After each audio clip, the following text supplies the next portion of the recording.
Esport Commissioners Cup 2022 once again. I'm still Septulence, but this time I am joined by the CEO of News Street, Eric, who's going to get to tell us about NFTs, which I'm really excited because I told you this before the interview. I know nothing. I'm like a newborn baby about this. Yeah. So I would love to hear kind of about what you do, and then we can talk a little bit more about the esports side of things. Yeah, so absolutely. We'll get into the NFT side in a second. But just to quickly explain what I do, Yeah, of course. Eric Witchen, thank you for the intro, CEO of News Street. And News Street is a media and analytics platform for collectors. So you can think about it as like the world of collectibles has grown significantly over the last 5 to 10 years. And what's happened is we've had a lot of marketplaces evolve. So places that are going to sell you things. Like if I want to buy a pair of sneakers, I have to go to no less than 10 to 12 websites in order to figure out the best price. So the value proposition for us starts with, as a collector, where can I buy these things on the internet and where can I get the best deal possible? And then furthermore, we add media and insights, sort of like a financial technology company would do, but around things that I personally care about a lot more than stocks. Right. So that's us. Absolutely. So looking at it, NFTs being one thing, esports being the other. Yeah. Where's the link? Yeah. Where's the connection there? So first off, let's demystify NFTs a little bit. Oh yes, please. So first of all, an NFT is the first time in human history that we've been able to prove that something digital is scarce. Yeah. You need to take that in for a second. So basically, we've been creating things on the internet and with digital art and otherwise for many, many years. We're buying in-game items, we're doing a bunch of things, and we've been taught that because you can copy and paste those things, they have no value, right? Enter the blockchain, and the blockchain allows us to be able to prove that something digital is truly owned by one particular person. Sure. So you can copy and paste that thing as many times as you want, is it but like you a don't own it. certificate then? It's absolutely like a certificate of authenticity, certificate of ownership that could represent a digital asset or a physical asset just as equally. Right. There are people playing with this in real estate markets. I mean, so collectibles, is just one of the areas that this thing is interesting in. But in terms of esports, I think it connects very much to. When you think about all the work that you do as a gamer in these ecosystems, what happens if one day this ecosystem, this company that controls this ecosystem no longer exists? All your in-game assets and all the things that you've worked so hard no longer exist too. And so, of course, the primary use case of these assets in ecosystem are going to be within the ecosystem, maybe forever. But it'd be really nice to be able to pull them out of the ecosystem, own them separately. And so if those companies are foregone, go by the wayside someday, you still have these things to say, hey, I used to play this game. Right. It was a lot of fun. And so that's really where I think the value comes in. Okay, so that. What are the parallels between esports and gaming and the Army? I've been in the Army for 17 years. I've been a nerd and a gamer my entire life, even when we had dial-up internet back in the late 90s. And I was very excited when we finally got cable in the early 2000s, and I was able to play, StarCraft on BattleNet. So gaming has always been a huge aspect of my life. And being in the Army, funny story, I'm surrounded by fellow nerds and gamers. So every location that I've been sent to, I've known WoW groups. I can play World of Warcraft with people that are literally living down the hall from where the Army puts me to live. You're in a community of like-minded individuals from all across the country. Having that ability, whatever your hobby is, so like I play Warhammer, which is a tabletop game, outside of every Army installation across the entire country, there's a Warhammer store where I can play my game. Wherever the Army was moving me to throughout the course of my career, my hobby went with me. My love went with me. It was kind of one of those really cool things. And then with the video game aspect, I remember 2006 seeing LAN parties in a barracks room. Like you're seeing Ethernet cords outside of dudes' rooms linking up and playing various video games on a Thursday night after they're done work for the day, because you're surrounded by people of equal age. Video games are a big aspect of everyone's life nowadays. So you're saying the connection, not so much like, there's games that are parallel to maybe how you operate in the military, but you're saying the ability to function as a unit or with friends, you're brought even closer together through gaming, it sounds like. 100%. You're going to meet fellow gamers. And, when a good gamer meets another gamer, they're going to become best friends online. When they're living down the hall, you already have that immediate hobby that draws you guys together. You're going to make lifelong friends, and you're going to be meeting fellow nerds from all over the country. Because when you're stationed on a military installation, you're going to be in a barracks, which is like a really nice hotel room. You're going to have your own room and everything. Your neighbors are also going to be fellow gamers. So it's kind of cool to be able to be like, hey, let's get a raid in. Okay, so you mentioned WoW, you mentioned raiding. I'm a big WoWer myself since 04. You said LAN parties. Were you talking LAN parties like Halo, or what are we talking LAN parties? Oh, back in the day? Oh, Halo?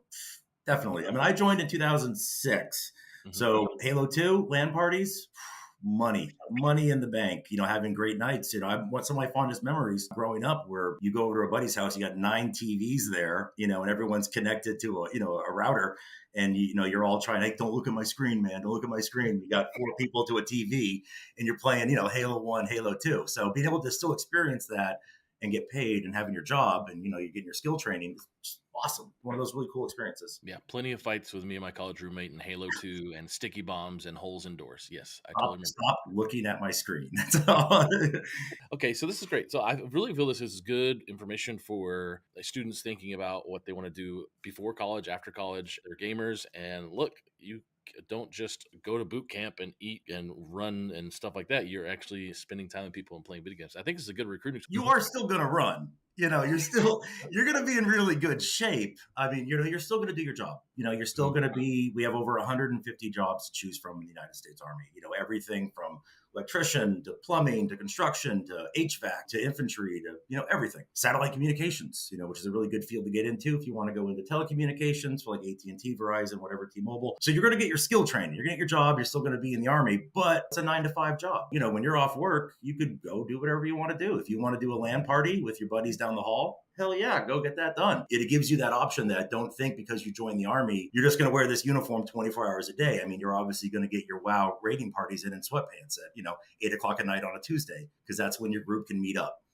So you're still going to be able to get that accomplished. You're still going to have weekends off in the Army. It's not a 24 hours a day, 7 days a week gig. It's really 9 to 5, 40 hours, give or take. Is there something in the recruits that you're looking for that maybe have characteristics around their teamwork or collaboration or communication when it comes to them in team-based games or FPS or rating? What are you looking for from, let's just say, gamers as recruits? How can those characteristics feed into a job in the Army? The Army, we like to get people that have no real training experience, because we want to teach you. We want to teach you how to be a leader. We want to teach you how to follow directions. We want to teach you to also be a self-starter.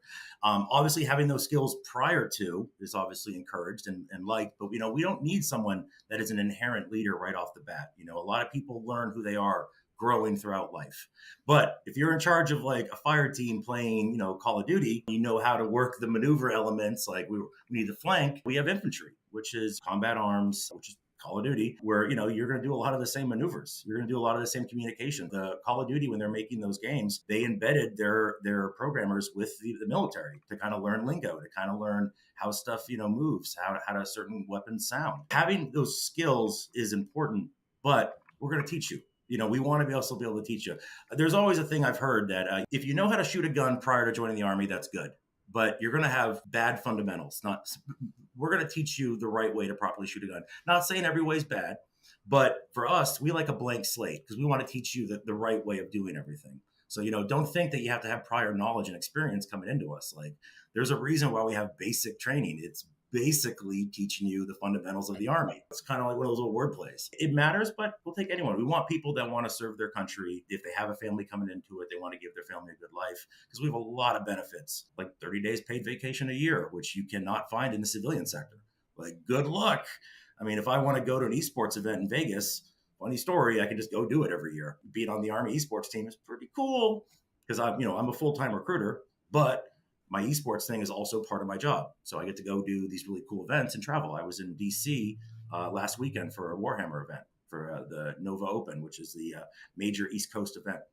So, I mean, people have a lot of common misconceptions of like what the Army is and what we can offer. And that's why I kind of tell people, just talk to a recruiter. We just talk to people. If you don't like it, you don't like it. No big deal. No sweat off my back. I get my 30 days a year, but we can answer a lot of your questions and give you information. How are recruits being challenged mentally, given the ability to learn? There's bigger roles and jobs that can stretch you mentally within the Army? Yeah, I'll get right back to basic training. Basic training. So we get a lot of, as a recruiter, that's my job. I meet America's youth and kind of talk to them about stuff. Is basic training is kind of like we're getting you away from your parents for a lot of kids the first time in their lives. A lot of kids that join are coming right from, their bedroom that they grew up in their entire life. So with basic training, it's your first real experience being on your own and being able to discover and work on those self-resilient skills. We want you to thrive. No one wants you to fail in life. So the Army is going to give you every single tool we can to make you physically tough and mentally tough. So that's why you guys have probably seen videos at basic training where you see drill sergeants yell at you. Yeah, they're going to yell at you a little bit because a lot of kids haven't been yelled at in their entire life. And that's going to show you a different way to thrive in that environment is, when you're put into a stressful environment, being able to be like, okay, I now know how to handle this because I've never really had that situation appear in front of me before, but it's never going to be pushed too far to too many limits. We want to make sure that everyone just kind of understands that, you're joining the Army. You're not, your mom and dad are really far away, thousands of miles in some cases.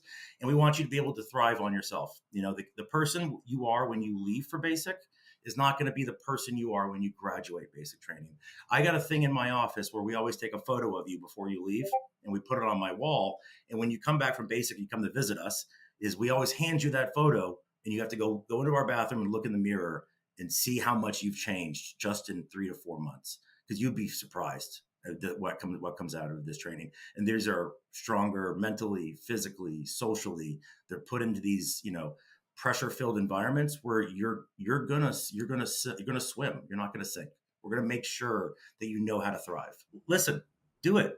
Gaming is going to be a big aspect for the next 20, 30 years. Twitch has grown exponentially every year for people that are creating their own content. YouTube is also the same way. Whatever your hobby is, do it. Be excited with it. But also remember, you can always fall back on us, the Army. Get yourself some money, get yourself some skill training just in case. Life is long. Always make sure we always use the term, always have tools in your toolkit. If you want to play video games, do it. Play video games for the Army, but also learn HVAC. It's a good skill to have if something goes bad. God forbid something happens to your wrist and you can't play, Call of Duty competitive anymore. Guess what? You're going to make 6 figures learning how to, fix air conditioning units, or whatever your desire is. 150 different jobs. All you got to do is come in, talk to us, and see what you qualify for. The Army, we will literally let you decide what job you want to do with us. We're not going to force you to do anything. If you don't want to be a truck driver, guess what? You're not going to be a truck driver. But if you want to learn a skill, learn a trade, maybe go see the world and have some excitement, if that's your thing, we're here for you. And you can still video game. Living proof right here. Awesome. Thank you, Sergeant Burns. Appreciate it, sir.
Hello, everybody, and welcome to the Collegiate Esport Commissioners Cup 2022. Once again, I'm still Septulence, but this time I am joined by the CEO of News Street, Eric, who's going to get to tell us about NFTs, which I'm really excited because I told you this before the interview. I know nothing. I'm like a newborn baby about this. Yeah. So I would love to hear kind of about what you do, and then we can talk a little bit more about the esports side of things. Yeah, so absolutely. We'll get into the NFT side in a second. But just to quickly explain what I do. Yeah, of course. Eric Witchen, thank you for the intro. CEO of News Street. And News Street is a media and analytics platform for collectors. So you can think about it as like the world of collectibles has grown significantly over the last 5 to 10 years. And what's happened is we've had a lot of marketplaces evolve. So places that are going to sell you things. Like if I want to buy a pair of sneakers, I have to go to no less than 10 to 12 websites in order to figure out the best price. So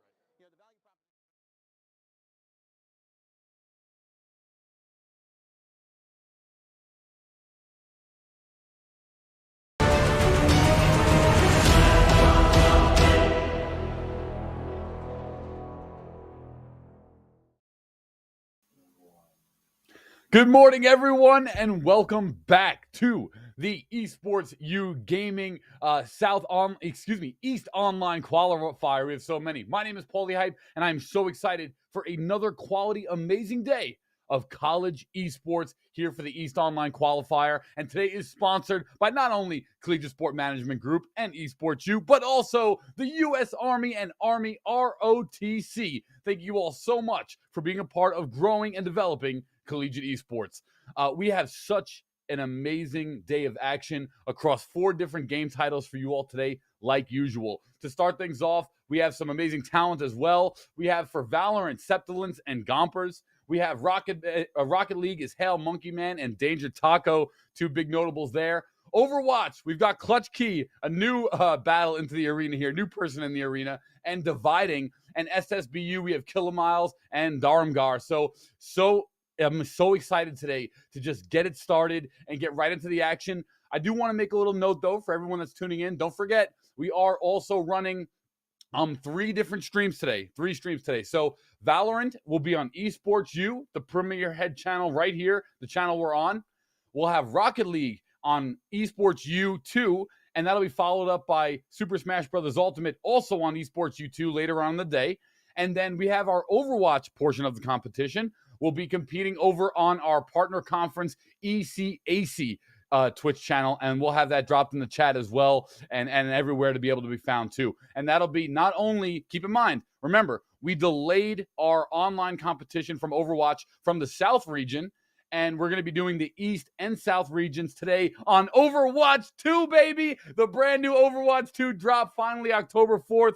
We've had some days to stabilize the servers. Blizzard's getting it done there. But amazing stuff here. I'm so excited for today's collegiate action. Not only because we're here, we're talking college, we're talking esports, but we're also talking the East region, which I have to say I'm somewhat biased to, being here in New York. So a lot of my favorite schools are competing in this one. But without further ado, I'd love to talk here all day long. But I want to throw it to our amazing talent to just get these games underway. But before we do, you already know what the deal is. Let's start the morning with the 10 seconds of hype. We're just getting started, baby. The East Online Regional Qualifier is here, presented by U.S. Army and Army ROTC. I'm Paulie Hype, and the hype's just getting started. Choke me with this thing. Woo! College esports is here. It's time. Get it out of here.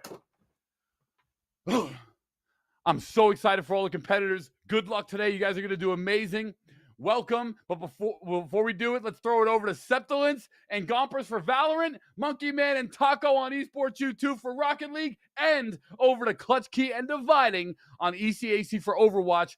Good luck to everyone. I'm so excited for today. It is going to be amazing. Over to you. Let's get it started.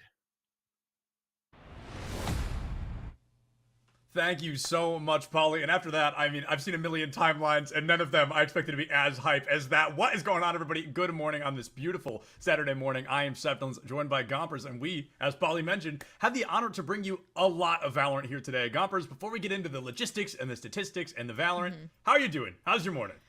I'm doing good. I'm not used to waking up early, but I had to do it. I had to do it for the Valorant. Absolutely. As a resident noon waker upper, getting up at 9 a.m., 8:30 this morning was definitely out of my comfortability, out of my wheelhouse, but I'm happy to be here. I'm notably more caffeinated than I usually am at this time of day, and I'm very excited because kicking things off today, we've got Suni Poly versus NJIT. And I talked about this before, we went live. I've seen Suni Poly. NJIT on the other side, they're kind of the wild card. They're kind of the mystery for me going into at least this first matchup of the day. So we know our first map, right? I'm gonna surprise everybody here. Our first map is gonna be Haven. So Gompers, looking at 2 teams, not knowing a whole lot about them, what agents are jumping out of your brain? Okay, here's Haven. We're definitely gonna see blank. That's a good question, to be honest with you, because I'm not even sure what we're gonna see. I think more so what I'm interested in is, oh man, I guess overall it just matters who you pick depending on the map, what you're gonna play, and all of that. And more so, I would just have to see. Yeah, absolutely. And speaking of seeing, I think this is a great time to see our teams here today. Now, I already told you who they are. There's no surprise there. So if we want to take a look at SUNY Poly first, that's SUNY Polytechnic Institute. Yeah. We take a look at their roster, see what they're bringing to the table. And of course, it's going to be a roster of 5.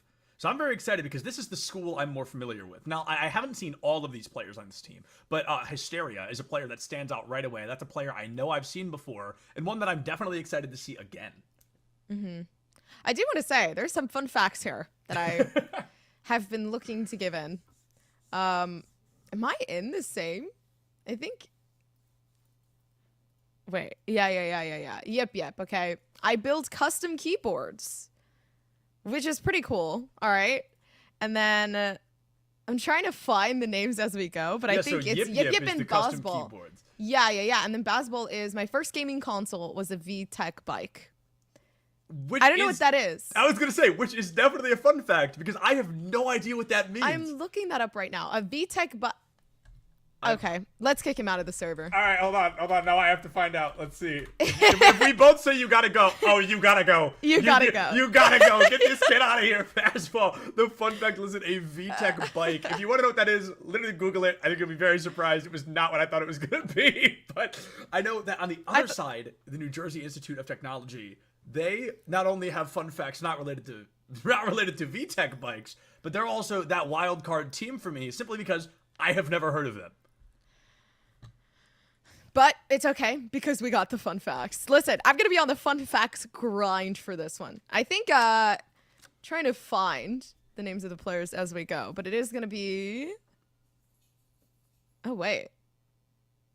NJIT.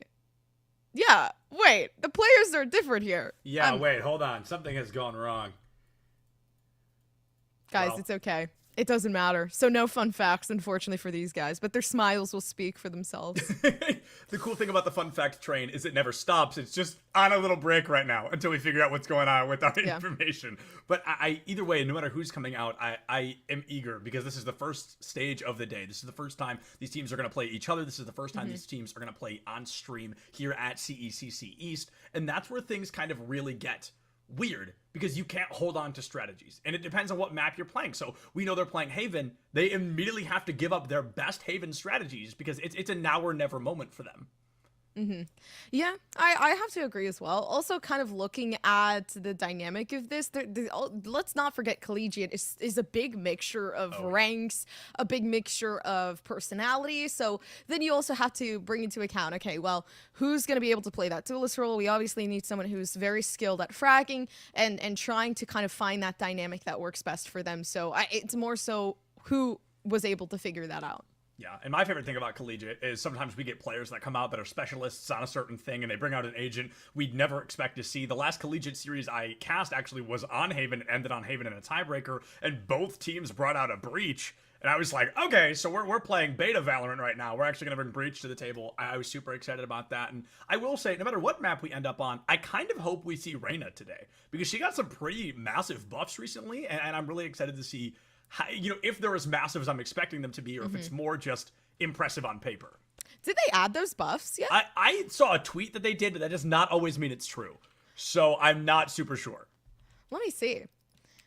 Because if they did, I believe they did, because they added the flash changes for KO. I know that went live, and I'm pretty sure that was the same update where her Lear does not have a Oh, yeah, no, it has. Because last time I remember playing a game and Reyna's Lear came out, and since her restriction was moved, I didn't know. So it was on Pearl. They were all the way up long, and the Lear came out, and I didn't even notice that it could blind me from that far. So I definitely think it has been implicated into the game, which is going to be a very scary game to play against Reyna. I guess that's why I also match MVP today. Yeah, you did. Okay, yeah, the thing you said earlier was 13-7 match MVP. It's 9 o'clock in the morning, and Gompers is like, okay, first game done. Absolutely wrecked anybody who is trying to have a good morning. Absolutely. No, so many people were so mad. They were molding. Okay. They were saying they were just putting question marks in the chat. And that's how you know people are mad. You have to, because they just woke up. They try to get on the competitive grind, and you definitely just broke something. I spilled milk. Oh! All over my hand. That's very unfortunate. Not a good way to start off. But on the bright side, our cameras will disappear soon, and you'll be able to clean that up. But for now, I guess just Just, I don't want to say enjoy it. That feels weird. But just try not to let it Enjoy ruin the your milk morning. stench. I'll lick it off later. It's all good. Look at the comps, though. All right. They're This weird. is big. I like this. I think the Phoenix is weird, especially like, okay, yeah, the buff from Phoenix came out, but I also still don't find him as viable as you would. Agreed. I honestly find Reyna, I would say, a little bit more viable. The only thing that I could account for is if Glub can frag out and if they're capable to use the run it back, because the run it back, Whoa! 6 ultimates on the board. Astra. That is a choice. I'm really fascinated by that. I feel like I have not seen an Astra in a really long time, and I think you're completely right that Glub on the Phoenix.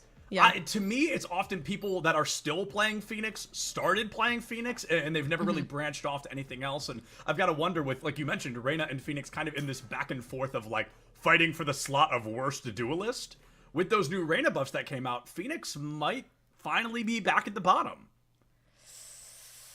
I think he's still, yeah, I think he still is. Every once in a blue moon you find somebody that likes to play that Phoenix role. Like, sometimes I actually see him a lot lately on, I guess, Ascent, but more so on a map like Haven, it is kind of weird. I think more so just trying to account for the wall and using that to create some space onto Haven, which could be very, very viable, since if you use your wall, it pretty much gets covered by default boxes, mid box, like the very big mid generator in the middle. So I do think this is going to be a good one. Astra, on the other hand, but it's actually been coming back. Like, the Astra in general, people have been realizing that the nerfs were not bad at all. Yeah. And that's the thing. It was never bad, but people, you know, you're not used to something new, so you tend to go and revert to something different because of it. Yeah. It's so funny, too, because that same thing happened with Viper a long time ago, where she got these nerfs and everybody was like, oh, you know, change meta comp shifting. And then they just kind of realized, like, oh, wait, Viper's still pretty good for the time. And then they brought her back out. I think you're totally right. That same style of, like, over hesitance appearing. Nobody wanted to bring Astra out. Nobody wanted to play her. And I'm actually really excited. I didn't even get to notice that Yip Yip is on the raise, my personal favorite agent in the game. And I feel like she's really starting to make a comeback into the front lines. I'm seeing her more on Ascent and more on Haven. And it feels like she's really starting to come into her own as an agent. No, highly accurate. Ray's coming into this. I feel like people are definitely realizing her kit has so much ability to kind of stall, and that potential is there. But of course, I mean, more potential here with the refrags. Uh-oh. Nesball has to go in quick, gets the blind, but Glub on the corner going to be able to take them down. Cola finds another elimination onto Muncie, and it's going to be that 4v0 victory that comes out quick. NJIT with an early first round dominance. Yeah, rightfully so. I mean, they had such a good aggression down in mid, especially like playing into the Phoenix that we talked about before. Just being able to get your team flashed in. And also, that's also another big thing. The flash, quicker than before. Yeah. So the fact that you're able to flash in like that, the amount of time that it takes for you to turn around, you're not even going to be able to. So I feel like it goes good with people with, you know, pretty good reaction time. So Glub already getting that 3-0 on the board. Yeah, and it actually just kind of hit me how many more flashes NJIT has in their arsenal. Yeah. Like the Suni Poly definitely has a couple, but NJIT has a KO, a Phoenix, and an Omen already in lined up to blind anybody who gets in their way. Yip Yip already with a shorty kill onto Glub, gets traded out by A. Pisteria takes down Pepo, and all of a sudden, you're looking at that 4v3 in favor of Suni Poly. They had a player advantage back in round 1. They ended up losing it, and it looks like they're going to lose it again as Cola storms in with a double. Ape takes down the Fade, and all of a sudden, it is up to this Chamber to try and save the day. He's hunted 1 head already, cannot find 2 more, and that's going to be the second round win for NJIT. Yeah, I mean, it makes sense here, but more so, I mean, looking at the compositions and kind of comparing and contrasting, the KO is so punishing for Sunny Poly. Yes. So I feel like this in particular is going to be such a big problem. Being able to throw out those suppressions, take out majority of the util that maybe Yip Yip can use to push you back is also one of those things that, okay, well, what are we going to do now? Heavily rely on that Astra and play with that util would probably be the best bet. I could not agree more. And I think, you know, that 0-point knife coming from KO is one of the strongest or one of the most impactful non-ultimate abilities in the game, because it really closes a lot of windows very abruptly and can force a team to adapt on their feet. Now, Pepo has the opportunity to shoot toward up into that garage, but I don't think they even saw. I think that was kind of a blind fire shot. Waiting that slow garage play as we're going to see the rotation up toward A-site again. Now, Gompers, this is A-site 3 times in a row. How many is too many on this? I don't think there's enough. If anything, I mean, droning in is great. We need a lot more util here, though, for New Jersey Tech. I feel like right now Yip Yip's in such a good position. There's no suppression there. Oh, They're no! able to throw the paint shell back, and with the move along, Yip Yip gets the frag. Yeah, Abe just stood in the corner way too long. I don't think they realized that nade was coming until it was far too late. Boobs finds Munchie, and it's a 4v3. Sunipali has had the player's advantage 2 rounds in a row, and they've lost it 2 rounds in a row. Now Boobs goes in quicks, makes it a 3v2, so Sunipali, they're still up in the numbers. Slow rotations in, and I've got to say, that Sova, using one of my favorite skins in the game, the aquarium ones, I love the sound they make. Totally unrelated, but I wanted to share. A buzzball.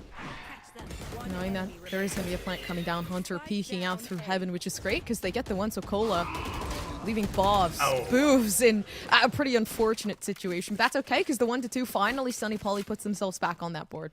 Yeah, so we're definitely following the statistical expectation, right? The team that won the pistol round won the second round, and the team that lost those won the third round. Is statistically expected to win that fourth round as well, tie things up 2-2, and that's where the game kind of begins to fall apart all over again. But the buy situation from Sunny Poly right now, not super comfortable in terms of, oh, we're definitely going to win this.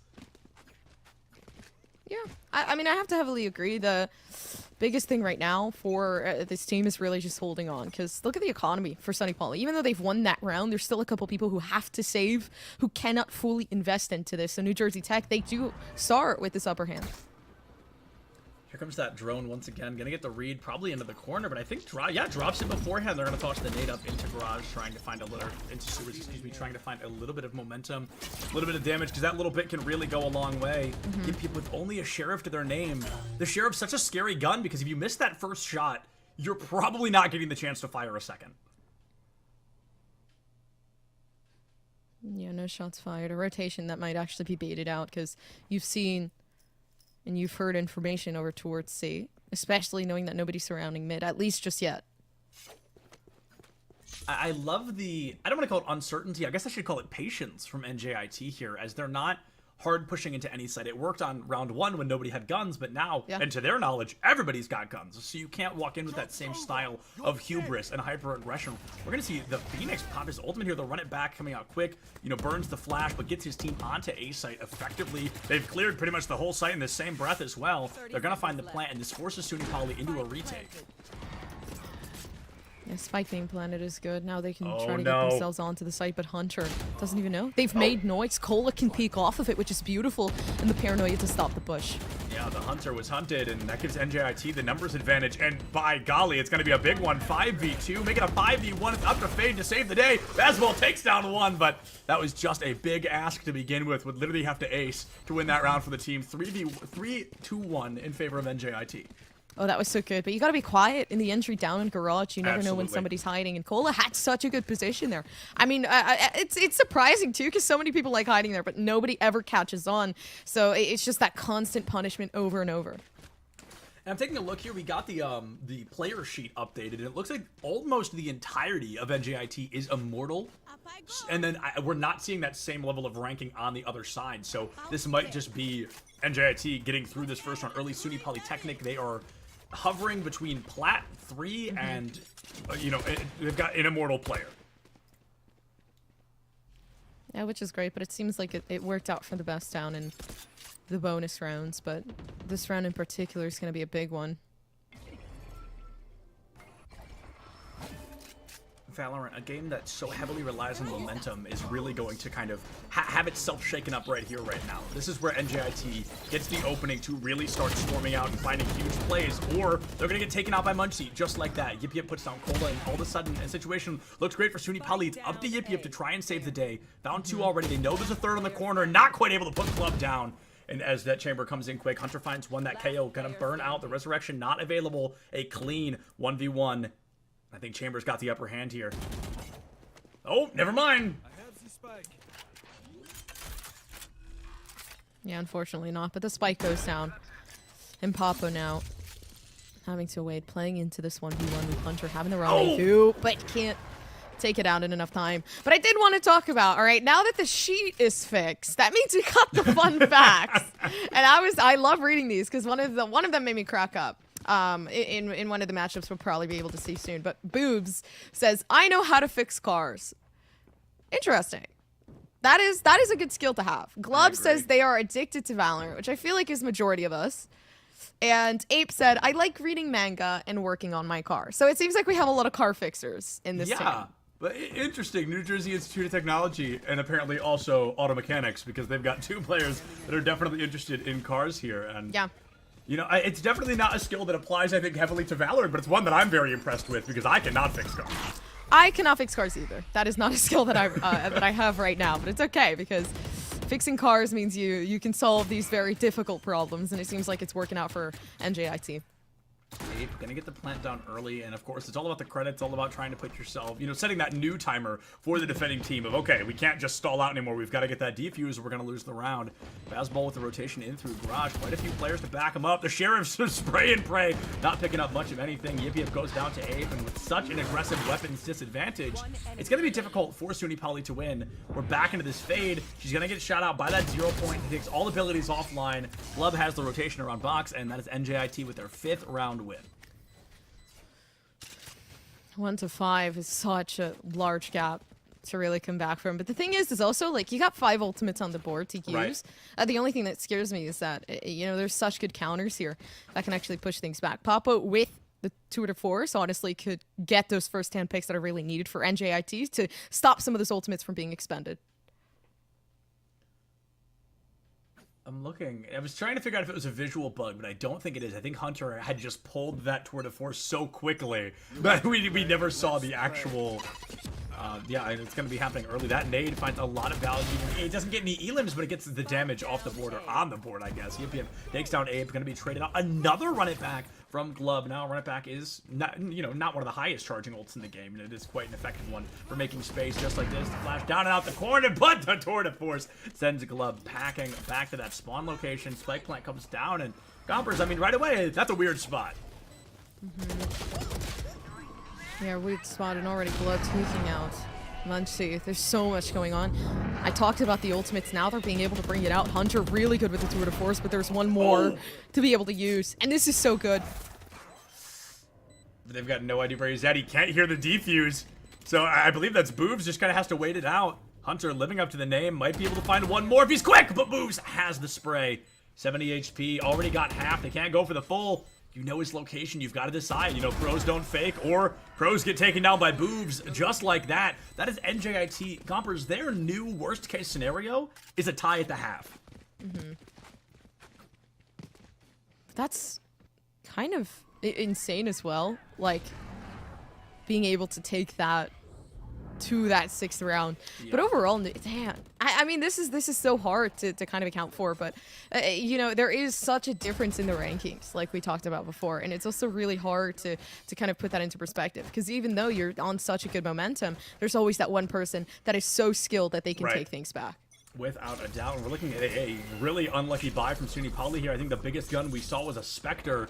We got a definite weapons disadvantage, and the exact opposite from the side of NJIT. They're bringing out Ops, they're bringing out Vandals and Phantoms, and it looks like Yip is just a Spectre maniac. I'd love to see the showstopper here, but instead, they're going to choose to play it a little bit slower, a little bit more patient.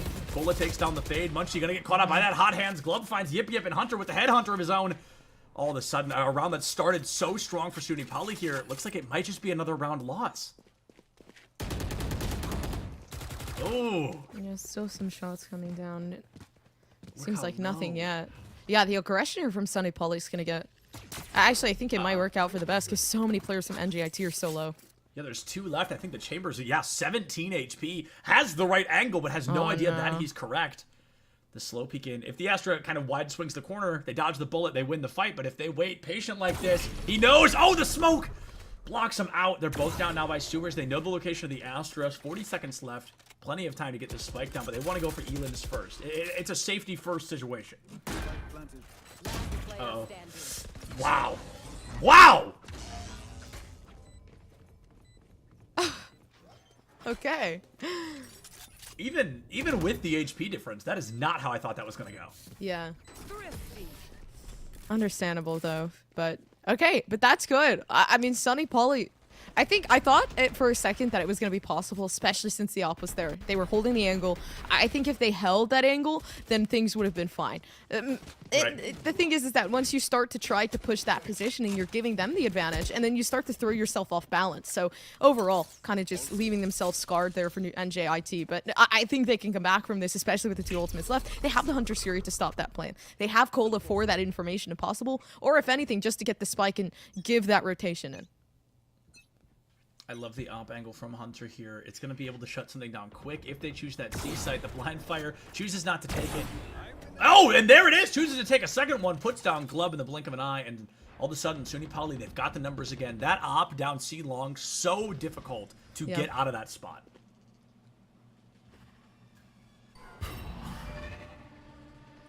Yeah, getting out of there and being able to give into this default, waiting for an aggression, because they saw one before from SUNY Poly, so trying to see if they can find another one, but I don't think so. Very patient. Yeah, I think you're totally right. One overextension here from SUNY Poly, and all of a sudden their lead is ripped away. We're tied up again, and then it becomes a 4v4, and JIT might be able to clutch off the back of that. As well has the intel, knows somebody's hanging out down that mid, and a lot of util out the gate. Everybody wants to find somebody. Oh. I like the silence here, but what's so dangerous is that there still hasn't been a pick yet. Not to mention that NJIT are the ones who have actually lost that first player, so getting onto the side is going to be even harder than what they expect, especially with Hysteria holding within Garage. Oh, comes in quick. A great flash from Hysteria, that Hawk, making great space. Ape goes down 5v3 now. Like I said, worst case scenarios, we end up at 6-6. With the way SUNY Poly has started playing, it's becoming more and more likely. Oh, unless Boobs just sneaks on his site. Oh, and they're just kidding. Oh, that op's going to be such a big trouble for this team.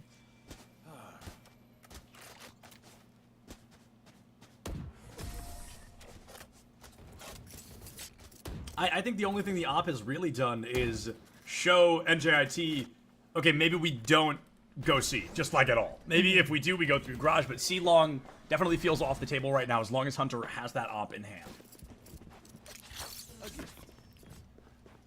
It's going to be hard. I mean, Hunter has been getting so many frags. Look at that, 11-6. The thing is that it started going up once the op came out, and especially being able to get more than 2 picks within each round for the past 3 rounds has been a very huge factor as to why SUNY Poly can get these wins. 3-6 coming from that 1-6, being able to pick themselves back up. The mental definitely coming together as well, but yeah, absolutely nothing just yet. Dang, that's a shame. I've never seen that combo actually work in Collegiate. I'm waiting for the day. They've got the right idea. They just do it a little bit early. Nobody falls for it. NJIT, all 5 of them or 4 of them are right there. So it's going to be battle of the overextenders here. Who's the first one to peek a little bit too far?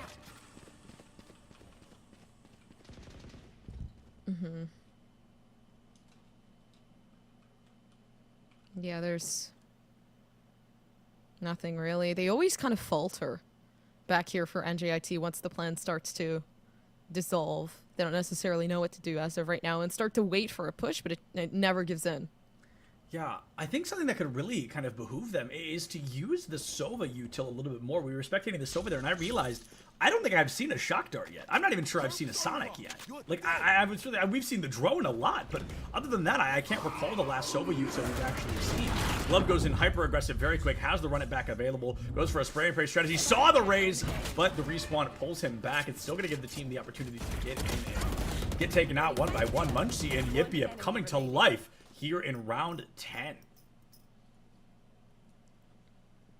22 seconds left. The peak comes down. Kolak goes down as well. And the biggest thing is that I've noticed a lot of the time with teams that they tend to have the plan set in stone, but then they don't have that backup plan for when things go wrong. So then they're stuck in this position where, okay, well, what happens now? Because we haven't figured out if this doesn't work, what can we do after? What can we try to lure? What is going to happen? And that's one of the biggest things. Okay, Hunter has the op. What if they're on A site? What can we do after this?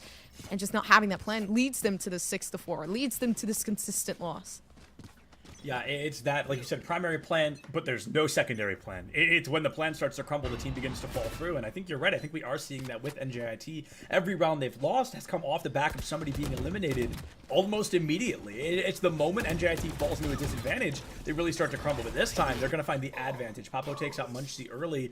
Here comes that Null command as well. Yip Yip gonna have at least one. Might turn it into two. Nice. Able to double the kills off the slow play there. Possibly a third, but no. Glub at 10 HP. Gonna be able to find that Elim. NJIT might be able to bring things back. The spray through the smoke, maybe not the best bet, especially since they can do it back in return. But the operator, once again, such a big problem. Even when the TP comes out, Hunter manages to find it. His corpse just TP'd somewhere. I mean, that is so unfortunate. Hunter takes down Ape. They know where one is. They both drop. There's no way he kills both of you. And it works out well. Basketball finds Glub. All the Gompers, we were at a 6-1. This is getting hard. At first, I thought Sunny Poly was gonna get completely dominated by New Jersey Tech, but now Hunter. Honestly, I gotta be honest with you. Hunter is that win condition. Yes. I wholeheartedly agree. And it's so funny because when you look at these teams on paper, when you look at the statistics, you think, like you said, you think SUNY Poly would get smoked. Because there's definitely a tier advantage, a skill advantage on the side of NJIT. But that's the weird thing about collegiate. It just opens up brand new doorways and brand new openings for these teams to overperform, to overextend, and to defy expectations like SUNY Poly is so far. They are one round away from tying us up going into the half. The explosions come through, but unfortunately nothing really to continue to stick with. There is no manipulation of the map other than Sunny Poly. Look at this. They're already pushed up. They're waiting for information, if anything, a pick to be able to start things off, but they back themselves off. Basketball kind of falls for the peak a little bit, but still going to get a lot of great intel with that throw. A lot of util immediately being used. They want to get right onto A site, and they want to make sure they do it cleanly. I don't know. You've got to wonder if it's an overextension of utility. I feel like they just kind of emptied their entire arsenal onto nobody. Oh, here it comes. There This it is is. so good.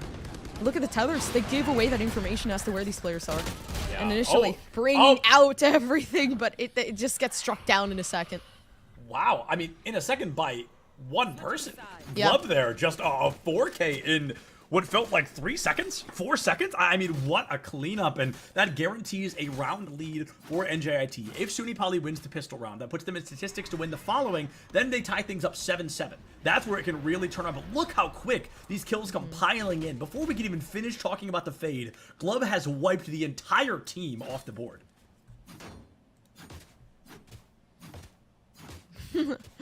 16-8. Playing into that Phoenix role. And I do have to say, I feel like Phoenix hasn't been given enough credit. I do think, yes, even though, you know, there might be a little bit more potential playing into that Jet role, possibly playing into the Rays so that you can have the paint shells to give it to that damage. But I do think Glub playing perfectly into it, having that patience, being that lurk. But as of right now, I mean, just very patient once again for New Jersey Tech. I always forget the 0-point knife actually counts for the headhunter. That always slips my mind, but it's so unfortunate when you are the chamber and you get caught out by it, because then you're probably just holding on to a classic. You probably didn't buy another gun. To be fair, classic, kind of an insane gun, especially for free. But it's going to be that. Okay, we're getting an identical rotation here from SUNY Poly. They're giving us the NJIT playbook. They're rushing it hard into A side. Abe finds one. Pablo finds another. It's going to be okay. Hysteria to clean things up. It was a 3v2. Now it's a 3v1. And it's up to Sova, our friend Boobs, to save the day. He can fix cars, but can he fix a 2-player disadvantage? Takes down Hunter quick, knows there's somebody around the corner. A great flick, but just a little off to the side. Does not have the lifespan to survive. Hysteria with that 3rd kill and 6th round win for SUNY Poly.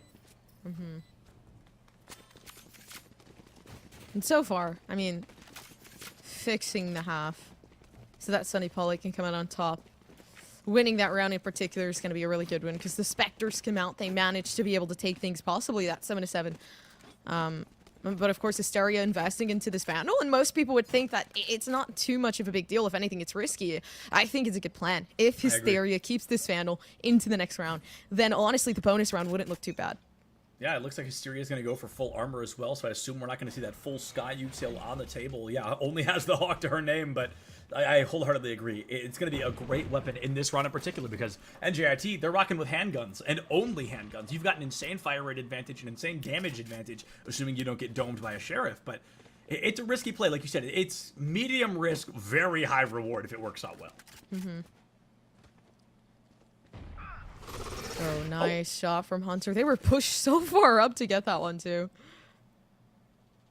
Glub going down is scary because Glub has been, like you said, kind of not getting enough credit. A really strong lead for NJIT has come off the back of Glub, a very impressive Phoenix player and a very strong one at that. Hysteria gets intel. Somebody's in garage. Okay, that means not everybody's on the A site. And I've got to say, even for Haven, this might be the most times I've seen teams go for A site in the, 13, 14 rounds we've seen. I feel like we've seen A site like 11 or 12 of them.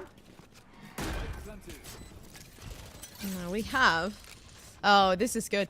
The flank comes out. But the thing is that it's also dangerous because you have the chamber. You have the trip that's going to give away to that information. Unfortunately enough for Boost, he doesn't have anything to smoke any type of trip off in case it happens. But Hunter's watching the flank, so no trip needed. I'm pretty sure they're watching with a particular weapon. Yeah, it's the headhunter. Boobs down to, I think this is 45 HP. Abe, what a shot, but you were walking into two more. One in front of you, one behind you. Not a bullet strong enough in the world to take them both down. 45 HP in a dream. They know the Sova's exact location. He's going to go for exit frags, and he's going to be successful enough to find one. Takes down Bazball, will not take down Hunter. It was 6-1. All of a sudden, it feels we blinked, and it's 7-7.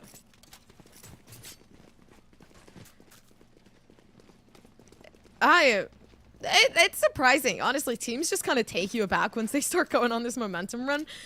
And it's felt like that for Sunny Poly. So far, though, having the Vandal still for Muncie, which is good for them. I talked about before if Hysteria kept it, but it seems like Muncie's going to have one in their hands this time. The economy looking good for the next round, but if that Vandal in particular gets one off of the hands of New Jersey Tech, then they could run with this for Sunny Poly.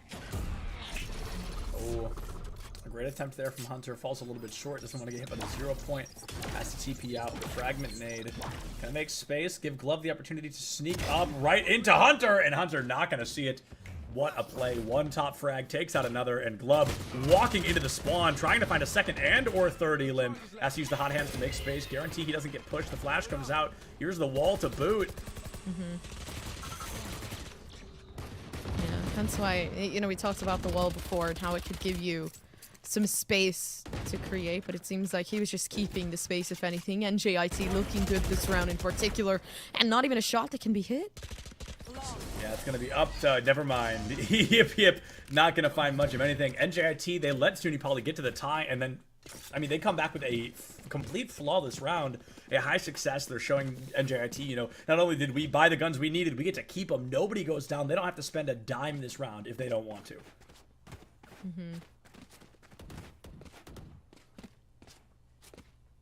There's nothing much to say. I guess more so just starting into this round, abusing the orbs. And I feel like the biggest thing is that people don't realize how important those orbs are. Oh, yeah. I mean, one ultimate could change the complete impact that you have over a game. And I feel like, you know, a lot of people tend to take that for granted. Right now, farming those orbs would be best to be able to give into that ultimate, but it seems like the dog coming in and backing off this aggression that was going to come forward. Hunter might be able to find something. Boobs is the first to go down. Bazball with a huge opportunity for SUNY Poly. That 5v4 advantage gives them a little bit of confidence to run through. They know that KO is low, and from the looks of it, he is maybe 2 HP. I mean, it has to be very, very low. SUNY Poly, are they finally going to go for a B-site plant? No, it seems. Yeah, completely fine. Running up down A, though.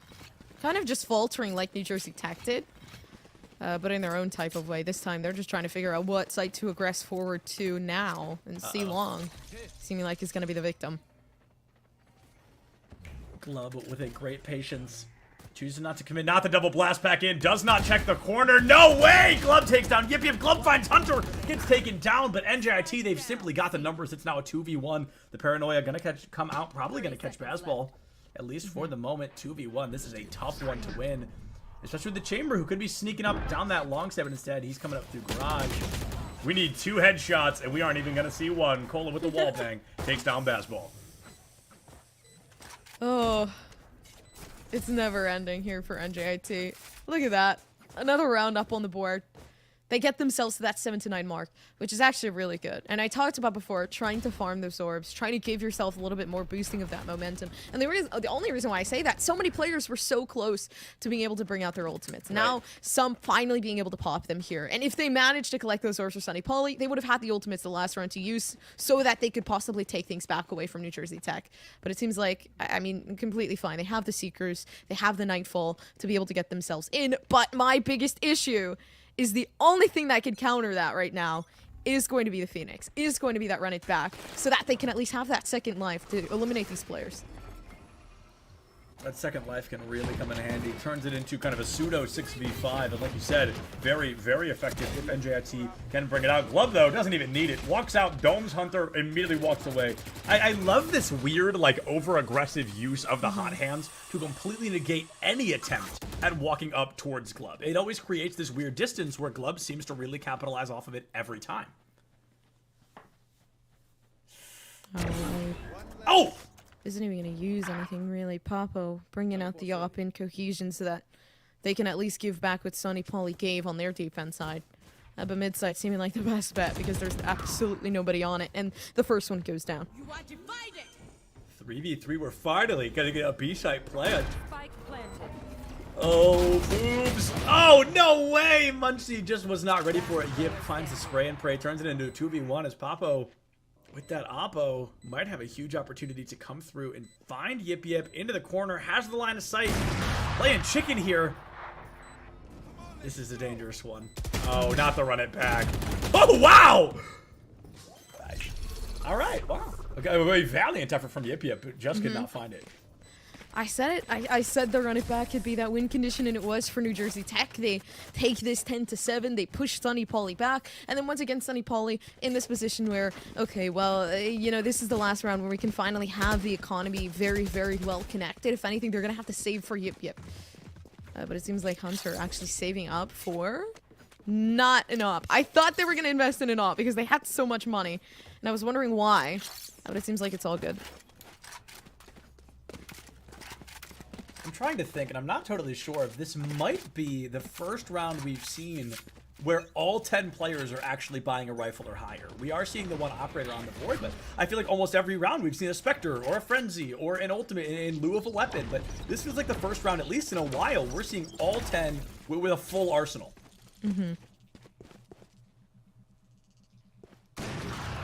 Oh! Imagine peeking an angle like that. The first thing that happens is that you get completely split apart by Papo. That B-side window, I mean, it is just so dangerous to peek. And it's so difficult because when somebody on defense has an op, there is an angle on all 3 sites. You've just got to play the gamble of which one are they going to be on. And that's the thing. You can't necessarily get mad at it either. Once you bring out the op here for Sunny Poly, they had it on the defense. They abused New Jersey Tech with it. And now that they're bringing it back, they now have to figure out a counter for this. But they can't seem to find one. There's no paranoia for quality use, so they just have to peek this wide. They peek it wide and live to tell the tale. Ate a couple of bullets, but still not bad. 87 HP is more than enough to find an Elim. Has the Phantom over the Vandal, so the one-shot potential is notably lower. But again, we're getting that. You know, it's that same default you keep talking about. We saw it from NJIT. Now we're seeing it from SUNY Poly. Okay, A site doesn't work. Let's go for that long run down towards C site. Yeah, the rotation is nice, but the thing is that they invested so much util over towards A site that now what are they going to have to use? They're rotating over again because they baited in that rotation, but it's 13 seconds left. They have to go to the B site, and I'm not sure this was the best idea. I think this is more of a, you know, I'm not sure this is an idea at all. This feels like more of a panic choice that they're making. Hysteria able to find Cola. Basketball takes out 2 of their own, and all of a sudden, SUNY Poly had the opportunity to strike. They just could not get that spike down in time. Boobs with the cleanup kill, and I mean, SUNY Poly, they fought back for a moment, but unfortunately, they just did not have the momentum there. I think the biggest thing is that there's so much fear within the duelist of dying, but having that fear is what pushes you back. That's why Glub, honestly, it kind of thrived for the team of NJIT. Yeah, you know, the biggest problem was going to be that operator that always pushed them back even further, especially when Glub was taken out. But putting into perspective, these constant rotations are never going to work if there's not going to be an absolute push onto a site until you hit that 10-second mark. another rotation out. And I love that. It's so funny. We've seen both chambers do that exact same TP. It's just such a chamber classic, and it's such an effective one, honestly. If you are able to land that shot, you can take somebody down, guarantee your full HP on your way out of there. The 0-point knife. He had it out, chose not to throw it. I'm going to wait a little bit longer. Sunipali, they're going for kind of a hyper-aggressive play style here. And I'm not sure it's going to be the most beneficial. Munchie around the corner knows where Cola is, but the nade going to deal quite a lot of damage. Takes him down to 92, almost no armor on the board. That first dealer from Glove on Hysteria puts NJIT right back in the driver's seat. Flash comes out. It finds Yip Yip. It's going to be able to find Passball as well. And Abe tearing Sunipali apart. Yeah, actually having to, if anything, but the singer comes out. Munchie's. Oh! Munchie is just going off. Oh my Absolutely. goodness! Replay. Beautiful. Wow, I was so confident. NJIT had that. Ape drops 3, but he didn't drop 5, so the potential was always there. And it was just Munchie single-handedly, two-weaponedly ripping the rest of NJIT apart. Took down Glove immediately, gets a headshot straight out of the chamber, has to feed back for the kill, finds Papo, and then takes down both here with the help of this chamber. Hunter takes down Cola. Munchie found the Ape, and I mean, that, what? Wow. What a diversion of expectation. No, heavily unexpected, if anything. Sunipali needed that, if anything, so that they could keep this economy up. So it seems like they're going to be able to live for another day, but more so, this is what scares me. Glove being the aggressive factor, but why would you peek at angle when you don't even have your weapon out? Yeah, I think you're supposed to throw the curveball first, not peek the corner and then throw it. Just walked right out into the raise. Top frag goes down for NJIT. Sunipali, they're trying to put that ninth team win down. Could be huge for the shift of momentum once again. Yeah, the A site. Oh, this is a perfect opening. Having the showstopper to get yourself onto the site, which is going to be big. Because look at that. They're pushing themselves. It seems like they can keep it, but the Hunter's Fury is trying to get some damage in. That's a beautiful shot from Boost. Yeah, I was not confident that was going to find an Elim in there, but it looks like Hysteria, kind of wrong place, wrong time. Oh, the nightmare.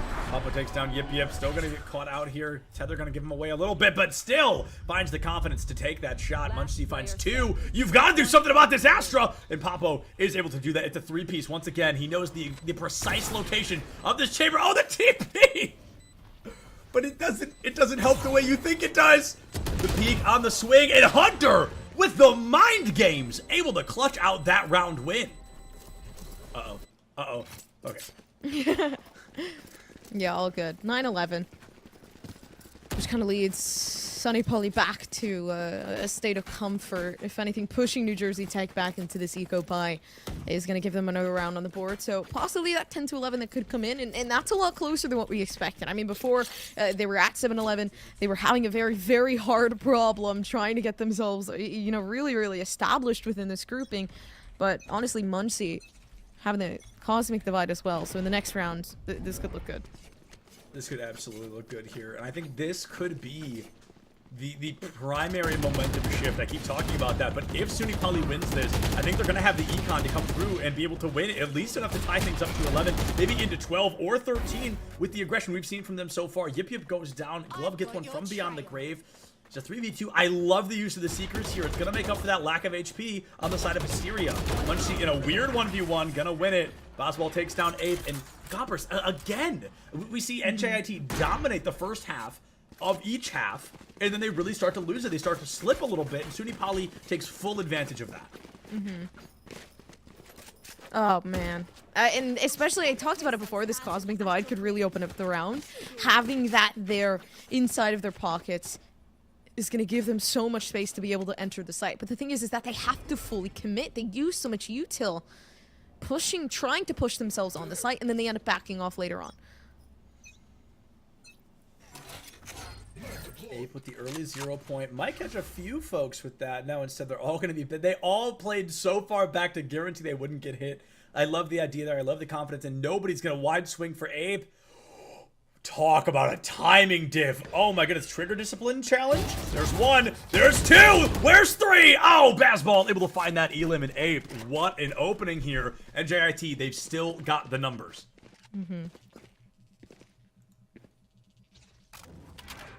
This is, again, what we're kind of used to in terms of both these teams. Absolutely nothing to use. But the thing is that I'm surprised that they haven't tried to adjust this in particular, how they play in these types of scenarios, because New Jersey Tech, especially Sunny Pauly when they were on the defense, very patient types of players in the mid-round. They do not want to pick these fights. Hysteria about to walk face first into Papo. Are they going to peek all the way in, though? You got to check that corner, because Papo does not miss twice. Usually finds that first shot, and if he doesn't, he finds that second. Swings a little bit too wide, gets the chamber info, forces the TP, and now you know his precise location. The wallbang headshot gonna seal the deal. We are at a 3v3, 30 seconds left. I talked about the importance of this round, and that run it back. Gonna try to devastate anything. A huge paranoia as well, forcing all three CECC Poly members to tuck tail and get out of dodge. Oh, this is so good, Glub. Luckily enough for them, they don't get shot out. They still have a flash, not to mention a wall to be able to open up the site for this play. Hunter gets flashed. They can't even move back. I mean, it's Boobs. The Glub diff there. Glub and Boobs just... I loved the... accuracy is not the word I'm looking for. I loved the intelligence behind the rotations they brought out. The run it back kind of forced all of SUNY Poly to rush into the B-Link area, which then opened up Garden, and Sova just snuck up. And then all of a sudden, all the exit angles were closed. Yeah, but this null command is huge for NJIT. Stopping any potential use of the ults, especially knowing that Sunny Poly rounding about theirs. So I think right here, looking at the composition and what's going on, Ape gonna push up, try to get a suppression through to be able to give us that information. Yeah, look at that. So here's a question I don't know the answer to. Perhaps you might. So if Astra pulls Cosmic Divide, and then she's hit by Null Command, does it close the divide? No. Okay, interesting. That's not an interaction I knew about. Yeah, they would have to pull it out beforehand. But the biggest thing is if they can even do that in the first place.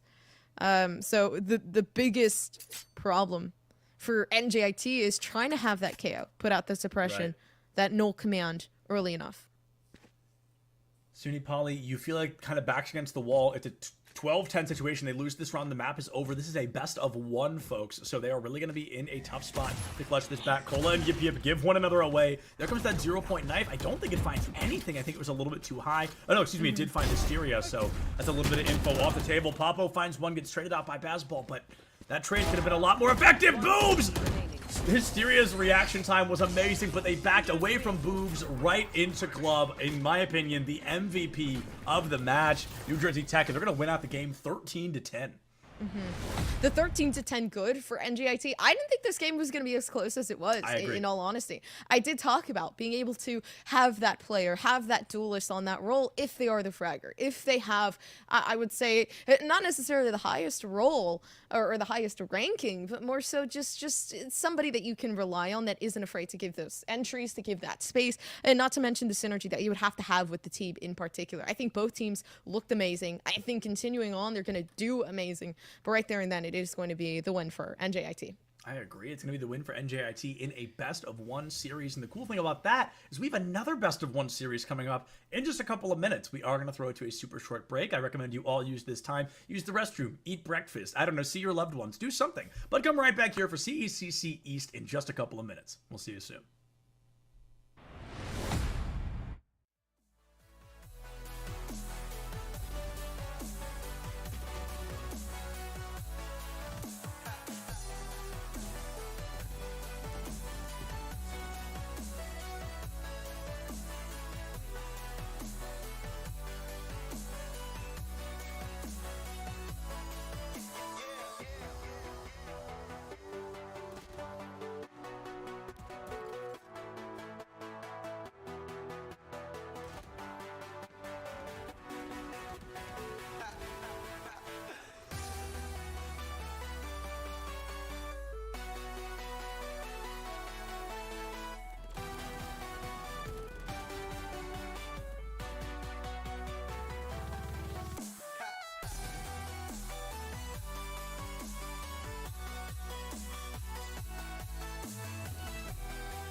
to me speaks to this whole new thing. At least, again, from you guys, right? You guys have more traditional sports background, right? Paulie, Mike, and all of that. But I think let's talk NIL then, because I think that's something that I think is really interesting. That at least when I heard about it, right, of what we're trying to do with, esports athletes, schools, programs in general.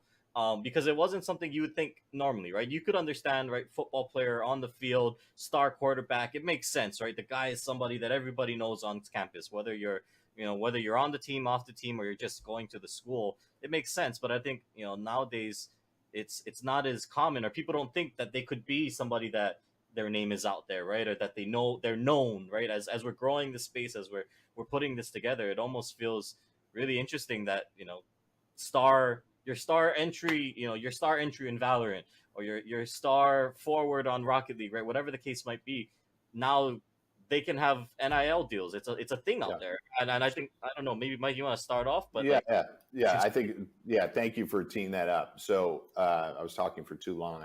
I forgot to bring NIL into the mix, so it's a common occurrence, occupational hazard. So I would say that so NIL for I'm sure most of you watching understand what it is, but NIL stands for name, image, and likeness. Name, image, and likeness, that term has been utilized to describe the transition of traditional student athletes, NCAA athletes, and their ability to monetize their name, image, and likeness. It went live July 1st, 2021, and it has continued over the course of the last nearly 14 months now.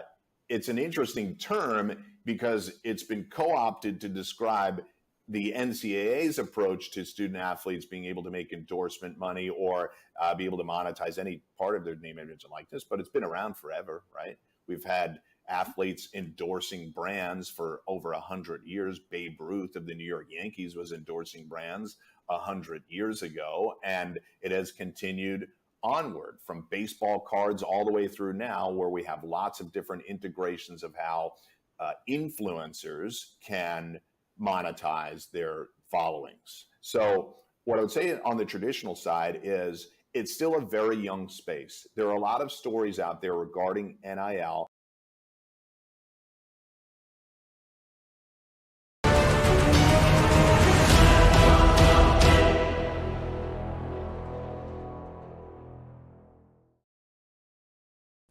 What is going on, everybody, and welcome back to CECC East. I am Septilins here with a there she is, a very sleepy Gompers. Good morning, Gompers.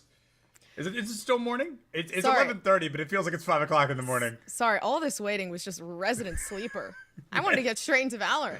And on the bright side, we're back. We're finally here. And I'm ready. We got the rosters. We got the fun facts. We got the sleeping done. I'm ready for another matchup, okay?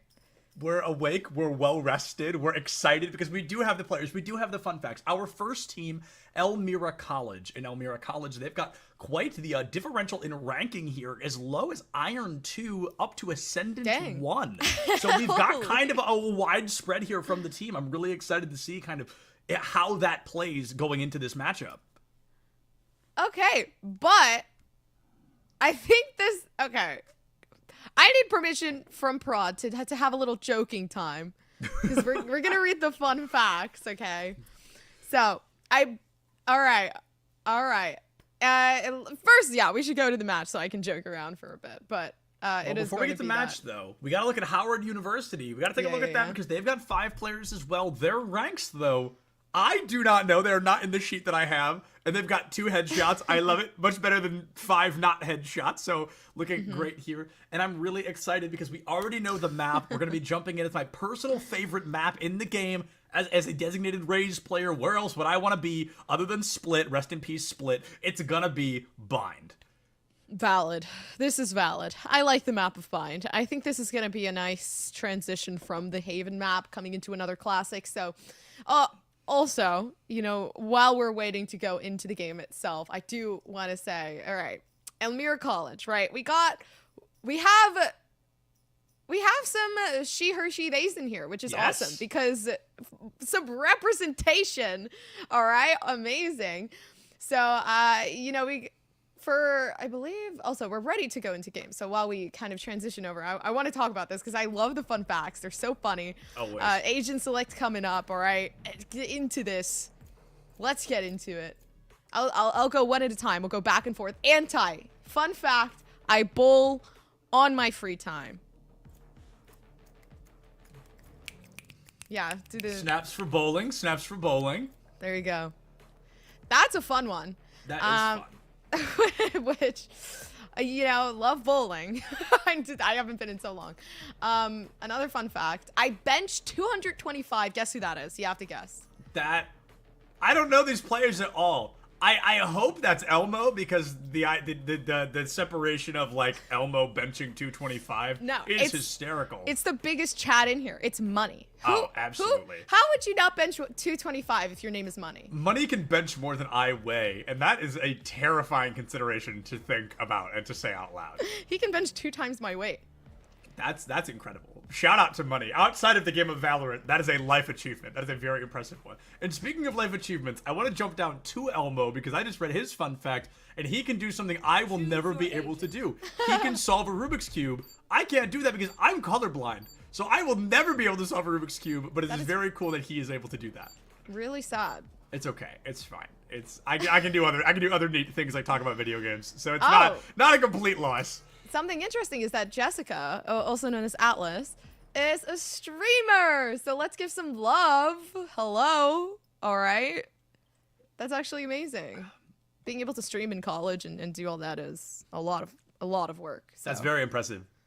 That's a big workload. I tried that when I was in college and I failed. So big shout out to Atlas. And also, unrelated, while we're talking about fun facts, I love the name Atlas as a gamer tag because there's so many things it can be. Is it like the literal Atlas, like the book of the world? Is it Atlas like the guy holding up the world? It usually almost always involves the world, but the word Atlas itself has quite a few meanings. So I'm really curious to eventually find out what they mean by that. Yeah.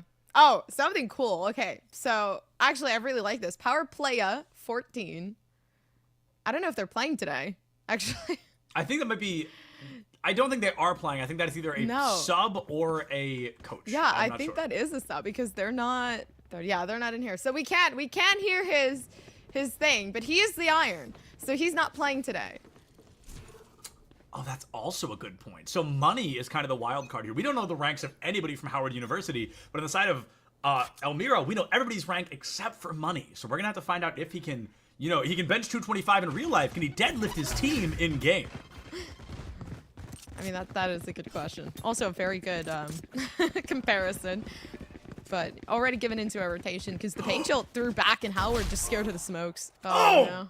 I was gasping at Toba's Riot Gun Buddy, but Ballin was gasping at a bullet to the dome. That is going to be a 5v4 in favor of Elmira immediately out the gate. And Howard, we haven't been able to talk about them as much. We haven't had time. We had to jump right into game, but they've got quite a few fun facts of their own. We'll jump to in a minute. Vexel, speaking of, a minor in Latin. Very cool and very fun. Vexel with a double kill now, getting ready to open things up for Howard. That Brimstone, I think, really going to come in handy on a map like Bind. It's a 5v3, turns into a 3v3, and all of a sudden, Howard doesn't just have to roll over and lose round 1. Yeah, not yet. It's still looking scarce here for Money, especially since their util starts to dissolve. They have the Prowler to open up and maybe find that information, and I'm surprised they're not using it. They could give in. I agree. And just help the team here. The lack of util actually might make them lose the round, if anything. They're throwing down some of their mollies from Howard. I'm just like... a lot going on at the same time. I think Vexel's going to be able to clutch this. 40 HP in a dream. If the pistol round ace would have been crazy, but Money is able to deadlift that team at the end of the day, but cannot get that spike defused. That is Howard winning the pistol round, and I mean, that's probably the bloodiest round we've seen today. Oh. Vexel's 5 of 7 on the ult. That's a difficult one. Yeah, this is a difficult one to think about. I think Vexel being the top fragger of the group here for Howard, we could come to a possible conclusion that they're going to be able to, especially as the spokes player, really put forth a ton of effort to try to get them up there. But honestly, a really good way to start things. Yeah, without a doubt. Now, we don't know the ranks of anybody on the side of Howard, but if I had to guess, looking at Vexel, from what we've seen so far, she's probably the highest ranked player on the team. At least that's how it appears. So, I mean, we're going to need someone else from Howard to play to that same caliber, or this might be the Vexel show for the next 20 to 30 minutes. Elmo picks up Toba quick, an immediate Elam from 0 as well. Vexel finds one. Kai Shield finds another one. It's going to be 3v3 again. It feels like a team finds a dominance, and then they always get traded right back out into a 3v3. Not to mention, okay, I do want to say, Vexel is incredibly smart. They're a sophomore in computer science, which is a very hard thing to major in. And they minor in Latin, so expanding the brain overall. Unfortunately enough, though, they can't clutch this round up, which should have been clutchable. A frenzy and a classic. You're getting right-clicked. Whatever. It's super unfortunate because Money didn't even really use much of their util here. I completely agree. I mean, not only did we see, the classic and the frenzy, but there was also an orbital strike on the board that they did use. Vexel brought out that ultimate very early. I think found a little bit of damage, but did not find an elim. I think I would have liked to see a little bit more of a post-plant situation, listening in for the defuse and then using it to burn out some more time. Perhaps it's a panic choice. Perhaps it was just a haha, I have my ult in round 2 situation. But either way, I do think that's an ult they're going to want back down the line. I am excited, though, because we're at that 1-1, which means all statistics we could have ever brought into this are immediately thrown out the window.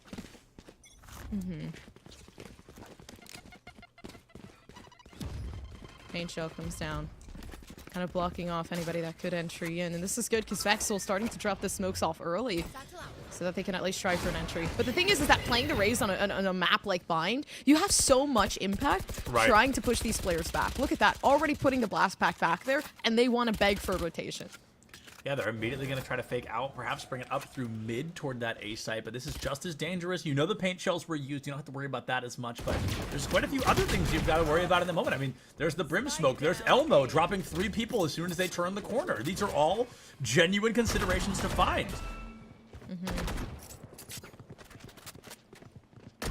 Yeah, okay, though. Just kind of basing their success off of the picks they're getting, which is great from Elmira because they've given themselves kind of like an insurance in this half. But nice from Kenny Cosmic. Kenny Cosmic takes down Elmo, takes down Phantom, I believe, offline, but Money able to find that Elim onto Kenny themselves. Elmira going up 2-1, and I feel this could be the beginning of a snowball. I would think so as well. Look at that, 2-1. Elmira being able to take things back. And I'm wondering if anybody's gonna, like, op. I feel like Elmo might bring out their tour de force. I'm not 100% sure. Especially since, I mean, what would be the point of it? But I think right here is actually the best time to pull something out like that. Yeah, the operator coming out full force. So this is actually going to be really good. Because Elmo bringing that out is going to ensure that they at least get 1, if not 2. Yeah, Elmo's got that op. We saw last time Elmo held this angle, it was a 3-piece in a matter of seconds. Going to TP out instead of... Oh, I love the use of that TP. Such an underrated one. Rotates you literally from the B site to the A site or vice versa.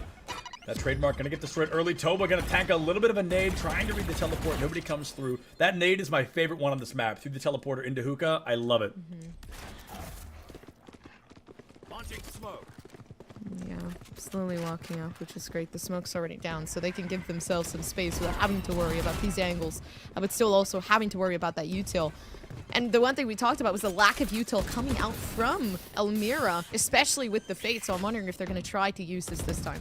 Right, we saw that Molotov go down at Molly. It's not going to be able to find the same level of value they were expecting. No defense, unfortunately. Howard, though, they're in a 5v2 scenario. Elmo choosing to bring out the tour de force here. Already has an op in hand, stuck in a 5v2 situation, but trying to play that defuse for his life. I mean, it really seems like these players so far, they just want to bring us high risk, higher reward. That wall does not do what they thought it does, but it's still going to be enough to scare Elmo into a rotate.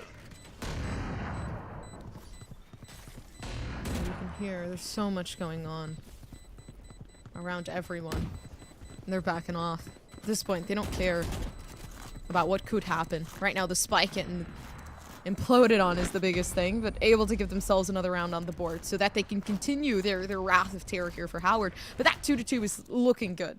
Yeah, absolutely. I mean, 7 people left alive. That is easily the most we've seen survive a round so far today. And of course, it makes sense for Elmo because you've got that op, and if you lost it, you were not going to be buying another one. So they want to keep that op, they want to save, they want to play it slow, and that's something I wish we saw more of in Collegiate, to be honest, would be that saving. I feel like a lot of players want to be the hero, they want to be the star, and they tend to overextend, and then Econ really gets destroyed. But saving can be so impactful for follow-up rounds.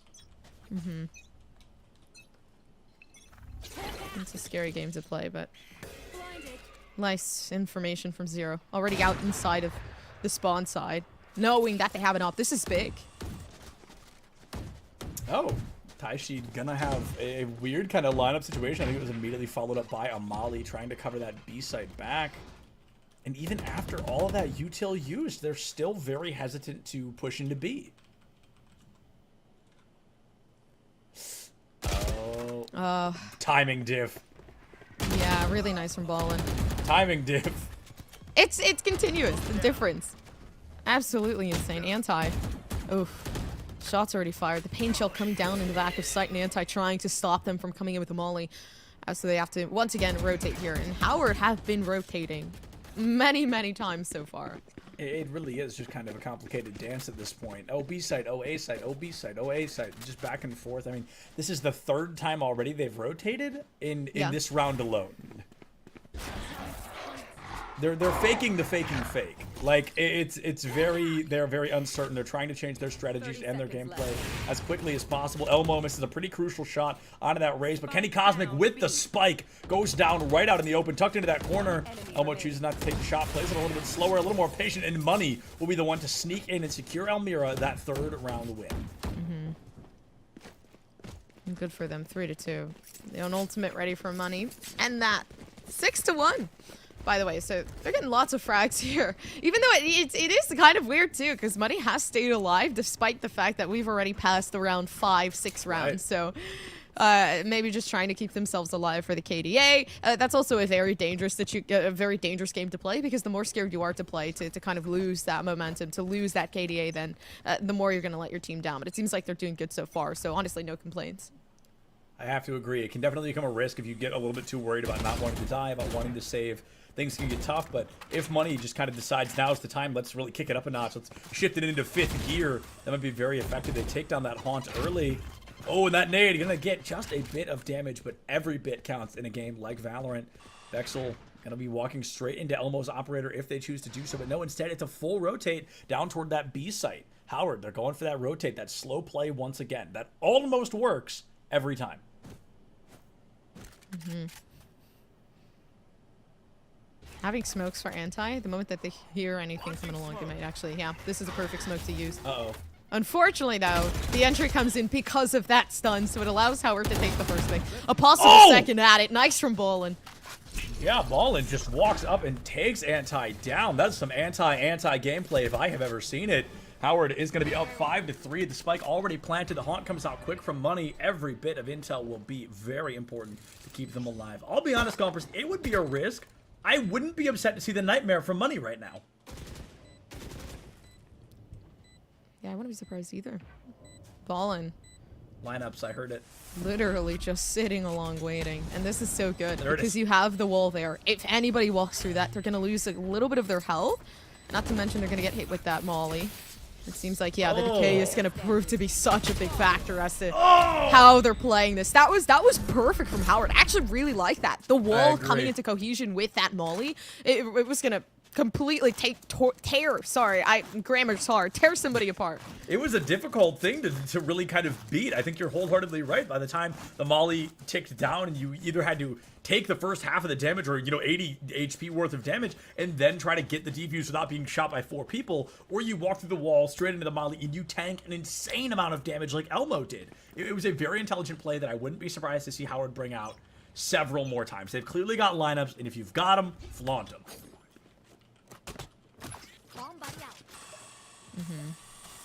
Oh, Ray's moment.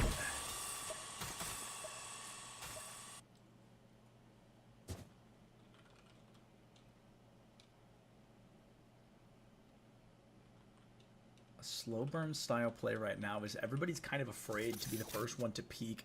Howard completely blissfully unaware they're at a 5-1 advantage here on the B side. But as that smoke goes down, I assume this guy's going to call it out. The force rotation from 1, maybe 2 is Elmo. Yep, TP's in, get the shot on the ball, and knows somebody is just around that corner. Wouldn't be surprised to see a hard rush with the headhunter, but Elmo has been playing it a little bit slower, a little bit more cautiously, and that elimination is probably going to force Howard to rotate again.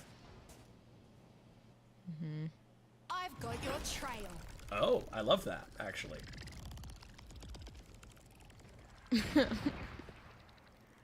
Yeah, the Seekers are pretty good. I like this.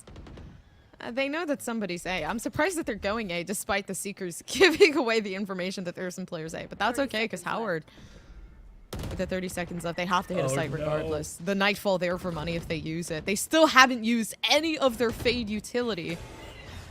And now this might be there we the go. first. Money finally brings that in a pretty crucial moment. I think the Molly goes down, almost takes out Vexel. She's going to live long enough to get out of it, but the HP damage has still been done. Elmo peeks the corner, finds one. The op finally out of the hands of Elmira. Vexel gets hyper-aggressive again, but it's Atlas who finds the kill. 3v2 in favor of Elmira. It is up to the Sky to save the day. Kenny Cosmic takes down 1 and then is sent to the Cosmic as 0 finds that elim. 4v3 in favor of Elmira. Elmira. Oh man, we're getting a lot of close games today. By the way, I'm not necessarily shocked. I'm just surprised that this is like, you know, this is kind of like a continuous thing that's happening. I guess it's also because a lot of the players, these are like opping maps where you heavily rely on the op a lot of the times, and Elmo bringing that op out, trying to use that, you know, a lot to be able to give themselves that advantage is also kind of big. But 3 ultimates ready on the board for both of these teams. Once again, farming those orbs for Toba to get the showstopper would be big, even on the other side. Elmo with another op in hand. He lost it last round, but the team won it, so they were able to pick it up and secure it for this round again. Okay, we are going full-blown demolition derby. Anti takes out Toba early. Anti able to find Ballin as well. We're all of a sudden in a 5v3. A very strong start. The Molly goes up and over. An insanely effective flash, but nobody there with the follow-up. I think Anti should just go full-blown orbital strike here for that rotation. Probably going to get 1 at least down. 0 sends 3 players to that very number in the HP slot. Elmira, they are up 5-3. That's a difficult one, but that's okay. 5-3 works out honestly pretty good here for Elmira, being able to give themselves that 2-round advantage just in case they need to save. But also 0 having the Seekers, giving that early information out if they want to. Okay, well, I don't want to peek this, so let's use my dog. Hey, I didn't see anyone long. They might be A possibly, so let's bring these Seekers out to be giving away that early info to see how we can play this round. But I think overall, this is good.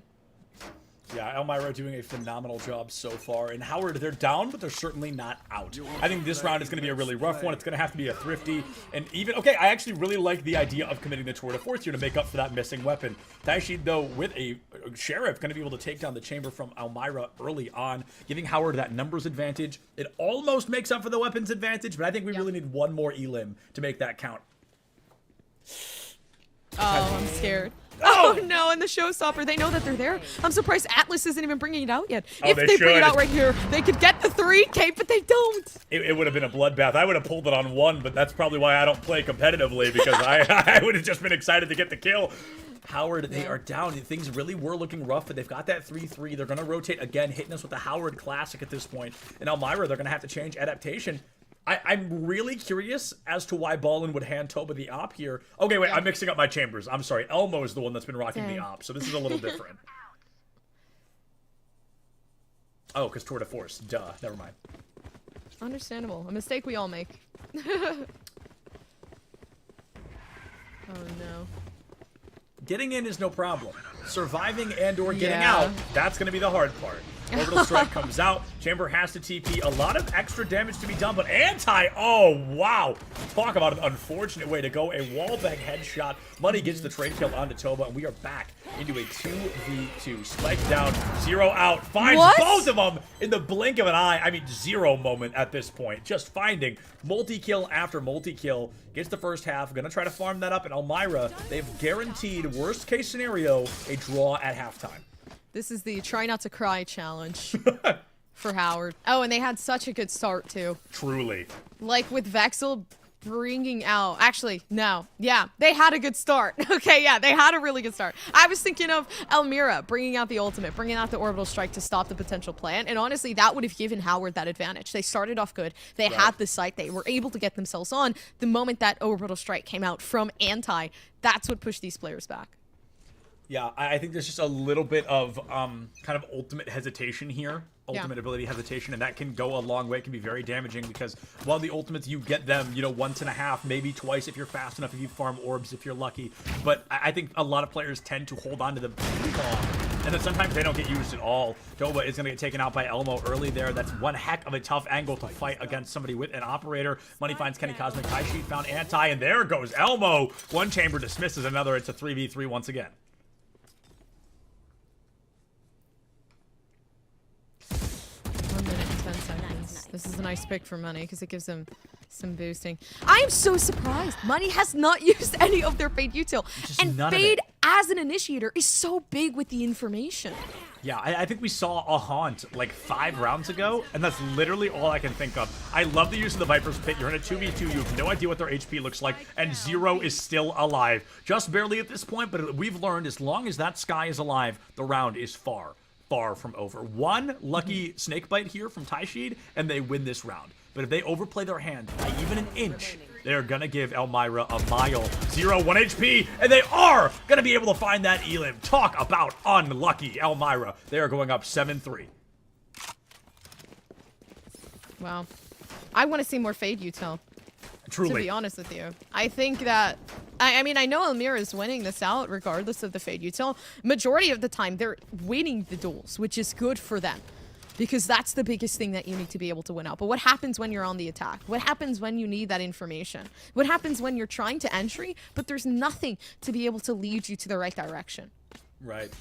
It looks like our team on the side of Howard, they're all getting stalled out at 8 eliminations. We see some power plays by them. The 3 that have 8 elims have not been able to break over that hurdle yet. And as long as Elmo's got that off, I truly don't see it getting any easier. Atlas brings out that nade early. Probably going to find a bit of damage, but probably nothing to write home about. The smokes come out now, forcing themselves into a 5v4. I think a showstopper from Howard would be a great space maker right now. Maybe not anymore. Yeah, no, once again, Howard just facing such a difficult type of, you know, perspective. Being in this 5v2. Now 5v2 with Anti taking the 3k and beautiful from him. Maybe more.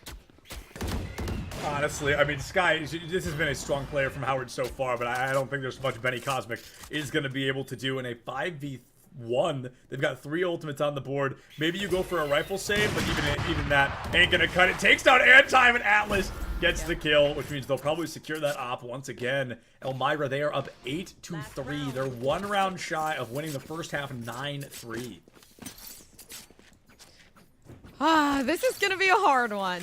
Honestly, getting a 9-3 is such a big lead. See, but people talk about the 9-3 cards. Are you a believer? I'm not a believer at all. I was gonna ask you this. I'm so glad you bring this up. I feel like I am possibly a believer because I think I have seen it enough where I'm like, okay, clearly there's something beyond our understanding at play. See, that is my case because I have seen it a lot, but it wasn't a curse. It was me in a 9-3 where I was the 9 and then I just pooped on them after. So it was like, I don't believe it. Valid. Hey, to be fair, it definitely doesn't happen every time. So I see the hesitance in believing the curse, but I feel like I've seen it so many times at the highest level in collegiate as well, and even in the lower ranks where people like me live. The 9-3, it's in every rank of this game.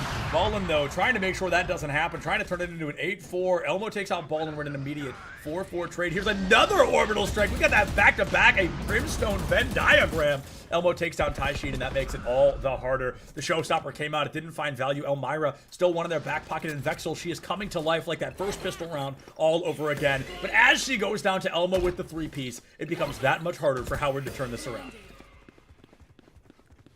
Yeah, the blind's coming out and allows Kenny Cosmic to gather some information as to what's going on down in CT. There's one player, but up in heaven there's another. Money. We know Money is a weightlifter and trying to, you know, lift that 225 pounds, but can they take out one?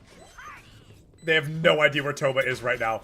All three are clueless at this Raze's location. Might be able to turn it into a 3-piece if she plays her cards right. There's one. Where's two? Let's see all three. No! Money finds that elim, and that is going to be the 9-3 advantage for Elmira. Wow. I mean, they are just giving us a dominance so far. Switching sides. The side switched. And once again, I'm scared. We talked about the Fade util, and it's not like to put any of that pressure on money, but this is where it actually counts the most. Right.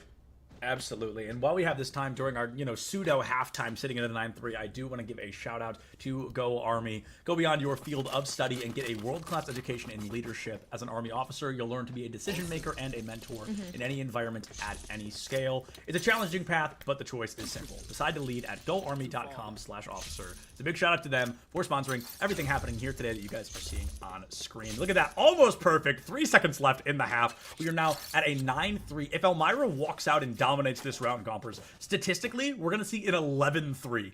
And that is going to be not impossible, but very, very hard to come back from.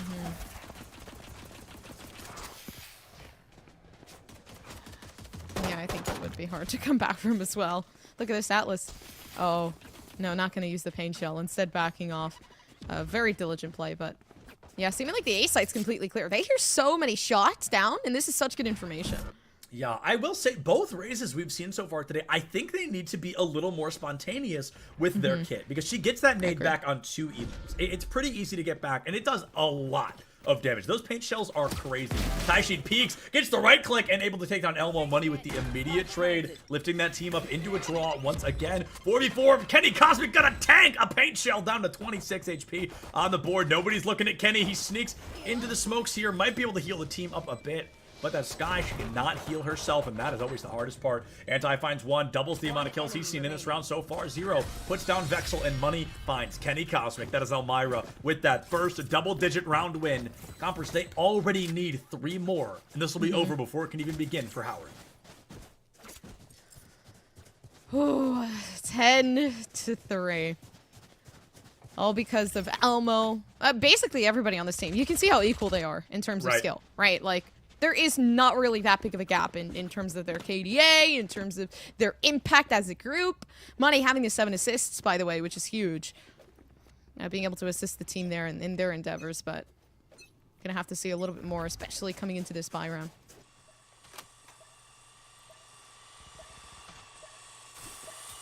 Toba gonna get out of dodge there, chooses not to take the advantage with the shorty and gonna play low below window instead. I'm personally much more fond of this play myself. I feel it's a little bit safer, unless the wolf actually checks for you, in which case you are in hot water all of a sudden. Anti finds 1 and Money finds another 5v3 in favor of Elmira and Howard as they just tick down one by one like the survivors in a horror movie. They are not gonna be able to find that numbers advantage here in round 14.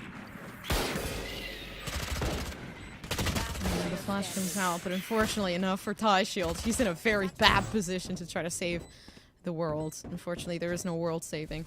Backed off down in CT. Kenny Cosmic trying to give away to some of the information. Having the classic, can hit the shot, so 0 has to close things out. I wish we could tell how close that was. I mean, that Sky, she can't be more than 10 HP, 5 HP maybe on the board. A very close one, but unfortunately, you still would have needed 4 more, and that just would not be doable with a classic and 6 HP on the board. Elmira, they are 2 rounds away from winning this series out, and as we see, they're going to have to go for kind of a pseudo. I mean, they've got 1 Vandal on the board, but they're going into a full buy from Howard for the first time this half. Hopefully, Howard can win this out in just a numbers game alone. Whew. Yeah, time ticking. East side is there to take. Ooh, the one way. Oh, no. They thought it was something else, so they tried to shoot at it, but it's not. Dang, all these kids got Riot Gun buddies. Ah, that's so cool. I wish that was me. Not to be the generic caster on the desk, but gosh, that is so neat. I love that. No, it is pretty cool that they're able to get something like that. Toba. Oh, no. Yeah, run away. I think we just need to see Toba slow it down a little bit. I think we need an increase in util, a decrease in holding W. Because Raze can do a lot without even seeing anybody. And, okay, here's a great example. Taishid gonna have to tank that paint shell. And okay, that paint shell might find some great value onto anybody. They're unfortunately both able to dodge it out. Ballin picks up anti. Taishid finds Elmo. 3v2 in favor of Howard for the first time in a long time. Almost single-handedly off the back of this Viper. If they're able to win this, maybe that dominance can begin, but we talked about it. In 11-3, that is really, really hard to come back from. Yeah, but definitely still possible as well. Right. When you look at it that way. Planning the spike. Zero trying to get the headshot. That's a beautiful headshot to start things off, but it is going to be a 1v2. Can Kenny Cosmic clutch this up? I mean, it's only 13 seconds until that flash comes out, and they also need that defusal. Atlas has been good, but have they been 2v1 good?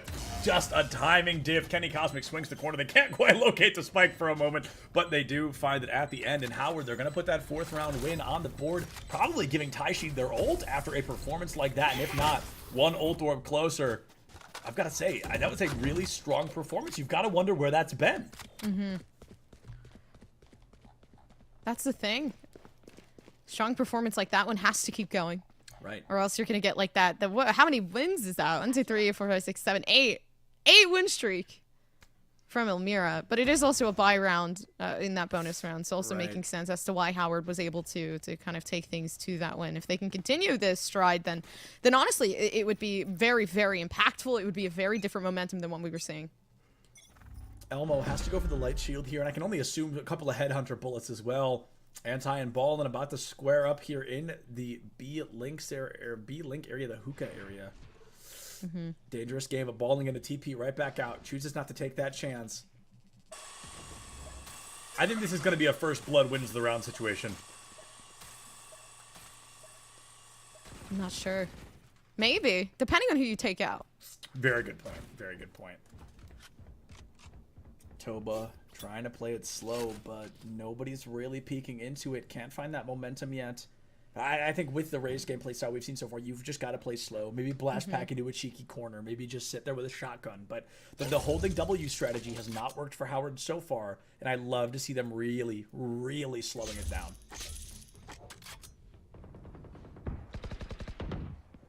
Yeah, there can be a really big takeaway to this, but what is it is the question. Look at Elmo. He's already entered in. He's got all 8 bullets locked and loaded right now.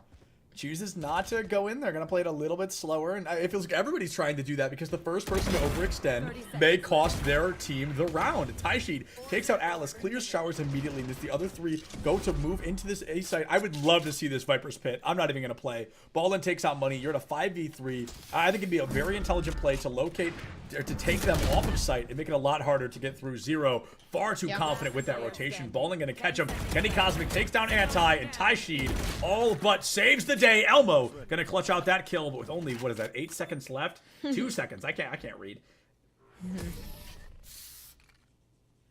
Yeah, playing the time is the best thing that you can do, quite honestly. A lot of people like to fight for that kind of initial impact, but this is good. I talked about the round before. Howard taking this round would be quite amazing. And the fact that they were able to do that, look at that. I mean, they've taken themselves into a way better economy situation. Now they have the Vandals. Now they're not playing with these weird Spectres and also the Viper's Pit. This is such a huge way to end things off and push Elmira down to the ground.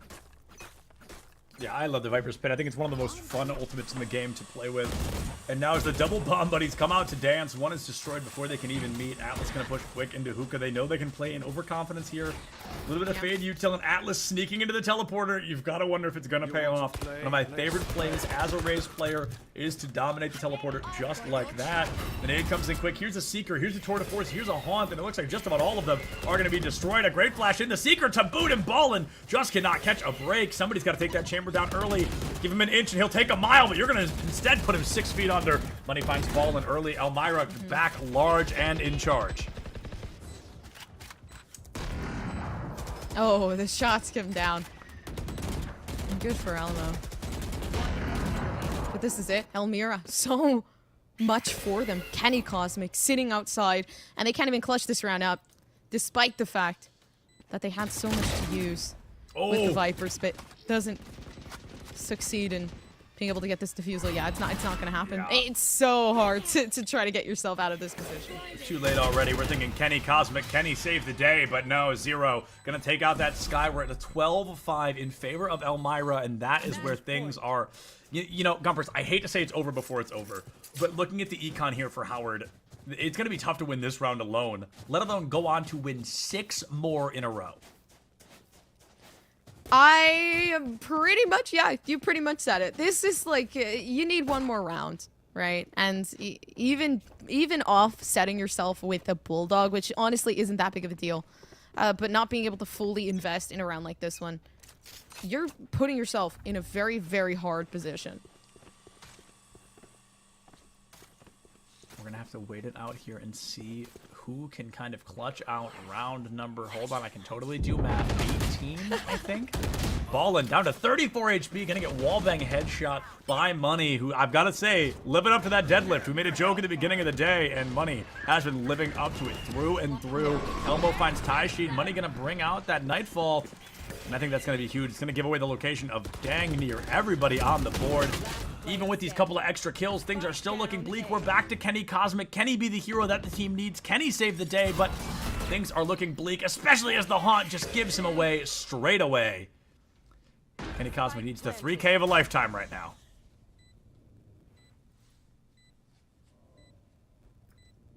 Oh no. This is the second time they've been put in a position like this one. They could walk up CT. I mean, they don't have a flash either, so this is just... Oh, the dog.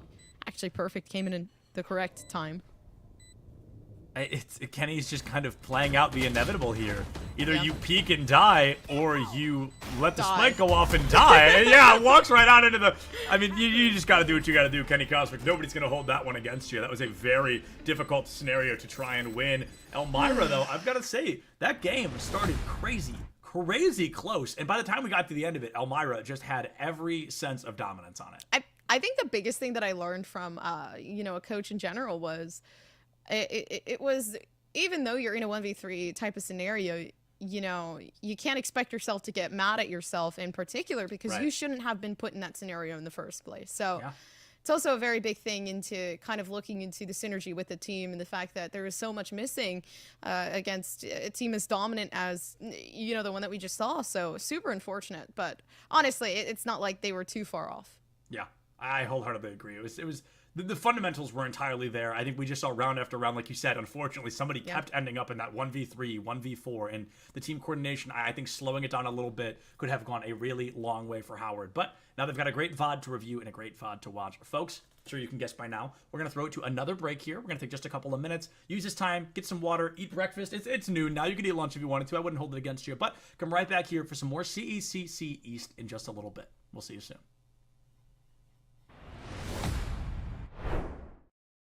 What are the parallels between esports and gaming and the Army? I've been in the Army for 17 years. I've been a nerd and a gamer my entire life, even when we had dial-up internet back in the late 90s. And I was very excited when we finally got cable in the early 2000s, and I was able to play, you know, StarCraft on BattleNet. So I mean, gaming has always been a huge aspect of my life. And being in the Army, funny story, I'm surrounded by fellow nerds and gamers. So every location that I've been sent to, I've known WoW groups. I can play World of Warcraft with people that are literally living down the hall from where the Army puts me to live. You're in a community of like-minded individuals from all across the country. Having that ability, whatever your hobby is, so like I play Warhammer, which is a tabletop game, outside of every Army installation across the entire country, there's a Warhammer store where I can play my game. Wherever the Army was moving me to throughout the course of my career, my hobby went with me. My love went with me. You know, it was kind of one of those really cool things. And then with the video game aspect, I mean, I remember 2006 seeing LAN parties in a barracks room. Like you're seeing Ethernet cords outside of dudes' rooms linking up and playing various video games on a Thursday night after they're done work for the day, because you're surrounded by people of equal age. Video games are a big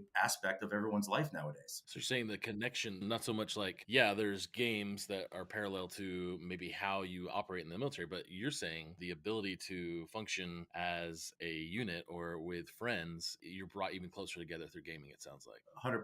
You're going to meet fellow gamers. And, when a good gamer meets another gamer, they're going to become best friends online. When they're living down the hall, you already have that immediate hobby that draws you guys together. You're going to make lifelong friends, and you're going to be meeting fellow nerds from all over the country. Because when you're stationed on a military installation, you're going to be in a barracks, which is like a really nice hotel room. You're going to have your own room and everything. Your neighbors are also going to be fellow gamers. So it's kind of cool to be able to be like, hey, let's get a raid in.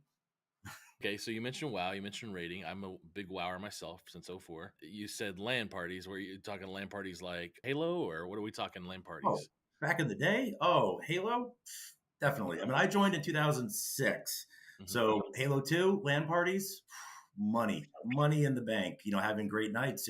What's some of my fondest memories growing up where you go over to a buddy's house, you got 9 TVs there, and everyone's connected to a router. And you're all trying, hey, don't look at my screen, man. Don't look at my screen. You got 4 people to a TV, and you're playing, Halo 1, Halo 2. So being able to still experience that and get paid and having your job and you're getting your skill training, it's awesome. One of those really cool experiences. Yeah, plenty of fights with me and my college roommate in Halo 2 and sticky bombs and holes in doors. Yes, I totally remember. Stop looking at my screen. That's all. Okay, so this is great. So I really feel this is good information for students thinking about what they want to do before college, after college. They're gamers, and look, you don't just go to boot camp and eat and run and stuff like that. You're actually spending time with people and playing video games. I think it's a good recruiting. You are still going to run. You're going to be in really good shape. I mean, you're still going to do your job. You're still going to be, we have over 150 jobs to choose from in the United States Army. Everything from electrician to plumbing to construction to HVAC to infantry to, everything. Satellite communications, which is a really good field to get into if you want to go into telecommunications for like AT&T, Verizon, whatever, T-Mobile. So you're going to get your skill training. You're going to get your job. You're still going to be in the Army, but it's a 9-to-5 job. When you're off work, you could go do whatever you want to do. If you want to do a LAN party with your buddies down the hall, hell yeah, go get that done. It gives you that option that don't think because you join the Army, you're just going to wear this uniform 24 hours a day. I mean, you're obviously going to get your WoW raiding parties in sweatpants at, 8 o'clock at night on a Tuesday, because that's when your group can meet up. So you're still going to be able to get that accomplished, and you're still going to have weekends off in the Army. It's not a 24 hours a day, 7 days a week gig. It's really 9 to 5, 40 hours, give or take. Is there something in the recruits that you're looking for that maybe have characteristics around their teamwork or collaboration or communication when it comes to them in team-based games or FPS or rating? What are you looking for from, let's just say, gamers as recruits? How can those characteristics feed into a job in the Army? The Army, we like to get people that have no real training experience, because we want to teach you. We want to teach you how to be a leader. We want to teach you how to follow directions. We want to teach you to also be a self-starter. Obviously, having those skills prior to is obviously encouraged and liked, but we don't need someone that is an inherent leader right off the bat. A lot of people learn who they are growing throughout life. But if you're in charge of like a fire team playing, Call of Duty, you know how to work the maneuver elements. Like we need the flank. We have infantry, which is combat arms, which is Call of Duty, where you're going to do a lot of the same maneuvers. You're going to do a lot of the same communication. The Call of Duty, when they're making those games, they embedded their programmers with the military to kind of learn lingo, to kind of learn how stuff moves, how to certain weapons sound. Having those skills is important, but we're going to teach you. We want to also be able to teach you. There's always a thing I've heard that if you know how to shoot a gun prior to joining the Army, that's good. But you're going to have bad fundamentals. We're going to teach you the right way to properly shoot a gun. Not saying every way is bad, but for us, we like a blank slate because we want to teach you the right way of doing everything. So, don't think that you have to have prior knowledge and experience coming into us. Like, there's a reason why we have basic training. It's basically teaching you the fundamentals of the Army. It's kind of like one of those little word plays. It matters, but we'll take anyone. We want people that want to serve their country. If they have a family coming into it, they want to give their family a good life, because we have a lot of benefits, like 30 days paid vacation a year, which you cannot find in the civilian sector. Like, good luck.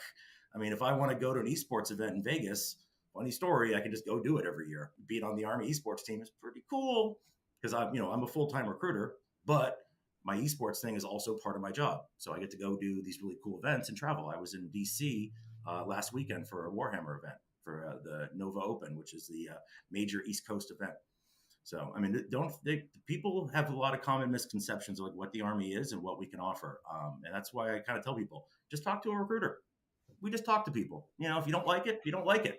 No big deal. No sweat off my back. I get my 30 days a year, but we can answer a lot of your questions and give you information. How are recruits being challenged mentally, given the ability to learn? Is there, I guess, there's bigger roles and jobs that can stretch you mentally within the Army? Yeah, I'll get right back to basic training. Basic training. So we get a lot of, as a recruiter, that's my job. I meet America's youth and kind of talk to them about stuff. Is basic training is kind of like we're getting you away from your parents for a lot of kids the first time in their lives. You know, a lot of kids that join are coming right from, you know, their bedroom that they grew up in their entire life. So with basic training, it's your first real experience being on your own and being able to discover and work on those self-resilient skills. We want you to thrive. No one wants you to fail in life. So the Army is going to give you every single tool we can to make you physically tough and mentally tough. So that's why you guys have probably seen videos at basic training where you see drill sergeants yell at you.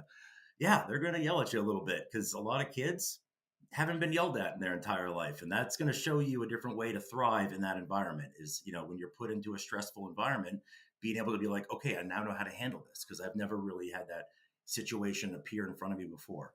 You know, but it's never going to be pushed too far to too many limits. You know, we want to make sure that everyone just kind of understands that, you know, you're joining the Army. You're not, your mom and dad are really far away, thousands of miles in some cases. And we want you to be able to thrive on yourself. You know, the person you are when you leave for basic is not going to be the person you are when you graduate basic training. I got a thing in my office where we always take a photo of you before you leave and we put it on my wall. And when you come back from basic, you come to visit us, is we always hand you that photo and you have to go into our bathroom and look in the mirror and see how much you've changed just in 3 to 4 months. Because you'd be surprised at what comes out of this training. And these are stronger mentally, physically, socially. They're put into these, you know, pressure-filled environments where you're gonna swim. You're not gonna sink. We're gonna make sure that you know how to thrive. Listen, do it. Gaming is going to be a big aspect for the next, 20, 30 years. Twitch has grown exponentially every year for people that are creating their own content. YouTube is also the same way. Whatever your hobby is, do it. Be excited with it, but also remember, you can always fall back on us, the Army. Get yourself some money, get yourself some skill training just in case. Life is long. Always make sure we always use the term, always have tools in your toolkit. If you want to play video games, do it. Play video games for the Army, but also learn HVAC. It's a good skill to have if something goes bad. God forbid something happens to your wrist and you can't play, Call of Duty competitive anymore. Guess what? You're going to make 6 figures learning how to, fix air conditioning units, or whatever your desire is. 150 different jobs. All you got to do is come in, talk to us, and see what you qualify for. The Army, we will literally let you decide what job you want to do with us. We're not going to force you to do anything. If you don't want to be a truck driver, guess what? You're not going to be a truck driver. But if you want to learn a skill, learn a trade, maybe go see the world and have some excitement, if that's your thing, we're here for you, and you can still video game. Living proof right here. Awesome. Thank you, Sergeant Burns. Appreciate it, sir.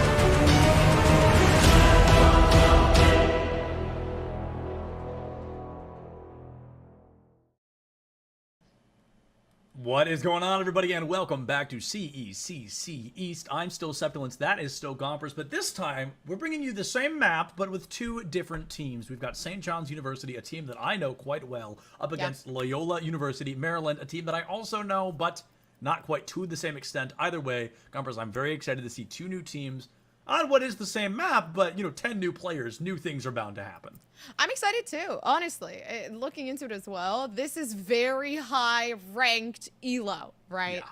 This is like Ascendants, Immortals, a Radiant. And by the way, I did want to talk about it. Radiants, are insane. They're Radiant for a reason. Believe it, there's a very big gap between Radiant and Immortal 3, and I feel like people, you know, kind of like undermine that, but being able to go to that Radiant spot, you're in the top 500, right? Like you are quite literally one of the best. So this is going to be a pretty interesting game. Without a doubt. Let's take a look at St. John's University, and I wonder if they've got headshots, because as much as I know these players, I don't know what many of them look like, so let's find out. Okay, see, there we go. I'll be honest, so I recognize Void, Knight, and Trident. It looks like Trident's actually not playing here in the primary game. Perhaps he is. I guess we'll find out when we jump in, but the rest I don't recognize as much. I don't know if I've seen them before, but either way, I'm very excited to see those returning players. And on the side of Loyola University, Maryland, one of the players I recognize very well is, funnily enough, that Radiant player by the name of Vi. No pun intended, but it was inevitable. I recognize Spirit and JPF as well, so it looks like I've got 3 players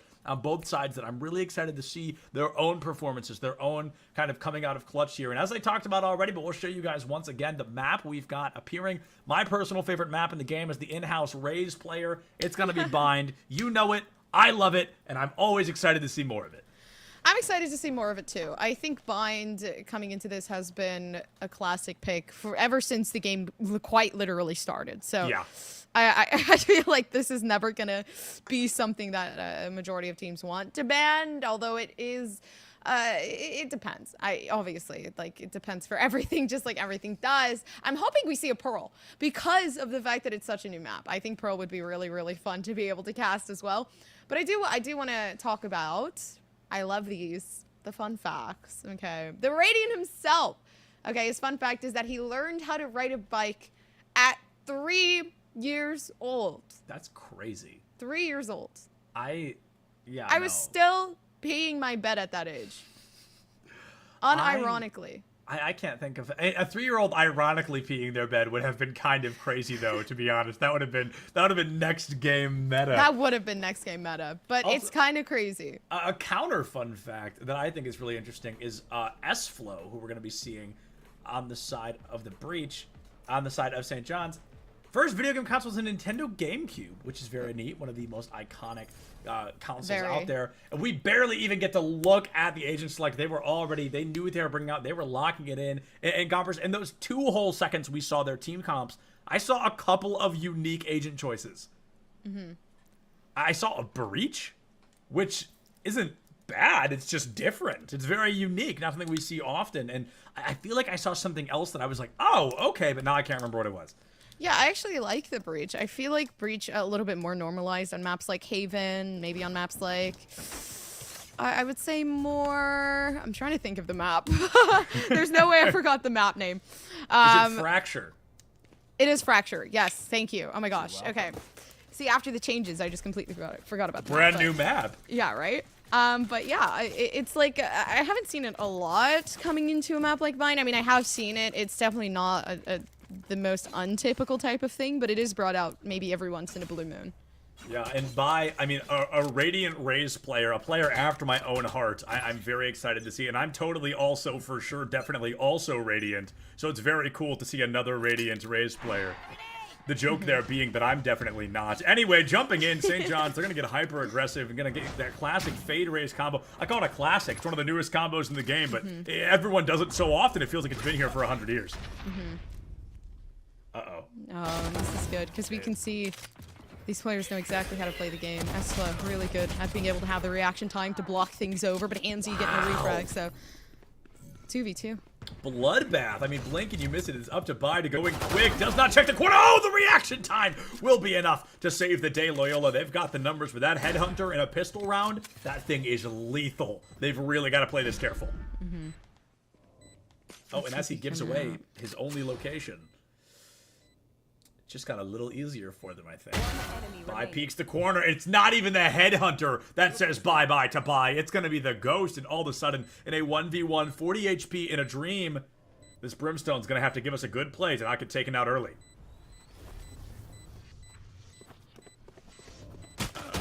Time's 15. And Spirit watching the angle, making sure Smalls goes down. Oh, man. You've got to wonder if that's like a "You're Killing Me" Smalls reference, in which then I have to bring up the fact people always tell me I look like Squints from The Sandlot. Really? Oh, absolutely. I get it all the time. I actually have a t-shirt with Squints on it, and I wear it when I like go to amusement parks and stuff. People always get a kick out of it. I need to hold on. I need to look up Squints. Look up Squints in the Sandlot. I so promise I can see look. the similarity. I look painfully like him. If I were ever to do a cosplay or a Halloween costume, that's #1 on the list. I don't. Well, I can see it. I'm almost flattered that you don't immediately see it. That almost means something to me. That's how often it happens. I'm excited that it's not an immediate recognition. I was thinking about it, and I was like, I need to look this up. Oh! Gotta love the shorty kill. Knight takes out by early Spirit. Gonna find S-Flow, and S-Flow, a real power player back in round 1. Took down, I believe, 2 in the beginning of the Chaos and gave their team the advantage that then it gave them the round win. Gilly v Brimstone here. I don't remember exactly who the Brim is. It's gonna be Void. Every smoke under the sun making an appearance, and the slow but steady action comes through. Void perhaps a bit overzealous. Swovern finds one, gets taken down by Spirit. It is such a chaotic back and forth. Void gets that trade, and it is up to this chamber once again. Yeah. Smalls got close last time, but could not seal the deal. Can they do it this time? Sealing the deal is not going to be an easy feat, especially with Smalls here. Okay, some of the decay, the vulnerability, they have to wait till that goes away, so now they can peek. And it's so good from Smalls. You're not killing me, Smalls. You're killing them. You're taking down Loyola Maryland basically single-handed. I mean, what a strong performance. 70 HP left. Finds 2 kills to win the round. And again, Gompers, we get that cool moment where the statistics have already been defied. It's not going to be, oh, whoever won the pistol round wins the second round, and we kind of follow that same basis we often see. This time it's a complete and total shakeup. We're at a 1-1. The slate has been wiped clean. Yeah, the plate completely washed. Put in the dishwasher. Give it a little rinse. Now we gotta put more food on it. Who's gonna be the first to kind of serve their own plate? That's the question. There's gonna be the Boombot lineup. I haven't seen this in so long. It's a classic. It's the only Boombot lineup I know on this map. I have to make up the rest. It's the only one that I know. Speaking of Boombots, one gets some action onto JPF early. Going to be able to get out of dodge quick. That paint shell going to create a lot of chaos, but Gilly, with that elimination onto Knight, is going to just punch the door open for Loyola Maryland. Now St. John's, they've got that numbers disadvantage. They're going to have to play a lot slower than they want to. And as Void is possibly going to go down one raise, dismisses another, we're back into that 4v4. Oh no, they get together down in the smoke with JPF watching outside just in case things go awry. It was great, but a 2v2 now left, and the spike down on the A site, and they know this. These trades are so crazy. Every time someone gets a kill, somebody else immediately gets a kill. It's never a team up by more than 1. And you've got to wonder, as the round 3 op has made an appearance from Smalls, are they going to be able to put it to good use? Or is this a risk truly not worth its own reward? Oh no, he saw. Okay, Smalls. Oh! This is hard. It's a 1v1. so hard. Smalls holding the angle. No way! No! No! He's going to go for the defuse. I would. At this point, he can't get close enough without walking out of his own smoke. I love the tap of the spike. He's looking the wrong way entirely. Smalls will have the flank if he plays his cards right. This is such a tough situation, Gompers. I don't think Smalls wins this one. He needs to one tap. There's no other window here.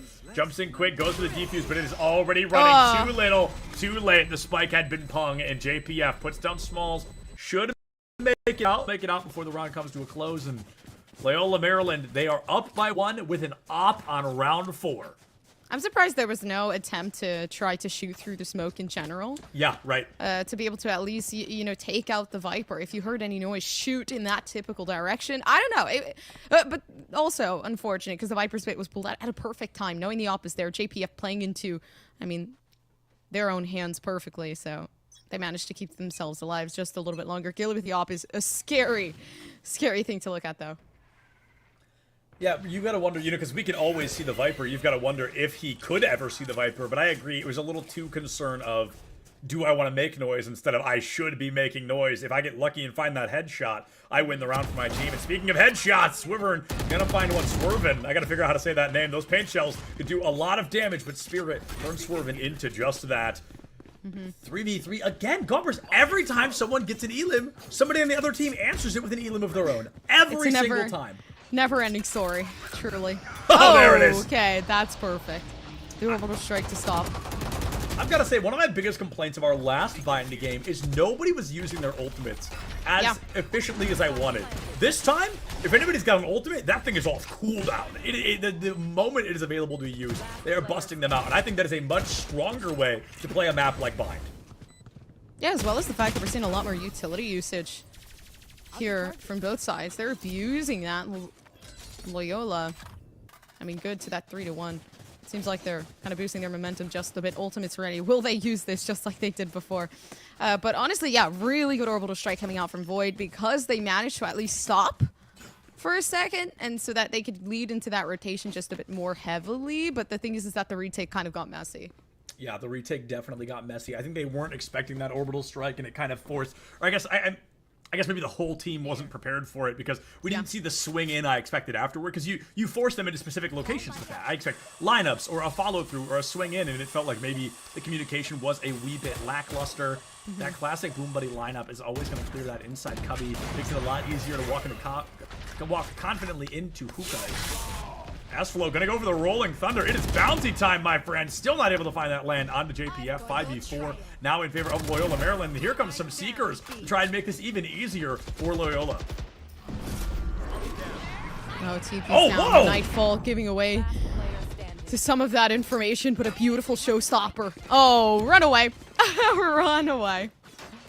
I'd love to say that's never happened to me, but I would just be lying. It's so easy to accidentally catch a corner with the nade, and yeah, it's an easy one to do. Loyola, though, they are doing a great job. They got, was that 2 or 3 ultimates out of St. John's? I think it was 3. Yeah, look at the tab here. It's 3 ultimates used from St. John's, and they didn't even come close to winning that round. Hopefully they use it. I want to see that orbital strike come out. I love seeing the orbital strike. I love seeing the creativity for people, like when they throw it down in U-Haul, when they throw it down for the post plan, or even just like in a random position, just so that they can zone those players out just in case. That's down within 2, but yeah, showstopper here for Swerve, and they're not going to use it. They hear the information there. Are they going to try to sacrifice themselves for a potential pick? Absolutely not. Loyola there for the first 2. I mean, what a strong cleanup. Gilly takes down S-Flow, goes to the TP to rotate fast. It's going to be up to Buy in this chamber here to try and save the day. They just do not have the numbers in their favor. Oh, no, I'm sorry. Buy's on the attack. I mixed up my teams there. But 5v2. Spike plant down. You've got to play a hard defense. You're not going to be able to line up exactly what you're looking for. We need a hero play or we need a save. There's not really kind of a middle ground. And as Smalls goes down, it's up to Swervin, who's already stuck on point, not going to be able to save. That is a flawless round for Loyola Maryland, who are all of a sudden up 5-1. Ultimate on the board for Swervin. Showstopper. I'm still waiting for that. I love the defense showstopper. I'm wishing that they push out maybe just a bit further so that they can take out Loyola Maryland. I feel like they're very disciplined. The problem with that is the fact that we know Loyola knows how to use their ultimates. So, especially considering the fact that they know how to use their utility overall, right? The Sky util, getting that information, flashing in for the team, and allowing Buy to be able to get those entry frags in. Honestly, really helping in that endeavor, but it seems like already the information coming out initially from Swervin. 5v5. Nobody going to be going down too early from the side of St. John's, and I feel like this is the first round in a little while where we're not seeing that immediate elimination. The Tasmanian Tiger going to come through quick, and Swervin overextends on defense, pays the price of their life for it. Gilly goes in. Now you're going to get caught on the double fire. Going to win the 1v1 against Smalls. I've got to say, Gilly doing a phenomenal job these last couple of rounds. I can't remember the last time we saw a round and they didn't pick up a 2-piece. Speaking of 2-pieces, JPF going to turn 2 into 3, and I mean, that was just Viper and Chamber. Nobody else even fired a bullet. This is going to be a pretty short game if it keeps going on like this, to be honest. Especially with the Viper spit is back. It is back after the round that we saw it in. After the round that JPF managed to clutch up. Because if they had peaked that without that Viper spit, they would have gotten completely off down. And now that 6-1 comes in, Loyola Maryland having almost a full board of ultimates down. And now a timeout being forced for St. John's. Yeah, so Gompers, imagine we're in like a parallel universe here. Everything is exactly the same, but instead of you being on the desk with me here, you're the coach for St. John's team. What are you telling them right now to improve this second half? Get some headshots, kids. Valid. Unbelievably valid. Hit those Thanks, shots. guys. Thanks, guys. I took the whole time out just to tell them that.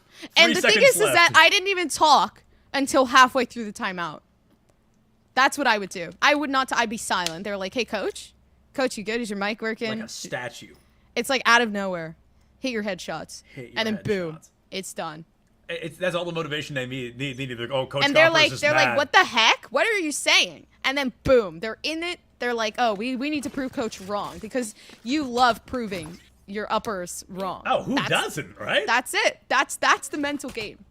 Absolutely. I couldn't have said it better. And I hate to focus on one player at a time because it's never one person's fault to win or lose a round, but I really would like to see Swervin slow it down a little bit. I think we're seeing a little bit too much overextension. Almost always the first player to go down, holding W a little too confidently. And I get it, as a race player, I do that far more than I'm ever going to admit, but it's still something that I think could make a big difference. Let the attacking team come to you. There are few scenarios where somebody needs to overextend on defense. Mm-hmm.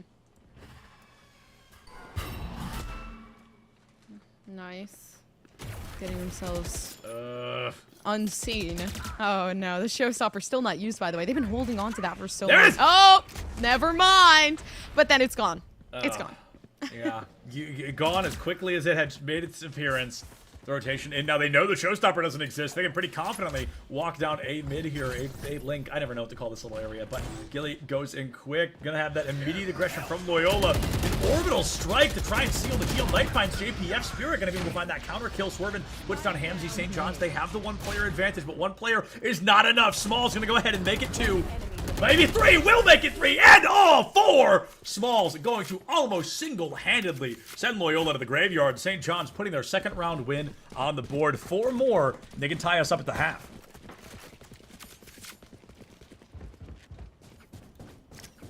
Oh my. Okay. Still.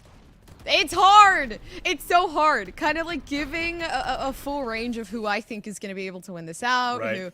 Because then you come with this, and St. John's finally take things back. They're bringing the operator here for Smalls, and I love myself an op. I do. I genuinely do. And especially since they're going quite possibly onto... Are they here? Yeah, the B site is going to be a scary one. 2 ops now. We heard the Tour de Force come out. Someone tells me that Chamber wants to play. Yeah. Void gonna be able to find JPF early. That removes the Viper's Pit. That removes a lot of stall potential for the Spike, and that removes another player off the board as Smalls did not hesitate to fire at the appearance of that shoulder. S-Flow about to hit the embarrassing. Oh my goodness. With no offense, S-Flow, one of the ugliest judge skins I've ever seen. Spirit able to find that counter kill onto S-Flow. I don't even know what it's called. I've never seen that skin before. I did not like it. All is good. It's okay if you have an ugly judge skin. I do too. I think I do too, actually. I have a really nasty, ugly green emerald skin. Oh, I can't think of the one I have Elder Flame. That's what I have. That's not... You need to sit down. No, you need to sit down. I also think it's not ugly. I thought I had a different skin on, and then I realized it was Elder Flame. I do like was like, that is the sickest skin for the judge that you could have. That's a cool one. I got it at one of my black markets, so I bought it. It was pretty sick. What? Yeah, I was pretty stoked about it. Dude, my black markets are awful. That was the only good one I've ever had in my black markets. It was that Elder Flame judge. Oh! Speaking of good things, Knight gonna hit a very good shot on the Spirit. Oh, Swervin takes out Hamzy. Oh, that's like brand new, isn't it? Yeah, that's a really nice hammer. That's a sick hammer. If I played Valorant collegiately, I'd also buy everything in the game. You know what that reminds me of? What's that? That reminds me of Torb Jordan's hammer when he's like in the fire mode, like. Absolutely, when he enters his molten core and he busts out his. Oh, absolutely. I feel it. I think that is a very sick hammer. I have the Gaia axe as my current melee. I have the champion's knife. Oh, I wish I had the champion's knife. I literally collected. I have the first one, and they came out with the second one, and I was like, I can't not spend money on this bundle. I'm already halfway there. You know, you gotta have both of them. I'm a hoarder, so like, they just baited me. Oh no. Speaking of baited, Smalls gonna get taken out early, but Swervin with the counter kill, so we're kind of in a 4v4 scenario. It's a lot different. The only similarity is Brimstone, believe it or not, and S-Flow has to send out a shock. Gilly gonna get taken down. Brimstone's life saved. JPF refuses to miss a shot with his Vandal. Brings out that Viper's Pit we've been waiting for, and that puts Loyola in a much more comfortable position. I would really like to see this Viper get healed up, though. She's at 20 HP. Spike planted. Yeah, with the spike being down, though. Oh, they're both very low now. Limiting the time. Yeah, the mental is definitely there. They have to shoot through anything and everything if possible. St. John's Oh no. Knowing that JFP is in this. Oh no, I'm scared too. Why? Oh, the peek down. They should have just waited because they would have to go through the same entry point. I really thought that JPF was going to be able to clutch that out with the Viper's Pit online, but just could not do it. The operator gets passed right back over to St. John's, and now Gompers, they have won 3, count them, 3 rounds in a row. They're looking good to maybe make this a 6-6 half. Oh no. Okay, here's the other timeout. Yeah, they need this one. They need this one to come out. They lost 3 rounds in a row. They're just facing such a difficult disadvantage, especially with Bio already trying to be able to invest in, you know, at least one more orb to be able to get their ultimate down. But I don't know. I mean, what would you think they would need to do now? If I'm St. John's coach, you're Loyola's coach. I'm Loyola's coach. I think Loyola needs to get a little bit, and this is gonna sound crazy because it sounds so stupid. They just need to get a little more aggressive. I feel like we see them either go all the way in and then backpedal, or take way too long to go in and not get much follow-up afterwards. I think we need to see more hyper-aggressive plays from Gilly, not that slow shift walk down B long. We need to see that run-in toward a force, or that run-in op shot. We need to see more blast pack kind of chaos from this Raze. I think there's a lot that they could be putting together, but also, of course, I would end my whole spiel with hit headshots, kid. You know what I mean? Okay, like, all right. You gotta hit those headshots. See, my advice worked, apparently, according to our producer. So when I said hit headshots, look at them. They're hitting the headshots. So technically, if you say that, then that means Loyola has to come back. Like, and if they don't, then they're all fired. They're out of the college in general. No, I'm kidding. You lose this one game of Valorant, your entire academic career is on the line. That's how you get them to play better. You just threaten them with everything they have. We would be terrible coaches. Oh, and why do you think I'm a caster? I would be a horrible coach.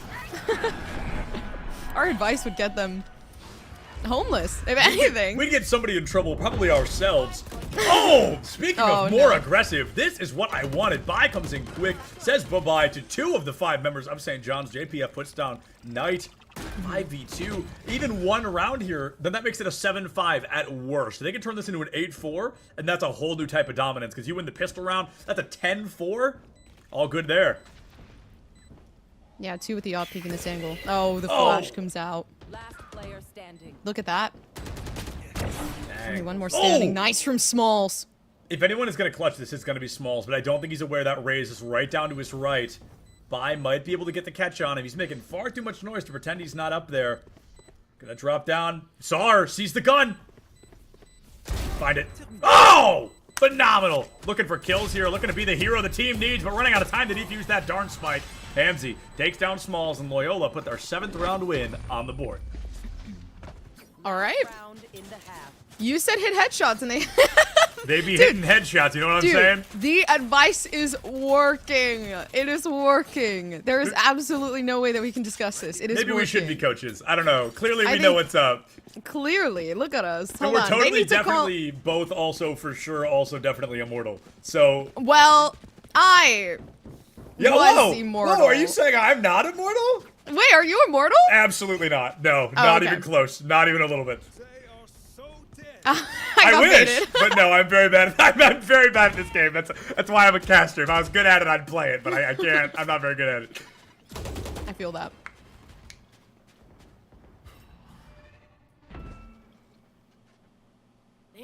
Bai is just got hookah completely for free. Knows somebody's in that cubby. Oh, and the great catch. JPF probably dead here. Knight going to get that Elan, so it's going to be a 1-1 trade. Oh my goodness, just tanks a Hawk to the face. Finds the shot. Finds another, perhaps. Does. Knight with the 3. Let's see a 4. Spirit puts Knight down. St. John's have got the numbers, and it is bouncy time for Loyola Maryland. Smalls finds Spirit, and okay. Gompers, we're seeing St. John's win the round. Maybe. Hamzy might clutch this out. But my main point is they used 3, maybe 4 ultimates. How many ults were used there? Switching sides. Too many is my point. 4. Yeah. Wait, 5? We just switched the sides. Oh, I got so confused. Oh my god. I was like, 5 ults? No. Okay, I think it was 3. I think it was 3 ults. I now understand what they're all using. Okay, everyone just wipe the last like 60-ish seconds from your mind. Just do me one favor today. That's all I'm gonna ask. Dude. Oh, no, Septilence. That was a funny one. We need the clip. No, we don't. No, we don't. Let's clip Let's No, put we that don't. on. Can Actually, we please put that on There's a the 3-minute esports delay. U Twitter? There's a just 3-minute for delay. interactions. We should just end stream now so they don't get to see it. Just pretend there's a technical issue on our end. Oh, that's the most embarrassing thing I've done in a minute. That is rough. I had to give it some like comedic pause so that we could just bask in it. I for was a so second. confident. I was so confident. No wonder they all used those old. You were like, all of that? Wow. Anyway, now that we've got that behind us, the smoke comes in. Swervin takes down by Hamzy. Takes about 35 bullets to the body there. Spirit finds Swervin. Floyd gonna take out Spirit. And it is that classic 1-to-1-to-1-to-1-to-1 situation where nobody can really take a numbers lead. It's always a 1 or tied differential. Oh, Yeah, I mean, using all their ultimates in the last round really just Come put them on, offset. Goldberg. okay, I'll get to the analysis. Cut me a break. Nice splash in from Hamzy. Okay, using the util is Wow. just great and perfect with the frenzy. Loyola, that's a scary round to win, and as dominantly as they did. I mean, they found 3 in a matter of seconds. They're up 8-5. If they win this next round, that can kick them into a 9-5 scenario. All they have to do is break St. John's one round. They can make this an 11-5 before we even know what's going on. Okay, the Spectres though. We know what happens on a bonus round. On a bonus, on a bye round. Okay, see, now I did something, so you can rest. Yeah, they were definitely just as bad as each other too. Definitely the same amount of reaction. Look at that. I think Gilly's gonna do. Oh yeah, you can already tell that they're gonna want an up, especially, you know, picking up the Marshall. Yeah, Gilly did numbers with that tour de force. Yeah, though. I think yeah. found 3, maybe 4. Like it was the sniper in hand. Gilly really kind of woke up, and they did. You've got to wonder if that Marshall can happen, especially when St. John's, one of them is buying armor, so everybody is body shot potential. Mm-hmm. And we're hitting a pause. Oh, you're totally right. I didn't even notice. I was like, dang, this is taking a while. I bet, you know, probably because the game. Yeah, what happened to Valorant, man? Yeah, like the that's pauses crazy. have gotten so much longer lately. Gosh, the in between rounds, they really want to give you time to think about it. No. You know, the only thing that's left to do is to do the spicy noodle challenge while we're sitting here. So. Absolutely. I wish I had that really hot like chip that they sell. You know what I'm Oh talking yeah, like the. Oh my gosh. See, I've been wanting to build my spice tolerance because I heard that once you do and you have like a high spice tolerance, yeah, the spicy foods actually taste like pretty. They say either sweet or really savory. Yeah, no, my best friend literally does that. He like started his own pepper garden to like grow them and increase his heat tolerance, and it's nuts. He can eat things I can't even imagine eating. Yeah, like, I would love to do that because imagine, right? You walk into a store and they're like, hey, do you want to do a challenge? Oh, what's the challenge? You need to eat these 10 fire wings. And, you know, a lot of people can't even handle one bite. Yeah. And then you're like, yeah, sure, hand it to me. And it's a normal lunch for you. And you get like $10,000. Yeah. Boom, you're done. If there's like a scale of hot stuff, like 1 to 5, I, on a good day, can get to like 2. Any higher than that, Septilin starts to get a little bit worried. Things get a little bit rough. But like I can do like traditional hot sauces, like that's no problem. But like when you get to like the exclusive hot sauces, the ones you're only finding at specific stores or on the internet, that's where I get a little bit worried. And speaking of a little bit worried, Hamzy gets a great flash, gets caught out by that bomb buddy, and has to retreat without hitting a single bullet onto anybody, but still lives to tell the tale, and that's the important part. Mm-hmm. Oh, no. They're just both waiting. It's a timing diff. One of them's gonna crack first, and there's 2 of them over here though. Oh my gosh, I don't think that anybody from Loyola is gonna crack. They know not to push angles like these. I agree. They're definitely a team to not overextend. They're actually a team to capitalize on St. John's overextensions, and you've got to wonder if that's kind of what we're seeing a little bit of there.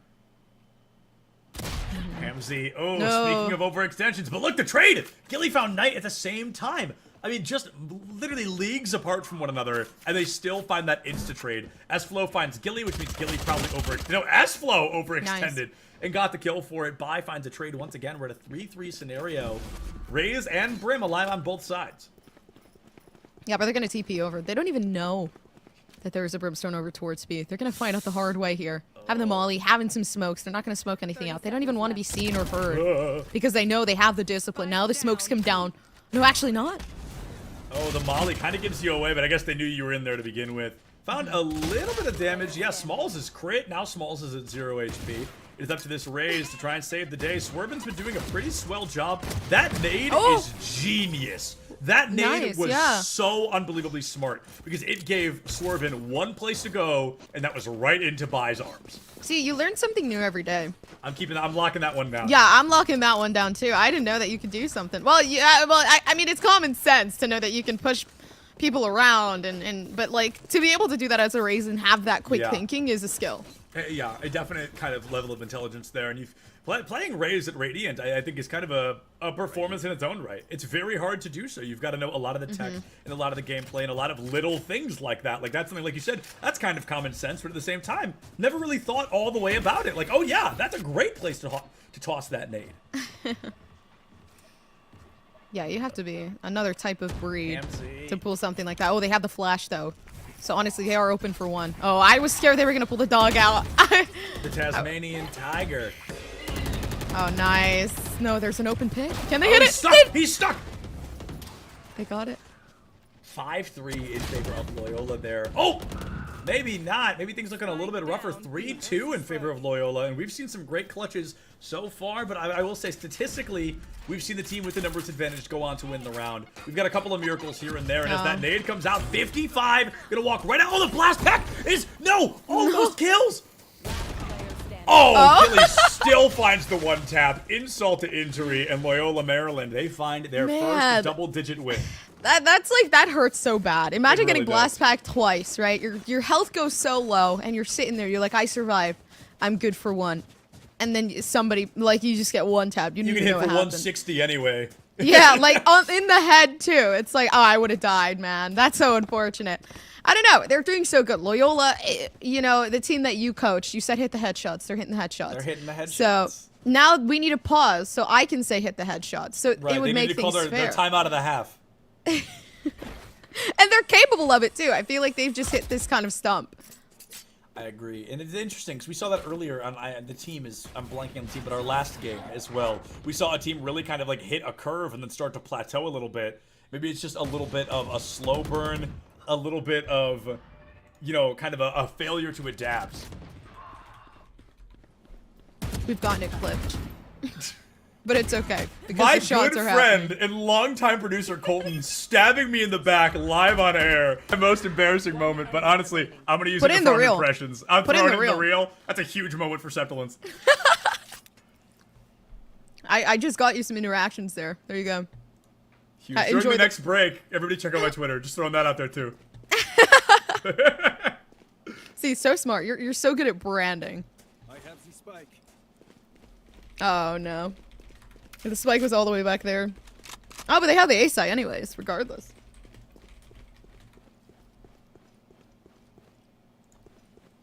Loyola, Maryland, they've got one player left, but Smalls being alive, I think, makes this so much harder, in particular Smalls, because Maniac hits just shot after shot after shot. And until you put him down, it's inevitable. But I've got to say, you know, even when Smalls is down, that's Bai on the side of St. John's, isn't it? Am I getting my teams mixed up? Whatever that Raze player is, they've both been doing a pretty darn good job. So I wouldn't see... It's actually not Bai. That is going to be Swerven. So Swerven has been doing a pretty strong job on this Raze as well. It's okay. I get my races mixed up too. I get my halves mixed up, so at least you don't have that to worry about anymore. I can't believe that. I haven't... Like, that was a good laugh. That was a good laugh. It really was a good laugh. That was hysterical. And okay, everything I said, I was right that time. I knew it was going to be Smalls, a bit of a maniac. I've got to say, if we were looking at each game so far, I feel like our highest, if not one of our highest, performers every game has been a chamber. That's a good spot. Because game one, it was definitely a chamber. This game, it's definitely a chamber. The only one I can't remember is last game. This is good. Although, I think Spirit more so has a lot more impact just using the orbital in general, considering the fact that... Oh, no, actually, no. They're gonna have... What? You want to play? I was a little confused, because they had the Spectre and a full shield. I was wondering if they could even afford it, but no. Oh! Oh! Come on! He wasn't even in frame! Oh my good... That's a mauled. That's a desk slam. Holy cow. I cannot believe that. How is that even possible? I didn't even see him. I don't think he saw him either. I think. I think the what is it called? The Haunt came around the corner. He just blind fired. Yeah. And he took him out. That's absurd. Wow, unfortunate. But hey, as a wise man once said, we absolutely take those. I mean, you got the elim, you found what you needed. You're up another one. You can get to that 11th round win. You can put yourselves in a really comfortable position to win. Yeah. And if they win this only with the Tour de Force, if they can hold on to Orbital till the next round, that'll be huge. But there we go. The lead immediately ripped away. Yeah, because Oh, it's Swerven taken was solo fighting on B, so they kind of lost their life. Although Void can honestly ultimate here down in U-Haul. I agree. Now would be the time. Okay. now that he also definitely knows somebody's now in U-Haul, this should be the time to. Absolutely. Oh, now they know. Yeah, now they did the Haunt. It went off. Yeah. So it definitely went off. That was a risk to be taken. Oh, no. I forgot Gilly even had that out. Oh my gosh. Oh, what was it, 2 rounds ago? I said you give Gilly a sniper, kid's a maniac. Proof in the pudding. Absolutely. Right there. Takes down 3 in that round. Takes down 1 so early, I forgot he had it out. And then cleans up the round with the rest of it. Loyola, they're sitting 11-1. Here comes the replay on that. I'm excited to see it. Because it is that. Oh, that's right. This was the first kill. No way that kills. No way. Hold on. Frame by frame. The elbow. No, they saw it. They saw it. Elbow. Oh my, that's still a desk slam. If I was that other chamber, I'm furious. You know what I thought? I thought when Colton said, "Oh, here's the replay," it would have been you. I would have been so embarrassed. Colton would never do me like that. Actually, he probably would, and it would be hysterical. But he was not going to do me like that yet. Oh, nice. Oh, Old City. Oh, this is scary though, because the Seekers actually didn't allow them to get onto the site. Nope, the orbital. What? It's dual the orbital. It's a Venn diagram of orbital strikes. Crazy. They both have satellites right above this location, but I guess that's how it goes. Now the showstopper. This isn't even the final round guarantee. After this, they have to win 1 more. But that was every ultimate available except for 1 showstopper. I'm not really pleased with the way that Loyola's playing, but a 3v3 difficult. There comes the first shot. Nice from St. John's playing together for the refrag. And 1 over in U-Haul. In Hookah. I don't even know if they know this. Oh! Oh, this is possible. No way JPF clutches this. I mean, I believe JPF is fully capable. Reaction time is there. It's on the spot. Where's the shot? Oh, wow. It's Void! With the clutch. Get over to that point of view. 10 HP. Holy cow. That would have been 1 out if they had just run it down. Yep. Because you're giving away that noise, and you're also allowing them to know what parameter you're in. So they knew where to play and how to play that. Yeah, and you've got to know, like, you know, your teammates know how much they hit the brim for. They had to know he was nearly crit, or it was very much crit at 10 HP. Yeah. So it's playing that kind of advantage. I wholeheartedly agree. If you just ran that down, don't even give him time to think about, oh, what do I do next? Should have been an easy round win, I think. Would have been the penultimate round probably, but now we're gonna have at least 2 more. Oh no. Gilly, wow, tanks a couple of shots there. Hamzy gonna get caught out by the Haunt. Now the breach flash as well. Knight takes down Gilly, and that chamber missing, that power player missing is going to be devastating. Here's Nightfall, and that hyper aggression from St. John's I think is gonna pay out in dividends. Yeah, devastation doesn't end though. Knight putting out the Prowler, not getting information down in CT, but Spirit. Oh, looking to peek. This is a scary one, but that's good. Esla should have been aware that the smoke would have collapsed. That's my favorite thing about this game is how some elims can just turn into like jump scares, and it's really frightening. Bye with the bomb, but he takes out Swerve, and I think the showstopper did a whole lot of 0 damage. JPF, whoa! In the smoke, he must have just peeked. No! No way! No, he doesn't know! Okay, this is clip-worthy. There's no way Bai is not hit by that. Oh, you know St. John's is mauling. Holy cow, how could you not? That was like pixel perfect. That is one of the scariest things of having a molly. Not putting it directly where you're expecting it to go. I mean, and then just allowing that to happen. That is crazy. I mean, now he has an orbital, so that he can make sure that you know he completely covers those grounds. That's crazy because he used his orbital 2 rounds ago. That's nuts. Fragged That's out a really fast refresh time. Yeah, wow. JPF has the Viper's Pit, which would, to be fair, essentially get canceled out by the orbital unless the Viper lives through it, which the odds are pretty high. It gives you a pretty big heads up of when where it's going to hit. So it would at least buy the team a little bit of time and force a couple no, rotations. this is not good. I never liked the overextension down B long. Yeah. Bai got taken out, and Gilly lives to tell the tale, but you're still down that one player. Okay, never mind. There's that trade. We're always waiting for it. Oh, no way! Tries to wallbang, it just gets absolutely folded via wallbang. 7 HP there. No, this. He's trying to spray down, trying to get some damage. I don't think it would work. Oh, but think a he's- nice yeah. heal. They managed to get the heal, which is fine. This guy can still continue to get that heal of Eslo pushed up a little bit too far, and Gilly's gonna try to take it. The Spectre, absolutely insane. Not the reload. Oh, and they pulled out the knife. Hamzy has to kill 3 here, less than half HP. I mean, the odds are low, and does not even know. Yeah, Smalls is waiting right around the corner. If Smalls is alive, the odds are against you. That much has been made very, very clear today. Smalls was our first player to hit 20 elims and is still in the lead at 24 on the board, bringing out a tour de force to try and win another round for St. John's. They only need one more round for Loyola.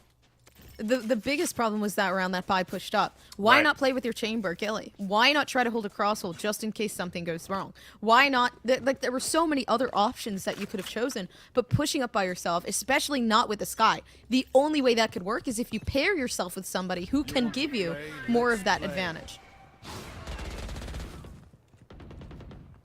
Okay, I love this play from Bai. I have the same Vandal. Just putting that out there. I think it's a very nice looking gun. And it's that playing aggressive without playing over-aggressive. The existence of the word over-aggressive exists because you can take it too far. And I think we learned that from Bai in that last round. Went for an off angle, instead walked into 4 people at once, and just not an easy thing to recover from. But now they've got the HP advantage. I don't think they know that. Gilly!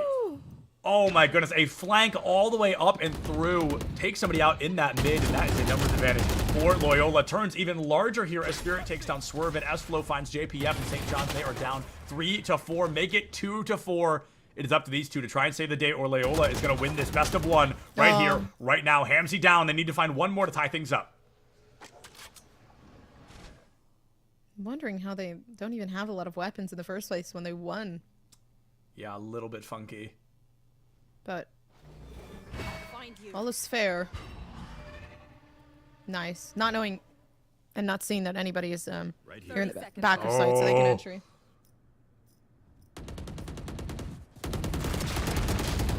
No! I love the play, but it's not gonna pay off. Oh no. 41 HP, they know exactly where they are. I'd throw the Haunt out, honestly, or whatever that's called. I can't think of the ability name.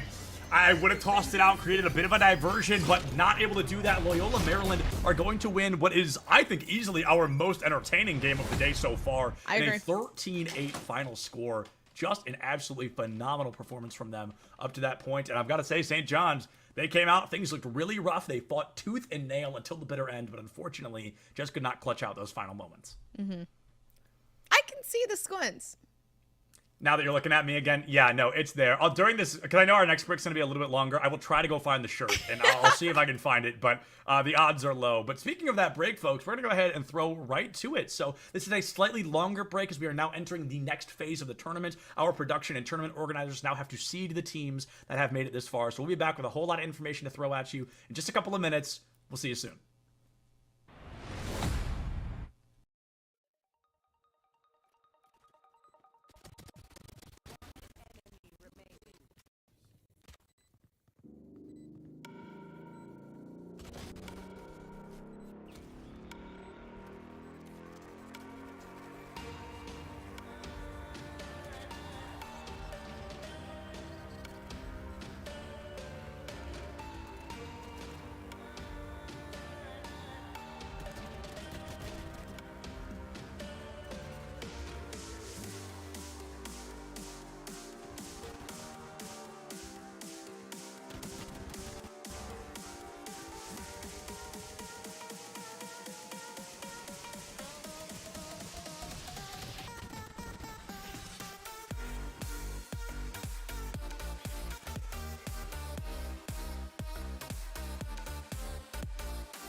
Hello, everybody, and welcome back to the. One on each side. Now they're just trying to go ahead and play right in. Pace University, though, staying all together right on this point. Immortality Field having to be invested, but it comes in just a little too late. Tinfoil knocked out of neck for Pace thus far, but it doesn't matter. Last Miss isn't missing any of these slashes and dashes right away. EMP does come out, does find a few people, and in fact, College of St. Rose is able to turn this right back on its heels, and so they will be able to get the point flipped back in their favor. That was a gutsy EMP play from Odos there, using it when College of St. Rose was down a couple of players. You might have ended up wasting that very valuable ultimate, but you managed to get the point flip for College of St. Rose. Really nice target prioritization from that squad, and now you're playing into a Pace University squad that's going to have all 5 of their ultimates available here, so you got to be very careful.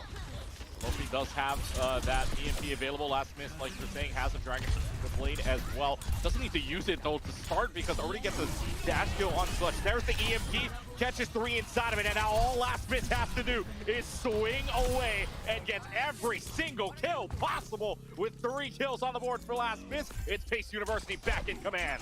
It really is just as easy as that, ladies and gentlemen. EMP Blade combo. College of St. Rose could do absolutely nothing about it, and Pace University find themselves in a situation where now they have 3 ultimates still available on the board, of getting up to 70% on the clock. This could be St. Rose's last real shot to take Ruins here. If they take too long here, it could be 90% by the time this fight is over, and that's no time to get in a good fight.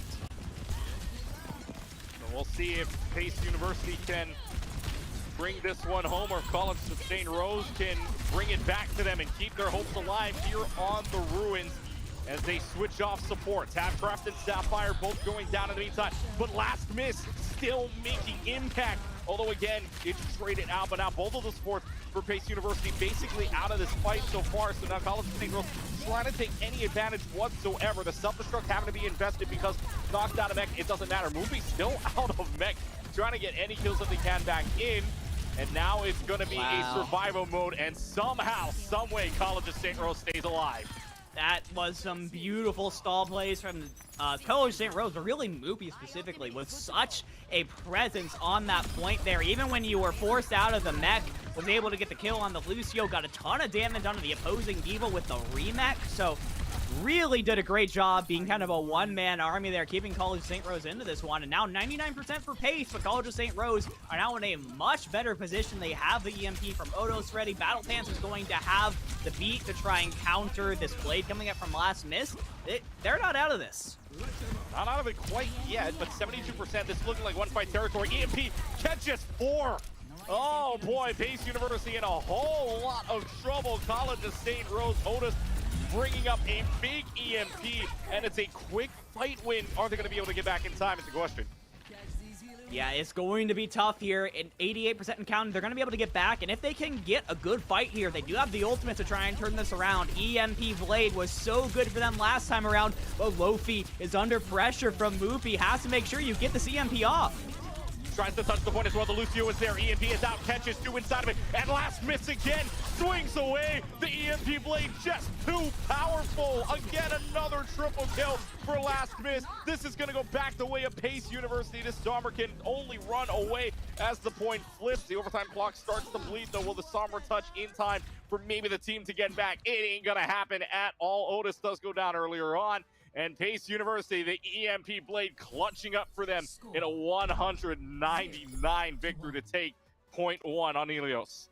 And Battle Pants was just a moment too slow with that beat. Saw the translocator coming in, knew the EMP was coming, but got canceled out of that beat mid-ultimate. If Battle Pants was able to hit the ground and get that overshield onto the entire team, who knows what could have happened there, but just an instant too slow there on that Lucio, and that is what makes the difference here for Pace University. So, again, this is a team that lost to St. Rose 0-3 last time they played earlier today. Now, though, we're at 1 p.m. Eastern time. This team looks awake and ready to go. Yeah, it was early on in the day for them at 10 a.m. Eastern time start for their first match. 3 hours later, though, starting to wake up just a little bit. It's past noon, so hey, looking like a more awake Pace University here to start. Lofi already going down oh so low, but able to back up just in time of that translocator. Unfortunately, the other Somber can't get away from the hands of Last Miss, and there's your star of the games so far with this Genji, and already College of St. Rose having a backup, so this is going to be a first fight win here for the Pace University team. As I say that, though, Asta does go down, but it hands of Odos on this Sojourn. But again, last miss just making so much trouble for this team, and Pace University starting off on the right foot. It is so tough for St. Rose, especially when you always have one player wanting to play those kind of long-range heroes. Last time it was Clutch on the Ashe, this time Odos is on the Sojourn. And it's really good when you're hitting those shots, but you really kind of want to, when you have a Genji doing this much damage to you up front, you kind of want to have as much upfront damage to try and counter that Genji as possible. The one up-close damage dealer alone just hasn't been enough so far, and last miss 75% to a blade already just shows how much damage this Genji's been doing. Oh, there's a shot onto Lofi already, so you're not going to have a chance to build up an EMP in time for last miss's blade in this upcoming fight. So if you're Pace University, maybe backing off a little bit isn't such a bad idea.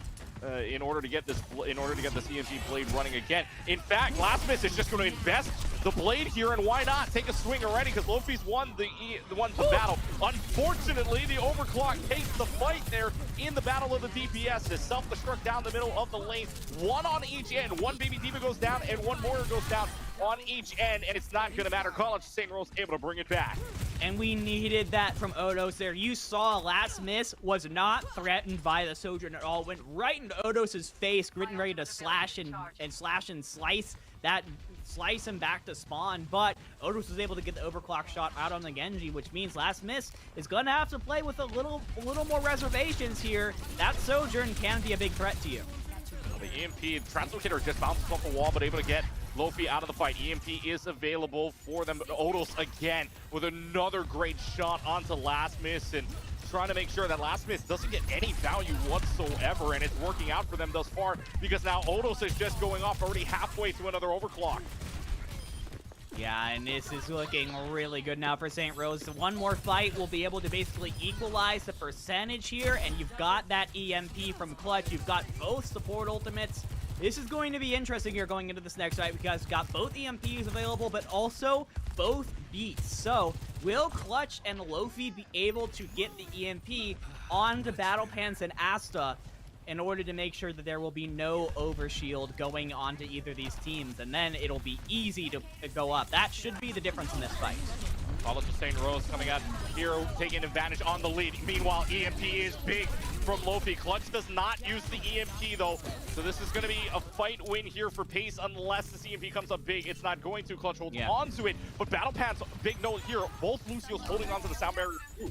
Yeah, I mean, Battle Pants got caught in the EMP, so couldn't use the sound barrier even if he wanted to. So College of St. Rose end up being forced to just concede that one. They do have the lead on percentages at the moment, and you do know that there's no EMP on the other side. And whoa, Odos gets the kill on the last miss to start off. Now he's gonna pop the overclock, try and maybe get this done without the EMP. Yeah, well, the sound barrier is starting off for Battle Pants already, and that's Baptiste. Sapphire just cannot get away. Moopy there to drag it away for the final kill, or for the final blow, I should say, and 91%. They're going to be able to hold on to this for about 95%, but right now it is Pace University that it has the lead. College of St. Rose holding on to the EMP. That's big for them. Absolutely massive. You see Pace University, they really only have the beat available from Asta at the moment. Last miss kind of close to the blade and will probably have it, but you've got opportunities for St. Rose. You can try and cancel that out very quickly with the EMP. You've also got the Diva Bomb that'll be really good at zoning that Genji away. Asta can only block one of those. Canceled! Oh my gosh, that was so good from Clutch. Yeah, that was a huge EMP. Clutch comes up big there with a huge EMP, and now 3 people down. This is all but over. The Dragon Blade can only swing away in desperation, and we are going to map 3, 100-97 for the College of St. Rose. Deciding map is the Well.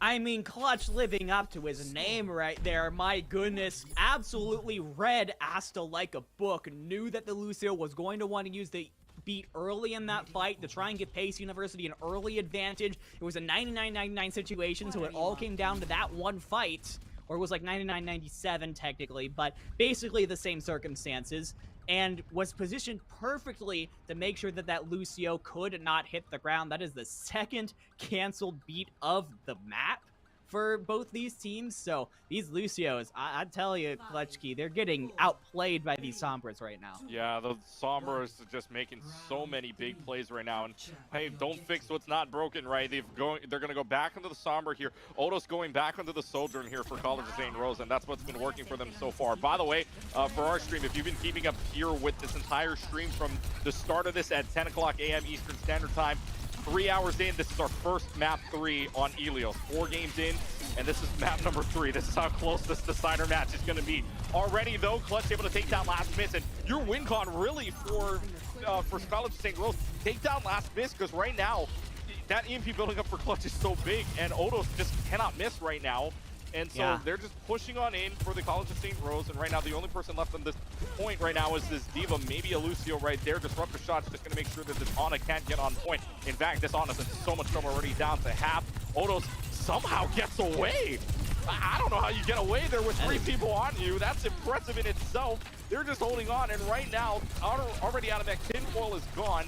And now last miss getting the dash away. It's just a trade fight right now. There's no clear winner here. Yeah, no one's actually taken the point quite yet. There it is. Pace has managed to push St. Rose back. Last miss went down early, but St. Rose could not finish the fight. They had to... Pace University did a really good job, again, staying in this fight, keeping themselves in it, not letting College of St. Rose get back into this one. And once Last Miss came back, it was basically all over. And it's just like nothing happened. Look at those ultimates from Pace. They're going to have all 5 available in this next fight. See if the EMP cancels out any of that. So, like you were saying, 5 ultimates up for Pace, including a big sound barrier, including a big EMP here. We'll see if Clutch is going to throw up. The Translocator throws the EMP on both ends. 3 caught for Pace, 2 caught for College of St. Rose. Who's going to win the battle of the EMP here? Looking like Pace to start, only having to invest the EMP. Self-destruct is out there for tinfoil. Isn't going to find anything. Odo's still hitting shots, though, with the railgun. And Odo's just going off here. Watch out for this Soldier in the side room, because Odos is just putting a mark on. And College of St. Rose able to flip it in their situation. Yeah, beautifully played from St. Rose, able to take the aggression from the EMP just a little bit better than Pace was back then, but they were forced to use a lot more ultimates. There were 4 ultimates used from the side of St. Rose, only 2 from Pace, which means you are going to have to play into this Blade from Last Miss. It's going to be a Nano Blade, actually, from Last Miss and Sapphire. The only support ultimate you have is the Coalescence from Halfcraft. Is that going to be enough? We'll see, the Dragon Blade is out, the sound barrier also to help this as well. Odos in a lot of trouble, doesn't have a slide away to get through, and now the Coalescence out, maybe to take down Last Miss here. It's such a close battle between this one right now, but the Coalescence doesn't last long enough for Halfcraft, so Last Miss takes advantage of it, and right now Pace University looking to be on pace to flip this one back, and indeed they do. They'll be able to flip it back easily. Nicely done. Well played with the ultimates they had from Pace, but now we're back into this neutral situation, right? You got both teams really with no ultimates on the board. The closest is tinfoil to that Diva Bomb, but that's still 20% away. And I still think these neutral fights where neither team has many ultimates to work with, this is when we really see who is the most skilled, who is able to get these fight wins when you really have no ultimates to fall back on. The dry run battle, the neutral fight battle is on. The Sombra in the backline getting the hack. Well, it gets the hack onto Last Miss, but with the rest of the team there really doesn't find anything with it. The self-destruct is out. That's going to be able to find Boopy's mech. So in other words, this is a good fight win for Pace University, and right now it's 1-fight territory. Yeah, what a great opening there from Pace University. First, it was the anti-nade from Sapphire onto both of the supports of St. Rose, and then Lofi was able to get in the back and get the hack onto Battle Pants, and Lucio had no chance of surviving from that point forward.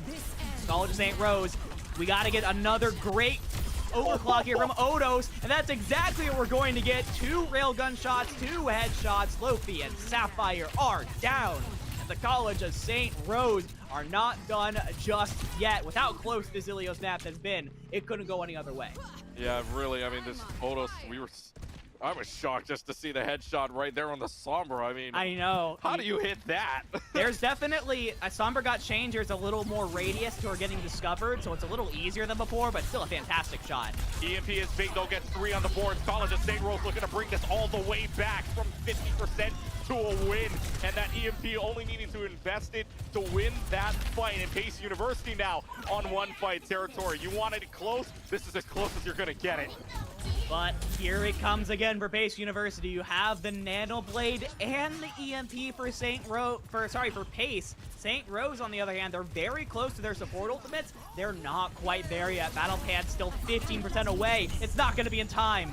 Lofi has, or rather, Last Miss does get hacked, so Lofi's EMP really goes for nothing except now Last Miss does get that kill onto Odos, which is big. That's a lot of the damage down, and now Last Miss with the EMP and the Blade doesn't even need to invest the Nano into the Blade, invested into Lofi on the Sombra, and now it's just the Sombra running for their life. Pace gets the win. Fight for them, and now the overtime clock starts to bleed. This is where it gets close. Odos on the Soldier takes down Last Miss. Glutch gets the final blow credit there, but right now with the Soldier back, it is Odos' time to try and bring this all the way back home. The self-destruct is out, takes down Battle Path, trying to get back into play here. This is super close, and somehow, someway, Tim Foyle is still on this point. But right now, the Moira and the team are the only 2 on point. Odos finally goes down here for Pace. Right now, Glutch just trying to be the last man standing with the impact of that Sombra, but it's not going to matter much. Movie doesn't have a support player there to help them, and it's just all but over, ladies and gentlemen. The closest match you're going to see here is between these two, but in the end, it is the team from Pace that wins on Helios 2-1. What a huge win for them as well. Again, this is the I'm gonna repeat myself, but that's because this they haven't fixed that bug yet. It's still playing backwards. Anyways, this was the story going into this match. Was Pace got 3-0'd by St. Rose earlier. This is their revenge game, and in a very close first map, they do manage to get the first win on St. Rose. So now they know for certain they can win maps against this team. They can win a series against this team.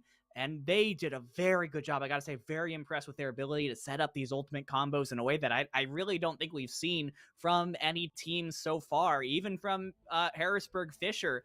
You know, they are just kind of getting ultimates and using them at their leisure. You saw the fight planning coming in for Pace, though. You saw how they wanted to use their ultimates in combination with each other to secure victories, and it worked out very, very well for them. And you want to talk about how important a map 1 victory is as well. I mean, that was as close as you're going to get it. 2 more percentage, and we would have gone the entire distance of a map, and that was back on Lighthouse when St. Rose won that 100-97. Other than that, the other 2 maps, Pace won it 100-99, as close as you want to get this map in general. And right now, if this is the way that it's looking right now in the revenge game, hey, Map 5 is a possibility. I'm going to say it right now. Map 5 is a possibility the way this is going. So much of a possibility. My goodness. Every single one of those submaps from Ilios were right there, so close to each other. I want to say both teams were within like the 1-fight territory. It went back and forth all the way. We might be in for a long one here, Clutchkey. And honestly, after a bunch of games that didn't seem super close, I'm super excited that we get to see these 2 teams really putting it all on the table today. Yeah, and this is going to be an interesting thing as well because, again, you're playing for a seed. This is the decider match where if you lose this, you're going to be playing an extra match, essentially, to get that invite into the top 8 to play at Rutgers in November automatically. But if you win this game, you don't have to do that again. You're in top 8. You don't have to worry about getting that invite. You're going to be at the LAN in Rutgers in November. So this match becomes so important not to have that pressure on you to be in that last 2 eliminated, last 2 out. So you don't want to have that on your shoulders. Coming up next, though, is the escort map sign. And for right now, I mean, as close as it was for St. Rose, this is going to be an interesting pick for them. In terms of map, because it can go all over the place. We've seen Circuit Royale for both of the games that we watched go on to Escort here. We didn't get to see the third match we did get to was Wigglers versus Harrisburg, but that only went 1 map for us as we got to the Group B winners bracket in general. But for the 2 matches that we did see, Circuit Royale was the popular pick. Yeah, I wouldn't be shocked to see us go 3 for 3 either, because we saw Odos go on that Sojourn and have a lot of success, right? We have established a Circuit Royale is a really good sniper map. Odos seems to really like those snipers, and St. Rose has gotten a decent amount of success with those snipers. It has been shown that if you're able to keep Last Miss kind of at arm's reach, and you're able to make sure that you're not able to get Genji comboed by that very good Genji player. It seems like, by the way, at least based off this first map, Last Miss seems to be kind of a Genji player, right? Didn't really end up swapping onto any other hero throughout that first map. So as far as right now, it seems like Last Miss is a Genji, and you got to try and counter that Genji, because Last Miss will take over the game if you let him. Good way to do that is to make sure Last Miss doesn't get close enough to do damage. Yeah, and we're actually going to get a switch up here. It's not really a sub, but the next map is going to be Gibraltar. That's Circuit Royale, not much of a surprise. Here's a surprise for you, though. They're going to switch roles. It's not a sub, it's a switch role. Last Miss will go on to tank instead, and Tinfoil will be on the DPS. So it's a little bit of a switch up, if you will, in terms of positioning for the side of Pace. But hey, they're changing it up a little bit, maybe to give St. Rose a little bit of a run for their money here, for maybe just to confuse them in the long run, maybe for position-wise, or maybe it's just because of the map, but Gibraltar is the next one coming up. I mean, maybe Last Miss is just the best Winston player on the team. We see a lot of Winston play going in on Gibraltar because of all the high grounds that are on it. You really need a tank player that can quickly get from low ground to high ground. Winston is that character. Or maybe you're just if you're Pace University, you think that Moopy is the #1 threat on the side of St. Rose, and you want your best character to be directly countering Moopy to try and keep yourself the advantage. So it's been gonna be really interesting here for the side of Pace, going for a switch on the roles. It's gonna be a significant shakeup to their team comps. And here's a significant shakeup to this team comp. Tinfoil is out on the Torbjorn. Yeah. I mean, that Torbjorn, we haven't seen one of the characters we haven't seen, again, in all 4 games that we have gone through so far. There's a lot of new characters that we've been seeing.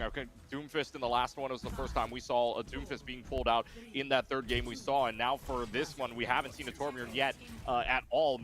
People mainly been favoring the Sojourn, the Genji, the Sombra. Now we get to see the Torbjorn instead, and maybe that's just to counter out the Sombra that could be available in their back line. But for right now, they're just going to dive right in. No Winstons. In fact, it's just going to be a D.Va v D.Va battle. Movie sticks on to D.Va here and just trying to push along for right now. But it's so hard just trying to get on top of that and trying to get any damage without really any dives going on right now. But Odo's still doing a good job at getting a lot of damage. In fact, already 30% to it all. Yeah, I think you got it right on. I think Tinfoil is there as a Sombra counter. The second that Clutch tries to get into the back, you're going to get targeted by that Torbjorn turret. It's going to do a surprising amount of damage and hits every single time. So I do like the idea here for Pace, but it really is the aggression from the College of St. Rose that seems to be doing a lot of damage. Really is Odos taking the lead right now, doubling the DPS counterpart. So College of St. Rose trying to figure out what to do here against this team, and already with Odos hitting shots on the railgun. Odos, I don't think his shooting percentage must be at least 50%. I don't think I've seen him miss a railgun shot thus far, unless there's a Sombra that's teleporting away. I don't think I've seen him miss here so far. There's the self-destruct out, but again, takes the D.Va out right beforehand anyways, does get the self-destruct kill on the Mercy, but it's not going to matter much for the rest of your team is gone anyways. Yeah. When a Sojourn is hitting railgun shots like this, there is very little you can do about it. Sojourn is so good at just deleting those squishier members from the map, and then you will also have a decent amount of mobility there with a slide and jump, and oh my goodness, Odos just continues to wreak havoc on this Pace University squad. College of St. Rose maybe thinking, hey, we are due for a map win here. This was our map pick. We are comfortable on this. Let's keep it going. Yeah, and right now, College of St. Rose want to extend this game further than just 3. And right now, Tinfoil having to switch it over from the Torbjorn after using Molten Core into the Reaper. Now, Self-Destruct's going to go in the back line for Moopy. Does not find a thing. It doesn't matter. That splits them up, in fact. And Lofi just cannot find a hack right now. Just can't buy a hack.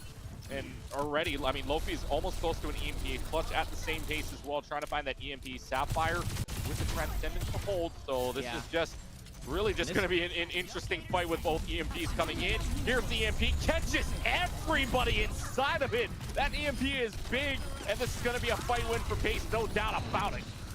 Yeah, and this is the big difference between these two comps right now. Sapphire has the Transcendence ready, so that is a fantastic defensive ultimate to use in counter to that EMP. If Sapphire is able to avoid the EMP, you can basically nullify that ult from Clutch. What is College of St. Rose going to do to an EMP from Lofi?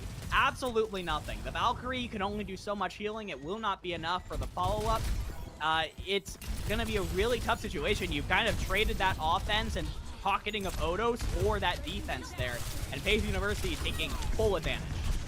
Yeah, and the Mercy going down very early on, pocketing Odos is a big play for them as well. In fact, even if Tinfoil does go down, they still got a long way to get to the card, plus the spawn runs in favor of this team in Pace University. A very aggressive bomb here, trying to make sure that this D.Va doesn't get any value whatsoever, and does get the sit-down kill as well. He is squished. And so Pace University want to make sure that College of St. Rose can't get any momentum coming back. That was just asserting dominance from Last Miss on and Moopy right there. Just saying, hey, I can play D.Va just as well as you, perhaps even better. That being said, St. Rose, though, I mean, they have the advantage in this fight. Clutch now has no Transcendence to worry about from Sapphire, so this should be a pretty easy EMP to fight win here, as long as you're able to get a couple with that shot. Oh, you missed that! Oh, how do you miss that? Shot. Nobody gets it back. He does redeem himself when he's moving. So Tinfoil not moving missed the shot. Tinfoil when he is moving, Odos hits the shot. This is how insane the aim is, apparently, because the DPI must be just insane for Odos right now, just trying to figure out the shot. With 2 minutes and 8 seconds left on the clock, the overclock does work out in their favor.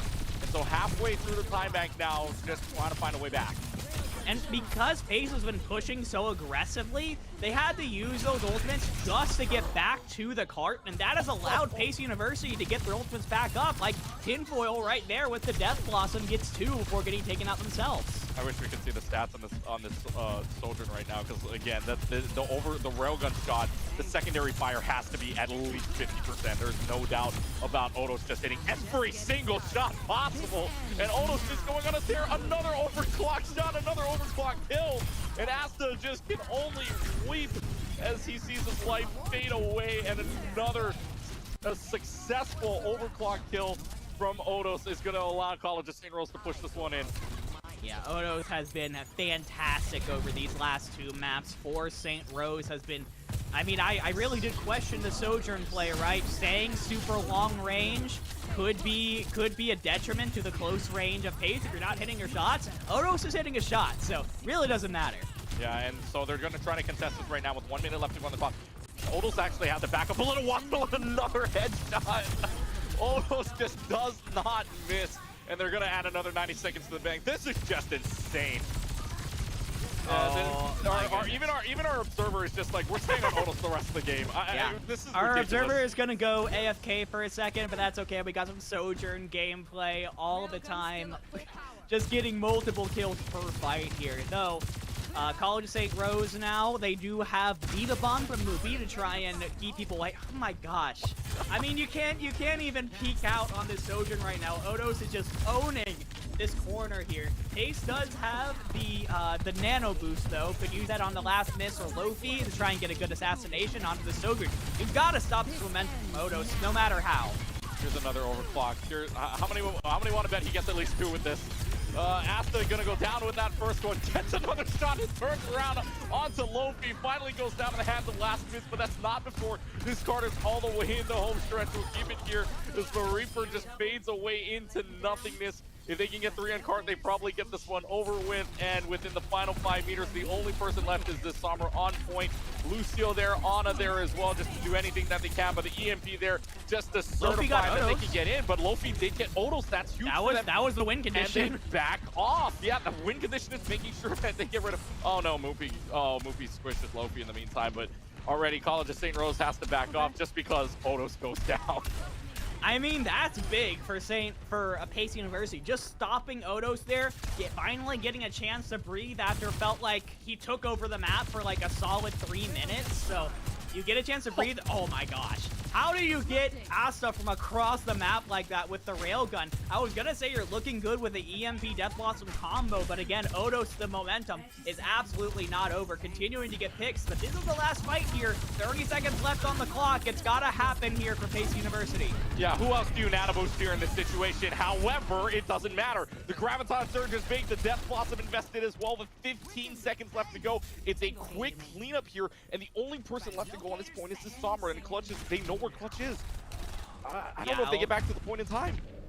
Oh, it's going to be really tough. Clutch has 2 health. So low, trying to get that touch. Does get it, but gets taken out immediately by Tinfoil. This should be Pace University able to hold at the end here.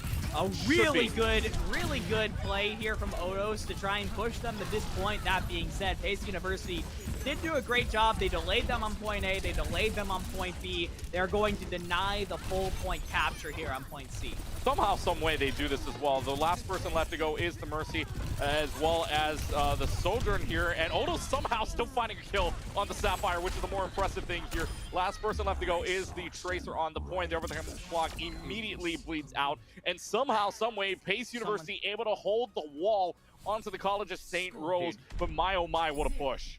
You gotta somehow get Odos' scorecard here. Like, how many final blows do this two have? Because is this a Fleta deadlift we're looking at right now? We might be looking at a Fleta deadlift with how many final blows this Odos has been getting.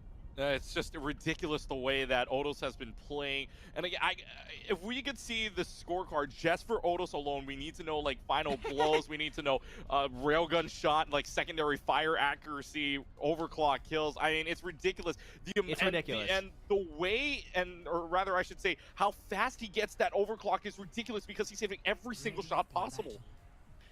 But with how much we are raving about Odos' individual gameplay, and we definitely deserves the raving, they didn't finish the map, right? No, they weren't able to finish the overall objective of the map, and that is because Pace University, I mean, they bent to Odos and the rest of St. Rose, but they did not break. Throughout point A, they won a couple of fights. They squeezed some time off the clock. Point B, they won a couple of fights. They spawn held for a little bit. You saw Last Miss really giving it to Moopy with the remat kill.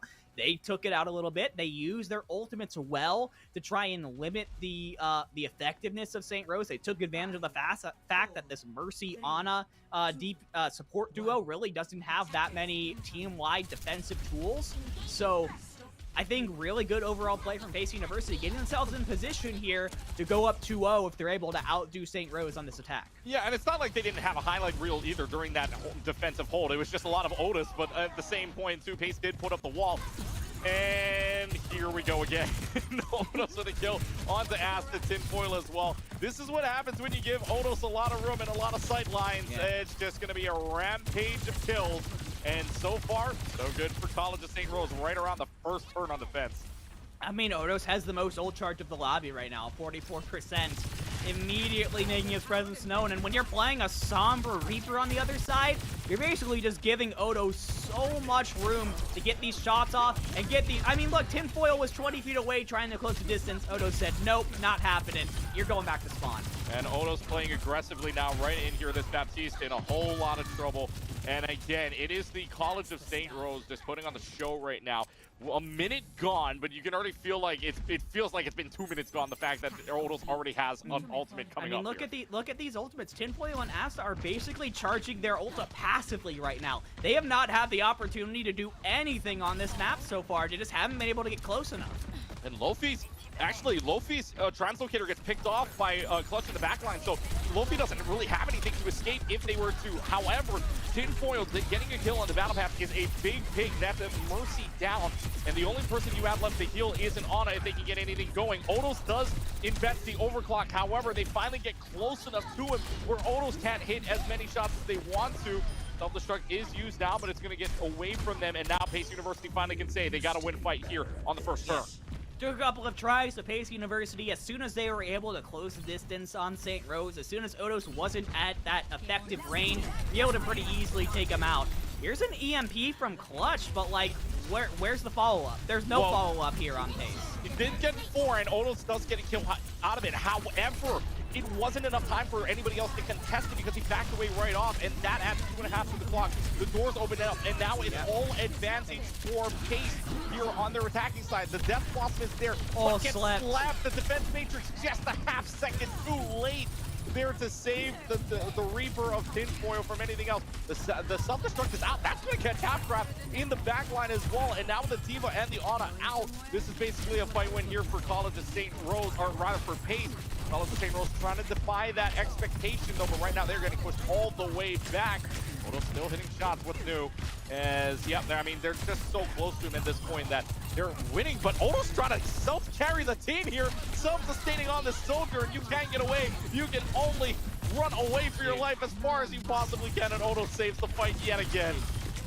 Not only is Odo's hitting the railgun shots, but he's hitting a surprising amount of those primary projectile shots too.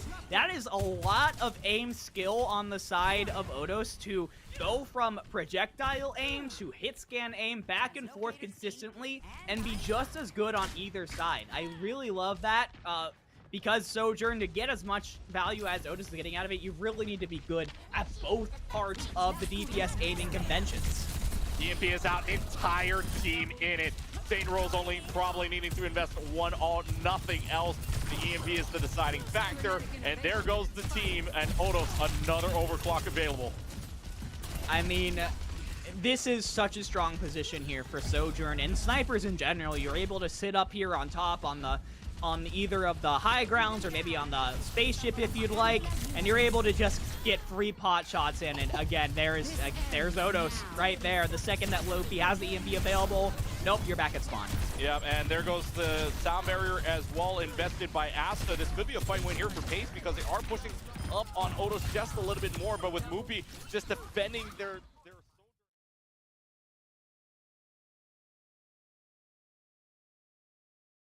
Hello, everybody, and welcome back to the Collegiate Esport Commissioners Cup 2022. I am Septilence, joined by Ethan, another cancer survivor and esports enjoyer, brought to us by the Leukemia and Lymphoma Society. So, Ethan, of course, if you're comfortable, can you kind of walk us through what cancer you had and how long you were battling it for?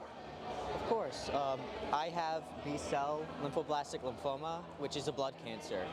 And I was diagnosed in March of 2017. And the day after, we started treatment. And we had daily, weekly, and monthly chemo treatment appointments for nearly 4 years. Wow. And then of June of 2020, I finally took my last dose of chemo meds and finished, and I was in remission. That's wonderful. I mean, that's fantastic. And you and I were talking a lot about kind of how you have a really unique kind of connection to esports, right? We talked about this off camera, and how you aren't a streamer like Brenda was, and you're not a player, you're simply an observer, you're a spectator, and how even being outside of the game can still be so impactful. So during that difficult time, what video games or esports did you find yourself kind of magnetized towards, attracted to? Esports have always been something that has been close to me, and video games have always been close to me. But it really shone and really attached to me during treatment, because I was isolated. I was in the hospital for nearly weeks at a time. And watching streams of esports, I was able to interact with other people that I couldn't do physically in the hospital. It brings people together. It's a great community. And with video games, I'm able to log on to Minecraft with friends. Right. Go and screw around in a world. Yeah. When they got back home from school, and we could talk and just enjoy each other's time, even while I'm in the hospital. Absolutely. And you know, that's really interesting as well, because you and I had the chance to talk about how a lot of people are hesitant towards esports, right, and kind of video games as a whole, but you give such a unique kind of circumstance about what it can mean to somebody outside of the traditional life, outside of kind of what we've lived in. So if somebody were to kind of look at you and your connection to esports, how do you think you would kind of explain the impact it's had for you? Has it just kind of been that constant flow of positivity in such a dark time? Yeah, I would explain that people are afraid because it's not traditional. Right. It's not something like football that's been here for dozens and a ton of years. Yeah. This is something new, and something that's bloomed from the first computer ever made, and that esports is able to bring people together. It's a big community that reaches all around the world. And that's the most important part of it, that it could reach people that you cannot talk to physically. Yeah. You can all enjoy something together, even when you're apart. Beautifully said. Very well said. And before we kind of end our interview, I want to give you the opportunity, if there's anything that, I know you mentioned you don't stream, but if there's anybody you want to like shout out or just say thank you to, or anything you'd want to plug, I want to make sure you have that time. I definitely want to plug LLS, and there's not really anything else I want to plug. Just LLS itself, it's so important. They work so hard. Do you kind of want to explain something that we actually probably should have done earlier? Do you want to explain what that is and kind of how that brought you here? LLS works really hard to fund top researchers and to find amazing things for blood cancer, to help prolong kids and adults with blood cancer's life. And they're really important. Absolutely. Well, Ethan, thank you so much for joining us, and thank you for sharing your story. Yeah, thank you for having me.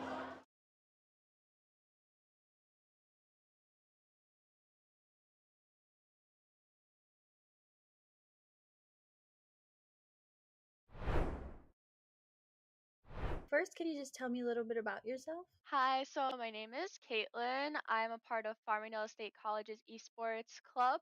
I am captain of the Valorant Green team. I am a second semester sophomore at Farmingdale State College, and I'm 19 years old. Okay, do you like Farmingdale so far? Yeah, it's really great. The program I'm in is very specialized, and it's not offered that often in the East Coast, so it's pretty nice. I enjoy it. And what's your major? My major is aerospace professional pilot degree. Oh, wow, that's really cool.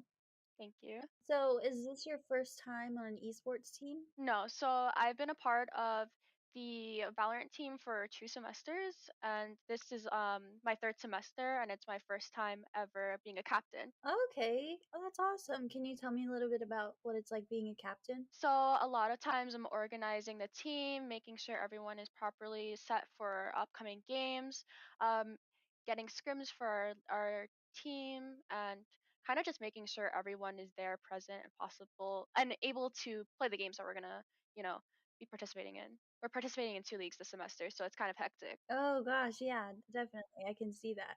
How is it different for you as a player versus as a captain? Do you feel a lot of responsibility? I basically have the responsibility of choosing who, really plays, what type of characters everyone's playing, and what positions and roles we are all doing, as well as being there not only as a team member, but also being seen as in a leadership role and having that sort of respect there, and being able to delegate everyone's role in the team. So it's definitely a lot more different, and my voice is most definitely heard. So I like it. I like being a captain. Yeah, that's really good. What games do you play, or what is your main game? I know you mentioned Valorant. Right. So I play Valorant, but I started off with Counter Strike, and I really always have been interested in FPSs.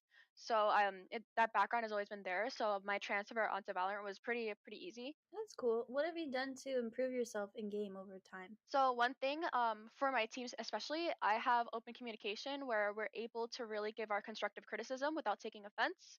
And me as a captain, especially it being my first semester, I find it really important that everyone is able to come to me and communicate like, "Hey, Kate, I don't know how I feel about doing this," or "I want my voice to be heard about this specific thing." And just basically taking into consideration everyone's voice and having that open line of communication is really helpful, and that's something I find really important.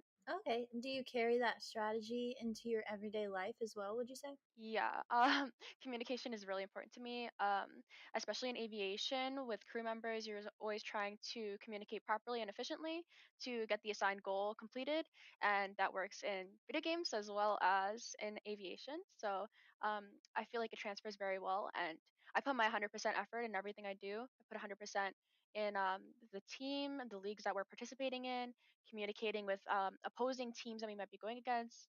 All those things, I take it really important and can transfer it very well into everyday life. Can you tell me a little bit about what you think about CECC and just competing in general? It's a lot of fun, and we're so grateful for the opportunity to participate.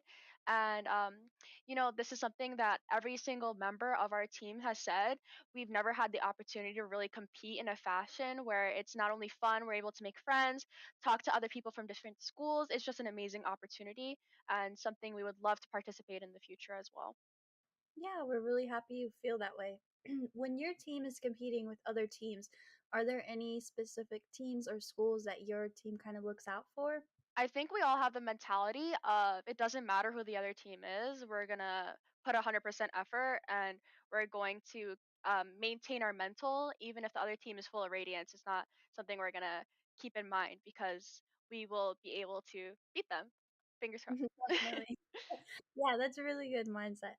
As you probably know, March is Women's History Month, and you being a woman in esports, how do you think that has an effect on esports? What does it mean to you to be a woman in esports and as a captain? Just could you talk about that for a little bit? Coming into being a woman in aviation, which is already really a niche type of thing, especially women in video games, things like that. It's just we're kind of the minority, and keeping that in mind, a lot of times you have to represent yourself properly because you are representing such a small community.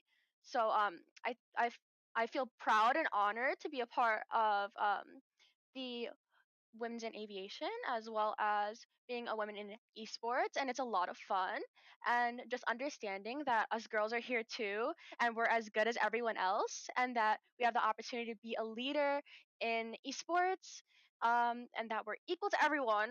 It's really important to keep that in mind because we're here even though you might not see us too often. I know you said as captain your voice is heard, but when you first started to be a captain, did everyone take you seriously being a girl? Was that respect there, or did you struggle with that? So I would say initially when I first got on the team, I was put onto a support role, and everyone knows that women normally play healer when it comes to going into any game. And now I'm playing more of a controller based or sentinel, which is very crucial for holding down sites.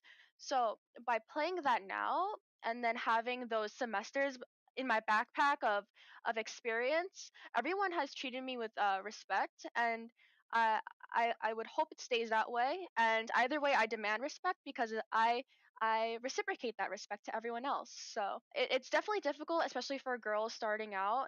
That toxicity is there, especially even now. Whenever I play a game without my team there, that toxicity is there just for being a girl. But as long as you don't have that mindset of them affecting you because you're better than them anyway, it's fine. Definitely. Well, that's good. I'm happy that you're getting respect that you deserve, and that's awesome. And thank you so much again for your time, and I really appreciate it. No problem. I just wanted to add that our esports club as well, started only with 13 students and two teams in 2019. And now we're up to 19 different teams and over 350 students to date in 2021. Like that progress is there. And even if you have such a small, like, if you think that things are so small, realize that a community is there for you, especially being a female in esports. That community is there for you. Definitely. That's a great way to end it. Thank you so much. And thank you so much for sharing your story. I really appreciate it again and your time. Just thank you overall. That's awesome. Keep No doing what problem. you're doing. Thank you Thank for the opportunity. Of course. I hope you have a good rest of your day. You too. Thanks. Bye.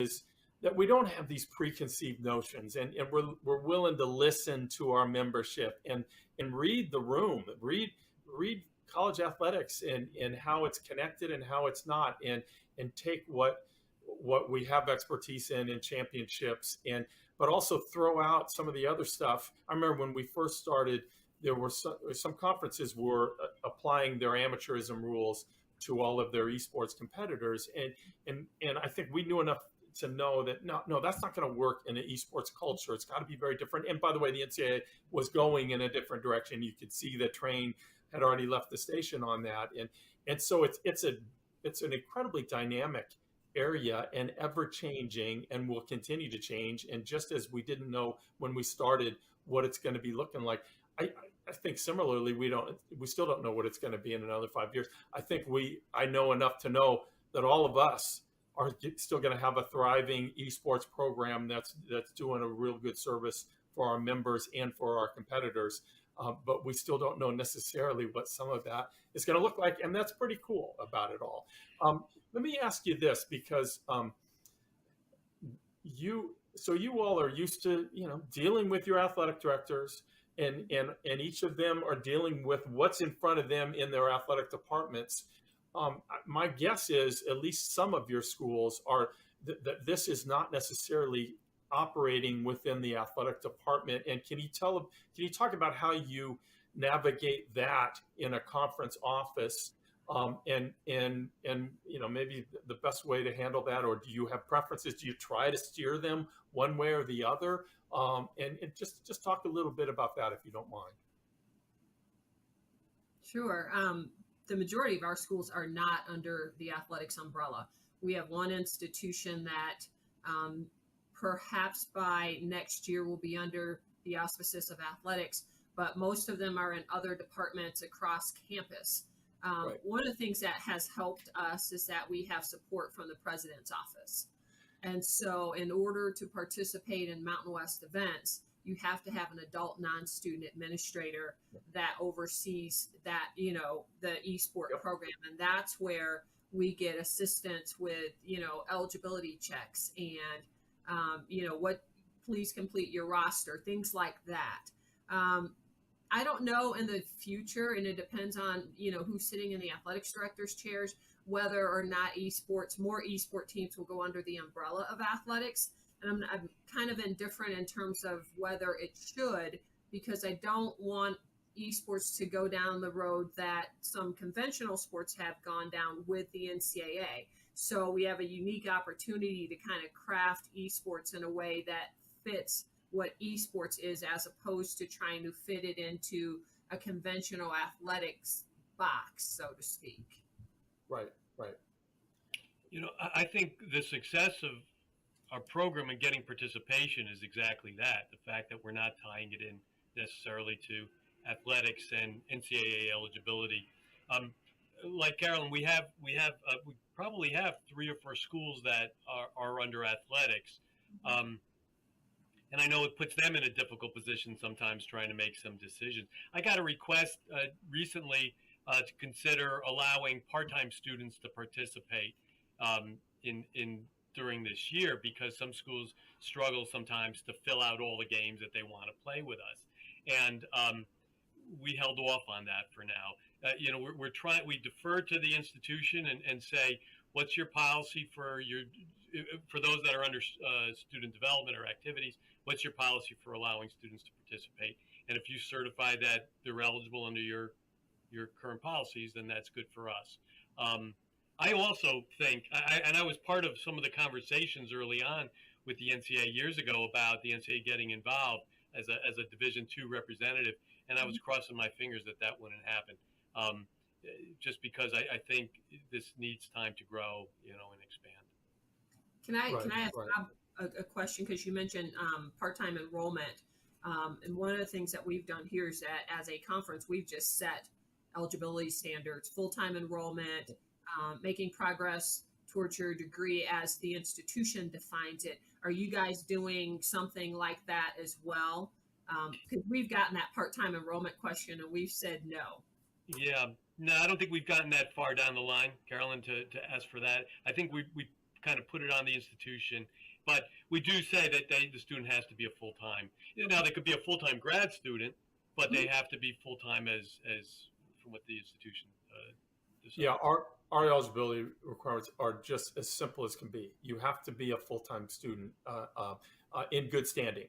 Yes. And after that, and that's about it. Now I think we wanted as few impediments to getting this thing rolling as possible in the outset. I do think as schools get more competitive, they will start to distrust one another, and that's why we have this 500-page NCAA manual, because schools distrust one another. But we're not there yet. Right now there's still a collective. Let's move this forward, and the fact that the NCAA is not administering it, I think, is really helpful to the growth of it all. And yes, we allow grad students. We don't even have a 4 or 5 year clock. If you are full-time enrolled for 10 years in good standing, you can do. And why not? Why would we not say that that's okay? Now, eventually, like I said, we may change our minds if the schools require it. They say, no, this is crazy. Look what they're doing over there. We don't like, but I think we're still a long way from that.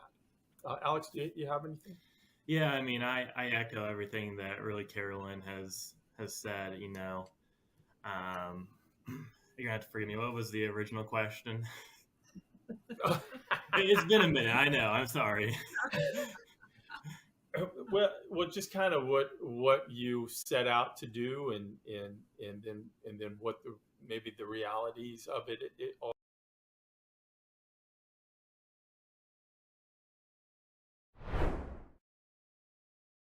Well, my name is Darian Wheeler. I'm a junior at Cornell College, and I play for the Overwatch and Smash Ultimate team there. I also play football, and I enjoy playing Ultimate Frisbee as well. Wow, how do you have time for all that? I have no idea. Just gotta prioritize, right?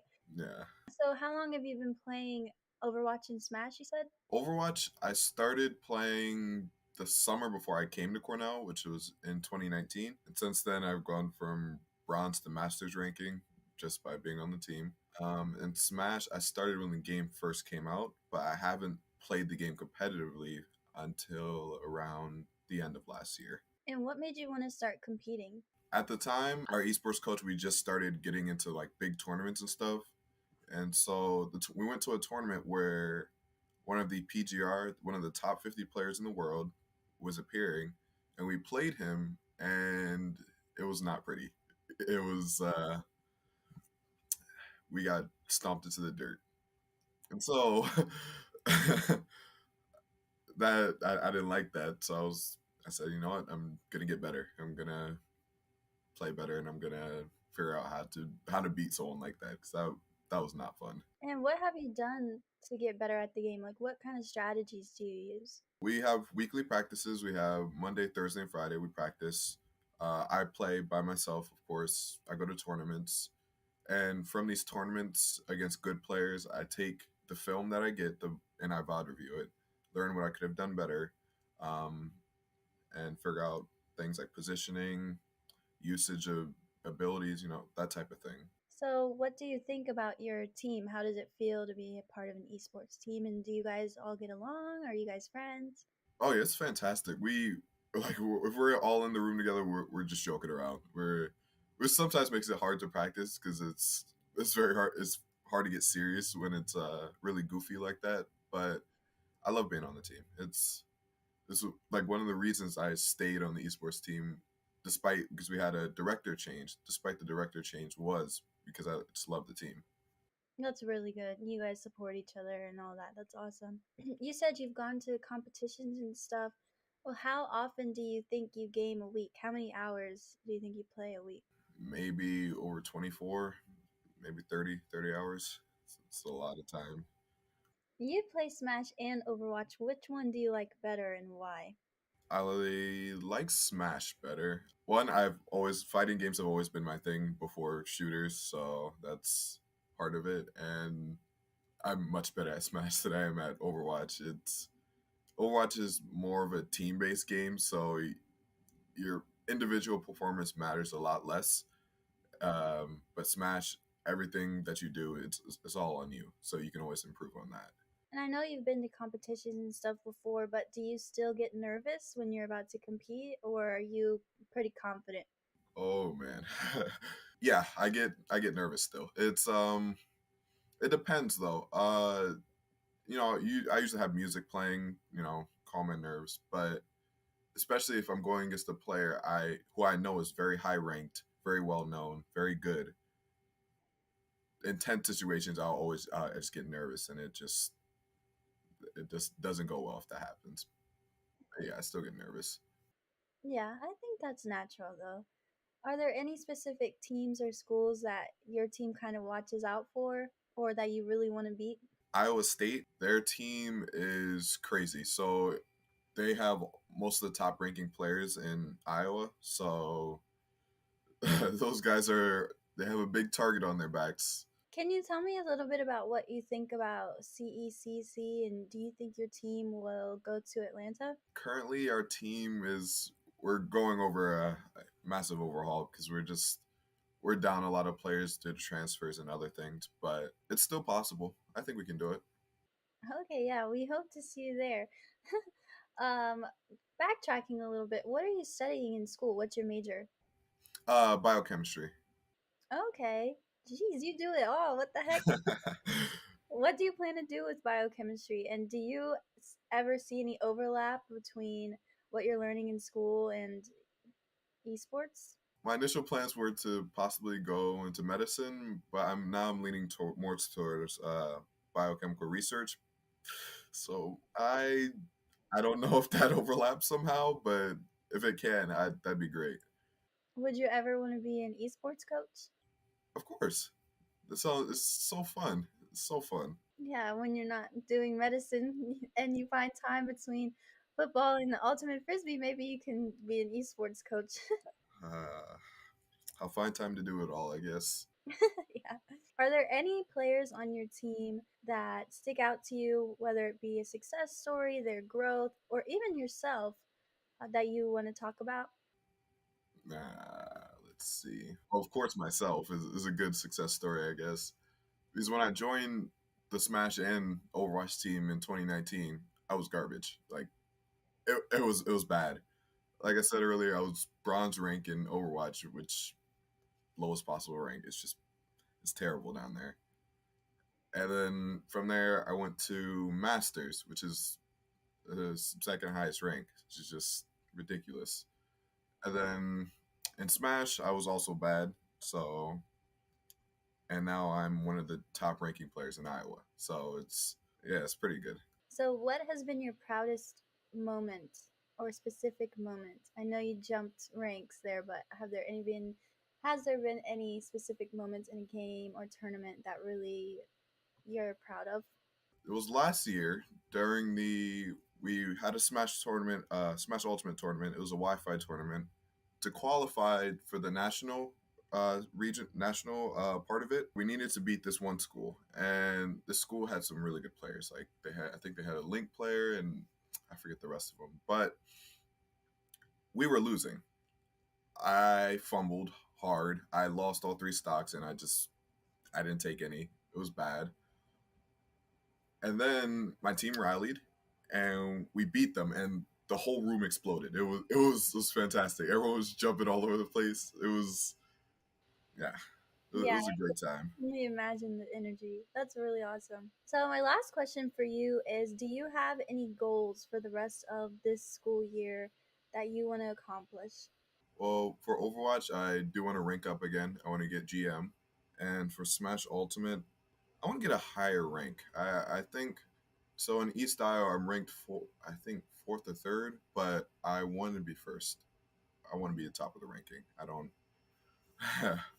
like being under 2 other people. It doesn't feel right.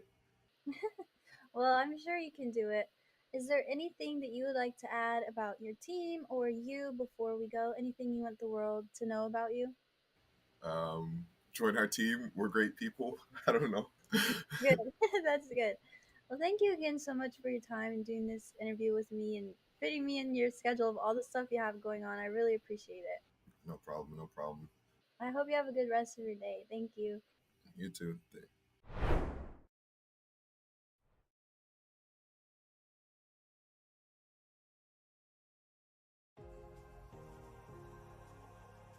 Hey guys, K-Tad here, and as spring break is upon us, we too need a break every once in a while. But with that said, you know we've still got some great collegiate esports action for you, and playoffs is around the corner, so you know that these teams are doing everything they can to make the cut. Let's get into it. Starting us off, it's a POTG for POST as Hiveder spins to win and keeps his team alive in their series against the Colonels. Because they needed that victory, they needed to know that the reverse if it's going to take place. Costa started with the back.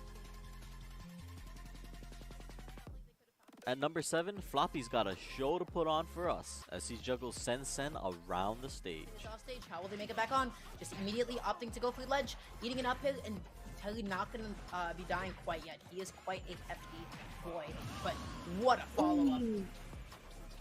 Yeah, ping pong with his... It's overtime out the gate for our number 6 clip, and eBest Drew hangs it us a little to the left to clutch it up for Farmingdale. Gets it over one, has Indemnity to work through now to flick over him.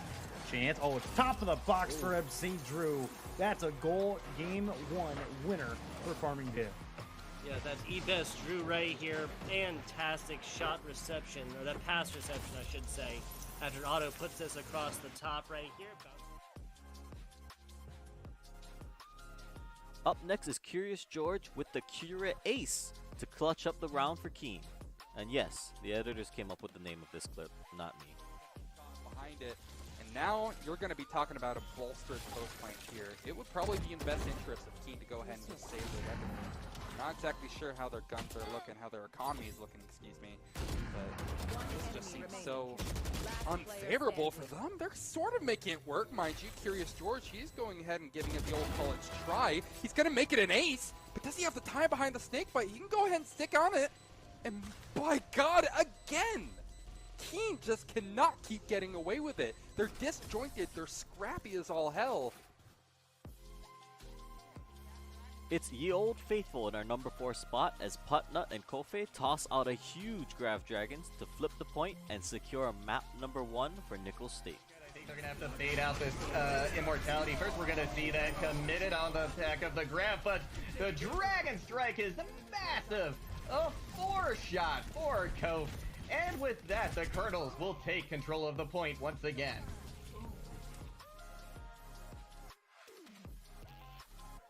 Now this might only be our number 3 clip of this week, but you guys have to check out this play from Not Leopard as he pulls off these ridiculous moves to juggle the ball right past the defenders of Central Missouri and into the net. It's possible, setting up a counter-attack potential, but Fan Shui here, Not Leopard. What? Oh, Not Leopard! They have families! Stop it! They beat all 3 defenders! I finally figured out why it's not Leopard. It's not Leopard because it's Messi. Messi with the dime, the dish, the left to the right. At number 2, this is probably one of the smartest plays we've seen in a while. Now UNM's Wicked Pro, after finding the spike on A, decides to ult and immediately rotate out after getting the info that the rest of the attackers are mid. What happens next? We'll just watch. A bit frustrated about that one. Oh, and this is a great play going around from the smoke from the belt. They have the perfect opportunity. And once that falls, everyone will be revealed. They'll be hit with the decay. This could be huge. Yes. Fisher Row. Got on the zip line. Oh! Wicked gets 2. Another 4K for Wicked, who is playing out of their mind. The 500 IQ play. You knew that it was a weird angle to have that Viper spit. You knew that they were going to check everywhere inside. And Alright, number 1, let me break this down for you.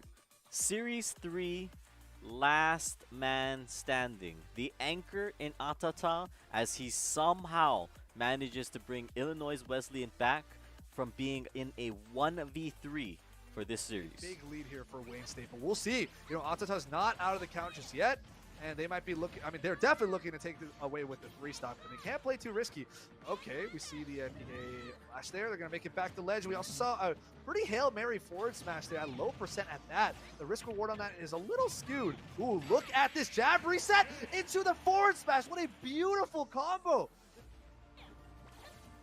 They just feel confident in their team, and there's nothing more that I love with that. But the mess is already trying to make a statement saying that you should have brought the person who could take the stocks first. That is amazing right there. We saw the PK fire, multi-hits, goes for the downer. There's an off-stage air dodge. Suddenly, this is looking very bad for Younglink and potentially Wayne State as a whole. Side, don't let them grab you. You still got to be careful. Ness is a threat no matter where they are on the stage. Nice rising fair to kind of even that out. Good blade beam to catch the PK fire. Maybe the PK fire is in reaction. There's a climb hazard. This is Ness's time. That forward tilt takes it. And IWU, Illinois Wesleyan Titans, takes it over Wayne State College 2-1 across the set. The final game going 2 stocks to Atata over Chef Louis 0 stocks. Oh my goodness, what a heart wrencher. Well, there you have it. What a crazy week it was, and honestly, I know it's only going to get even crazier as we move on. Now, the competition is fierce not only just in Division A, but even some of these open division matches are going the distance and coming down to the wire. Now, as always, if you want to stay up to date on everything, give us a follow on Twitter at ECAC_esports, or if you guys want to check out the matches live, we broadcast Mondays and Tuesdays at 8 p.m. Eastern, Wednesdays at 7. Once again, a special shout out to our partners at Esports U for providing additional coverage of our matches on their network. But I mean, that's it. That's all I've got for you guys this week.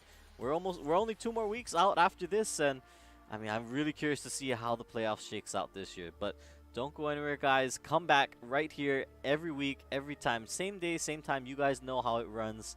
And don't go anywhere. I'll see you guys next time.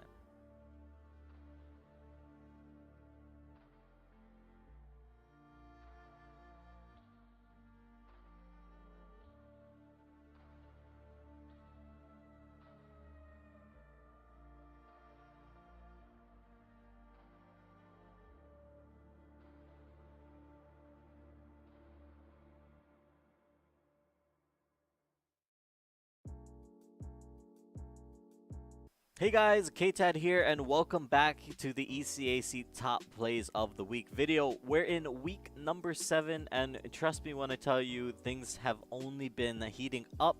These teams are fighting for a chance to make it into the playoffs, and because of that, I mean, there's so much crazy action to get into, and, you know, don't take my word for it. Let's check out the plays. Starting us off, it's a play that'll have you asking yourself, how did he do that? As Melee juggles and ping pongs blighted right off the stage. Because the projectiles are so ever present, that reflector right there that you just saw is going to be in the back of Melee's mind throughout this set. But right now, Melee's doing a good job of getting around it, has the percent lead, and make it 64 right now on blighted stock. It's still being worked away at the combo setup. At number 7, Red Ninja is just cleaning up the West as he gets this nice 3K to cap off the series. Had a lot of fun with it too. How does that win? I don't know. How does that, in any world, how does that possibly win?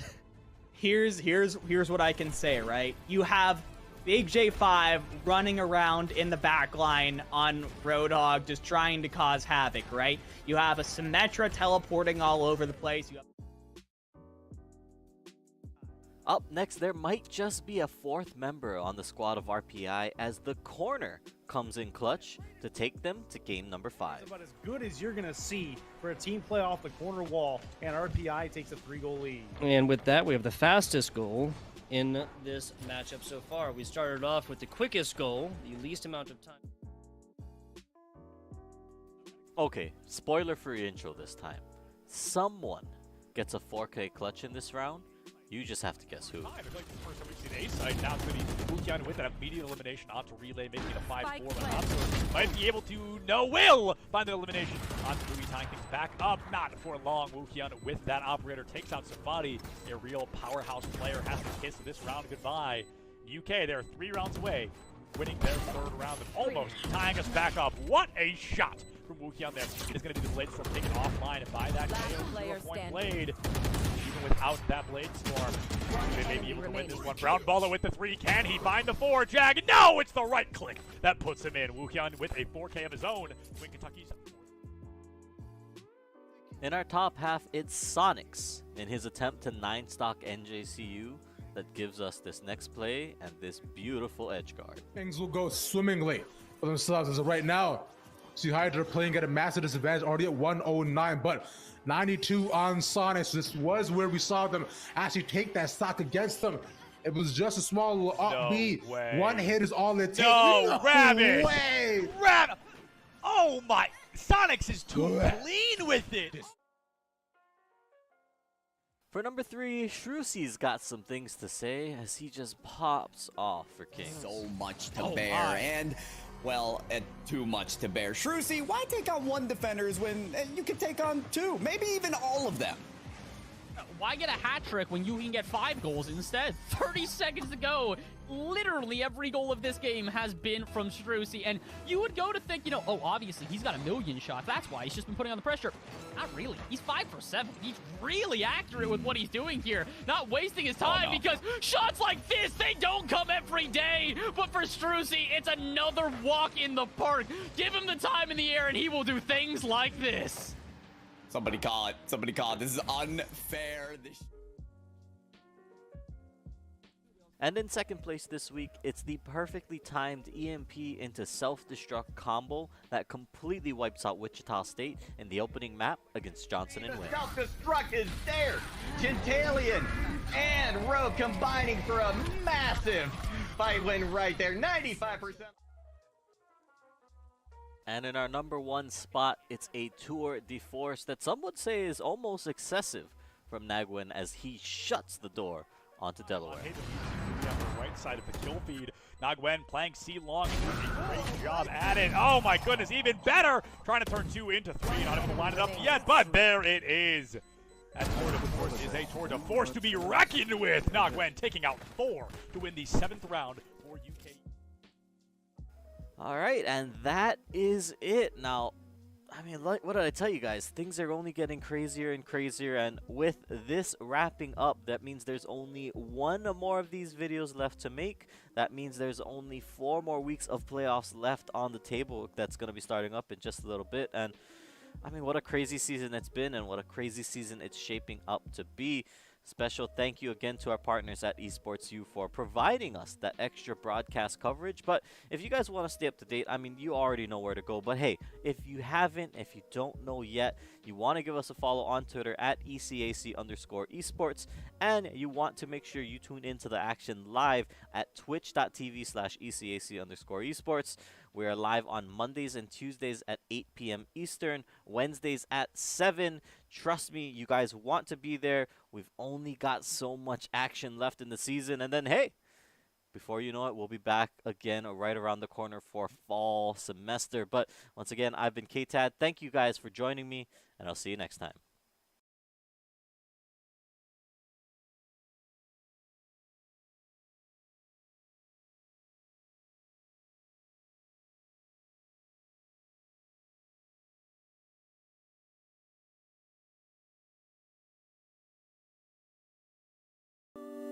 I can't say that. I'll get in trouble. There's 1 for each game, so teams this weekend, somebody's going to have to explain to TSA why they're coming home with an extra trophy.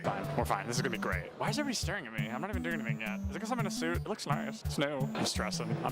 It's all right. We win these. We absolutely win these. I've never seen us lose these. I love him. I don't remember his name. What is going on, everybody? And oh, are we ready? I'll start over. Okay. What's going on, everybody? We are here at the Collegiate Esport Commissioners Cup 2022 in Atlanta, Georgia. The players are just now entering the arena for day 1. A lot of them had the opportunity to be here yesterday to get jerseys, to get familiar with the area, and to get to know one another. But today, the friendly gloves have to come off, and they are all here. Earlier, I was talking to these guys. This mannequin, when they didn't have anything else set up, I could see it from all the way down there, and I thought it was a person. And I stood there for like 5 minutes, and I was like, why is he standing like that? And I thought it was like a smooth criminal. I thought somebody was giving us like a Michael Jackson impression, and then it was a mannequin. I was really embarrassed to admit that. Oh my God, that's a lot of people. Hold on, let's go over this window. It just keeps going. There's so many people outside. There are so many people outside. We're gonna interview people when they come in. I don't really want to go outside. It looks like it's gonna rain, and the suit is new, so. Oh, there's Doc Haskell. Hi, Doc. How are you? He brings a full notebook with him and like writes notes down. It was pretty insane. He had it yesterday. He's gonna be coming through this metal detector right here. I don't know his name though, but I recognize his hair. Jen. You're Jen? All right, we're gonna interview Jen, who's supporting Kennesaw. I'm gonna ask you like a couple of very simple questions. Okay. Are we ready?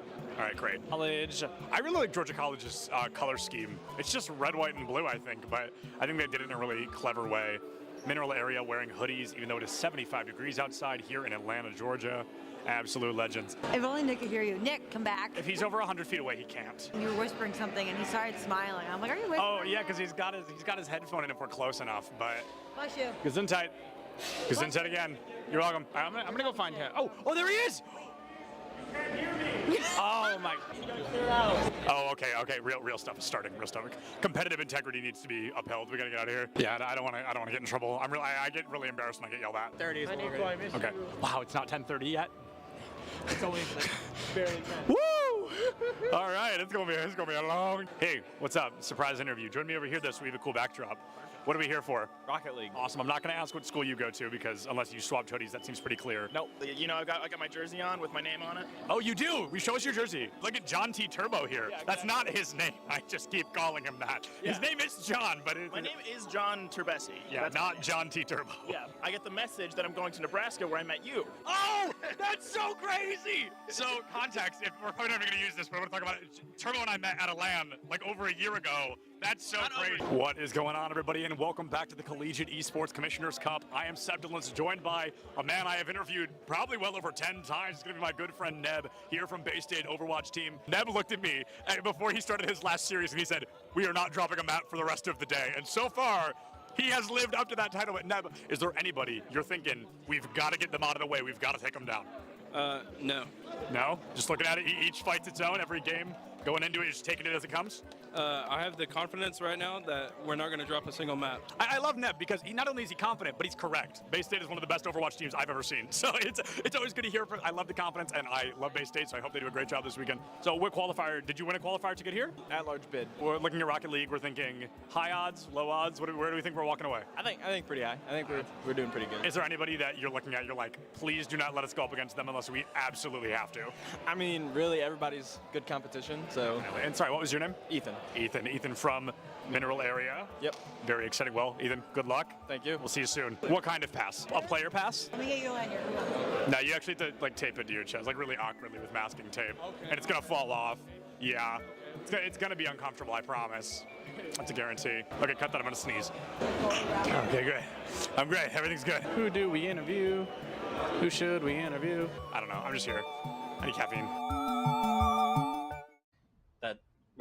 That's why we're here, right? This is why a lot of people are trying to figure out, how do we replicate what you guys are doing?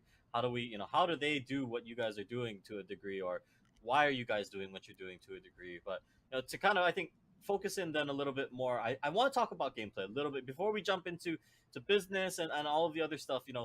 Jensen, this one's for you, right? I want to talk a little bit about this because to someone like me who's traditionally a League of Legends fan and all that, I know that you've been a coach that's been, all over the world. You've worked with a lot of different professional teams and different regions. My question, I think a lot of people want to know, how did you end up at Maryville, and why a North American collegiate college? What was the draw, or what brought you here? How did you get to this point? When I first came to NA, I worked with Immortals, with the academy team, and I realized that there's a lot of cultural challenges that exist that's very unique to NA and esports, right? Where there's this very interesting intersection, because unlike traditional sports, in esports, players, they don't start training under a structure or a system or a coach from a very early age, which is what happens if you want to pick up any other sport, right? Like you start going to community events or whatsoever, and then you start developing your skills and your literacy of the game from the age of 6 or 7, and you're very used to working in a team environment, a coaching environment. But in esports and for League of Legends, a lot of times players, they go through they go up, they climb the ranks in solo queue where everything is basically self-taught, and then all of a sudden they need to be placed into a team environment. And I realized that this is something that the Asian teams got right, where they had these B teams. They have the B houses in Korea and Taiwan. You would spend almost close to a year just being a understudy or training partner for the team before you even join an academy team in the first place. And in China, they have like these massive B team systems with like lots of players in them. The moment you hit a certain rank on the ladder, they fly you in. You are then boot camping for a month there at the facility, and depending on how well you do, they then decide whether to retain you on as a training partner or as a trainee in whatever capacity, given how well you perform in those scenarios. So the West was very lacking in all of this, and culturally to do the same things and try to replicate the B house environment or what they do in China or Taiwan would not be possible to do. But the West has a very successful model of developing sports and talent, especially in America, when that is in the collegiate space. So I looked at this, I saw the resources that was available, and when then when Clerky pitched his vision to me, it's like, yeah, this is what I think should be the future for development in the NA ecosystem for esports. Oh, right on. And I think, well, maybe let's follow up on that a little bit then. Because Dan, okay, so Dan, you pick up Jensen, you've got this going. I think that's going to be my question then is, or to any other schools that want to be competitive like you guys on that level, is this something that we should be expecting to see in the future? Right? Is this now, the standard that you guys, Jensen, you and Dan, do you guys feel that this, if every college across the nation starts doing this, if they start recruiting coaches like Jensen and trying to build this atmosphere, is this going to be the next standard, or is this something that's very successful that obviously it's proven to work, but is it sustainable? Is it possible for everyone, or maybe not everyone, but right, the greater sense of the industry and the ecosystem? How do you guys feel about that? It's a dream of mine, obviously, to get to a point in the future where every university has an esports team that's taken seriously, and every day they report to practice. It's an improvement-driven mindset across the whole program. I think for me though, like the reason isn't necessarily like to see like a March Madness with millions of dollars flowing through it. For me, it's a little bit more simpler than that. The reason why this is my vision is just because uh, it's best for player development and just players in general. What we see in tier two ecosystems almost across the industry, that's like below academy, I would say, like right before you, I would consider academy professional, because you're making a salary, higher salary than exists in a lot of semi-pro sports actually. But in the tier two ecosystem, you kind of go from like your parents' bedroom making no money on a Discord server with a coach that hasn't been certified by any national body, to playing academy, and that's horrifying to me. So uh, while I don't see collegiate as being, or maybe it does end up being this way, but it doesn't have to be the definitive path to pro. I want it to at least be an option, like a parallel option, similar to how you can go through the Canadian hockey system, where you can choose to spend a couple extra years developing and maturing physically and emotionally in the NCAA model before you go to the show in the NHL. I'd like to see that reality in esports. This isn't something where there's a century of history to the competition. So it's a very powerful tool, especially when you're trying to convince your parents that this is a worthwhile pursuit, that you can get a college degree, and it's one of those things where, at least in America, with how expensive college is, getting scholarships after your first, like after like your 18 to 20-year-old years is usually harder academically. You usually get the majority of your scholarships going into school when you're an 18-year-old freshman, and the way that the current path to pro is set up, a lot of players are foregoing that span of time to try to go pro for no pay. And so for me, it's more about like a health of a pipeline, health of the ecosystem, health of kind of the player experience of pursuing this, and that's the big thing for me. And obvious it's a dream. I want Maryville to serve as like a case study and a model for that. We want to show results. We want to eventually be competing to win proving grounds, to show that this can be a functional alternative to the traditional tier two within esports, and that's what we strive for every year. And I can add to that a little bit, just from a business perspective. I think, we're very fortunate to have Jensen and Dan here at Maryville, but I think if you're a university looking at, just adding a coach, maybe not to the magnitude of Jensen, but I think you have to look at the metrics. I think if you look at what the ROI and the business case of adding relevant esports within your university, what that means to your student life and all those different things, all those things that they try to check boxes within higher ed. I think having a relevant esports program or a relevant system within esports, every university should be looking at it, because their baseball players and their basketball players and football players are all playing gaming. And a lot of these esports, figureheads and coaches, etc., are the relevant people in digital media. And it helps the school with a brand perspective. And I think just having any sort of relevant and adding bodies within the esports ecosystem at universities. You have 2 or 3 basketball coaches, you have 2 or 3 soccer coaches, you know, both on male and female. I think having relevancy within esports, it has probably a 15 to 25x, you know, return versus like traditional sports. And I can say that with my background and everything like that, and just knowing how we look at it. But at the same time, if you're not looking at esports as a relevant, you know, not even revenue stream, but relevant digital eyeball within your sports and student life perspective, I think you are sort of behind the times. Hey, what's up? It's Honix back at it again to bring you the sickest clips from ECAC. But listen guys, here's the thing. Overwatch 2 still isn't out, and it's been so long that I understand what's happening in the VALORANT clips now. I don't know how I could have let this happen. Anyways, let's check out the action from week 2 of ECAC. First up, we've got Nico Baca, who's got a need for speed. They have to be careful here. That kick not quite in their favor. Patrick has to be quick to him, and Nico Baca, he's just soaring through the sky with way too much pace. Yeah, you knew this was coming. When this one lingered up in the air for a bit too long from J-Neil's touch, Patrick tried to go up for this one, but Nico, like we said, he's been the fastest player in this lobby the entire... Just a friendly reminder that fireworks always add pizzazz to your points. Of this series. Good read there by Chalk. Because if he didn't place down that block, that would have been a really early stock lead that he would have gone. And wow, that nade. Absolutely sniped out of midair. Everyone is in flux when Mount St. Mary's is on the point. That piece, and that is the bulk of your healing if you're Emery and Henry. Now you're coming in with both DPS ults and the Shatter, but again, a massive gravitic flux comes out from Mount St. Mary's, stops them in their tracks before they can even get started. Yeah, the tac vibes are gonna deal the final blows to several members of Emery and Henry. Eve has got beef with BSU and wants everyone to know it. One situation left to clutch it out. No, I'm a little bit afraid here that the wide swing's gonna come out, but Ian's waiting. Ian is being a little bit patient here. Eve is not going to be able to get the first one, and maybe if Ian was able to wait there a little bit longer, Eve would not have been able to get that free.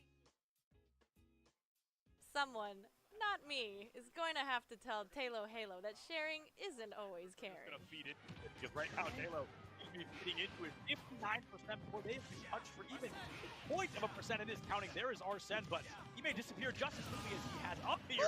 Oh my goodness, Kilomiles, that is a 0 to death if I have ever seen one. Halo. Don't let your guard down. You never know when Rhino will come charging in. Rhino is all the way back. That just goes to show how much they're not wanting to make it, but Rhino with all the control gets the one on the board. Talk about getting one in there. That he actually like picks it up initially from like a mini pass to himself. That, you know, an expert is expecting an expert to do something expertly, right? That is just about as simple as it gets, right? Like just literally boiling it down to more basic Rocket League right there. Oh my God! And again, Rhino does it twice in about 30 seconds after no scores.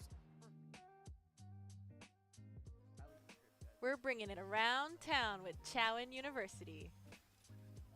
Big fights out short. Town, though, just gets the better of it. Great spray control. Takes 2 down with him, and already Chowan is looking at a 2-0 right now. Going to try an entry onto the site with quickness. Not willing to take his foot off the pedal, and Town's got a third. The last 2 coming from CT, and Town wants to put the nail in the coffin right here, right now. One is there. He's going to hear them both. He has a head in front of him. 4 before he goes down, and all it takes is just to finish this one off. Last but certainly not least, Big J5 coming in hot with a big 5K. And Kentucky, they may get the second point for free. Oh, great that shot from headshot. Big J. The Oh, second another headshot? one! What? He's got another dragon already. The third? Wait, he finds 3! Big J, he's looking for a 4th! Oh my God, he finds it! He is single-handedly destroying Kentucky right now. Oh my goodness! 4 eliminations, 1 Hanzo, and a brand new Dragons Online. The question... Wow, I miss these awesome clips, and it's only week 2. So make sure to keep up with the action on Twitch at ECAC_esports, Mondays and Tuesdays at 8 and Wednesdays at 7. And make sure to follow their Twitter at ECAC_esports. And thank you to our partner eSportsU and to you for hanging out with me today. See you next time.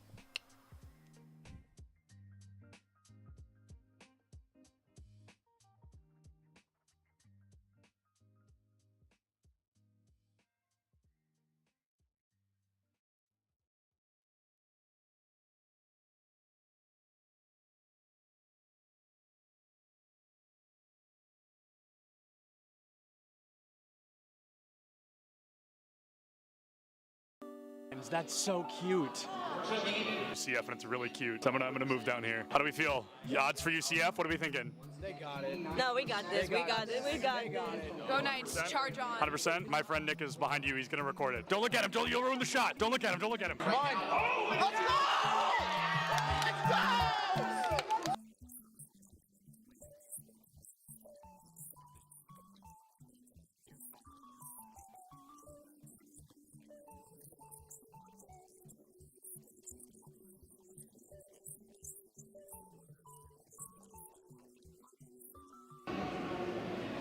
My smile's probably really creepy. I was just being weird. Oh, I love being in the shadows, though. Big shout out to the shadows. We could interview Dilly just because I think he's handsome. You weren't supposed to hear it. Here's the thing about the event. I'm the greatest that's ever lived. Literally true. I know him. I think everyone knows that. I think everyone's aware of that. Hey, do you have a VIP access badge on? I actually have an all access. Oh, an all access. I thought it said VIP access. And that's only available for the best.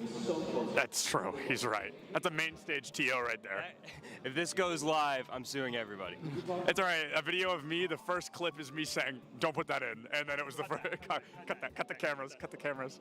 Oh, you're recording already? Great. So this is this is Bay State versus UCF. I believe something that we saw yesterday on day one of the tournament, but instead we're going to have that run back here. I think they're fighting for a spot in Grand Finals. Anarchy, one of the best Greninja players in the United States, currently struggling against a Terry. Terry notorious for that DLC privilege, being a very strong character with some very strong abilities. Greninja, not so much, considered one of the weaker characters in the game. A Falco player, one of the best in the United States, and he just got spiked by a Terry. Same Terry that took out Anarchy literally minutes ago. UCF still up by 2 stocks. This guy is looking to rip this team apart single-handedly. That is, I mean, nuts, to say the very least. Absolutely absurd. That was a disgusting spike. I cannot believe that happened. Will you hold the microphone so I can sign this?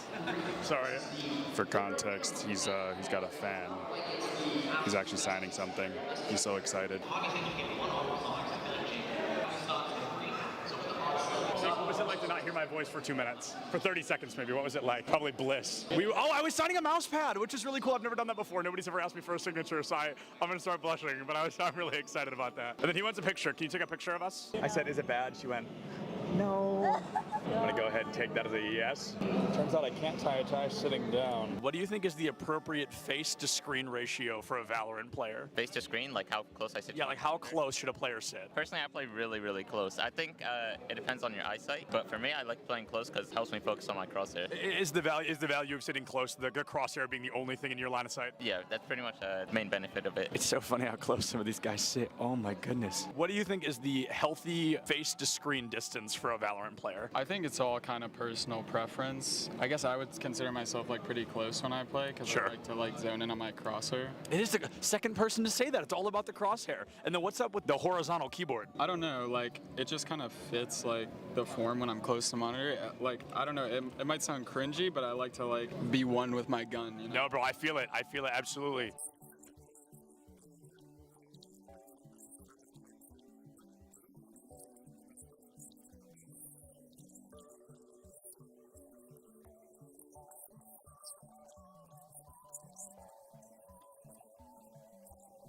What is going on, everybody? I am here with some UCF fans. How are we feeling about UCF?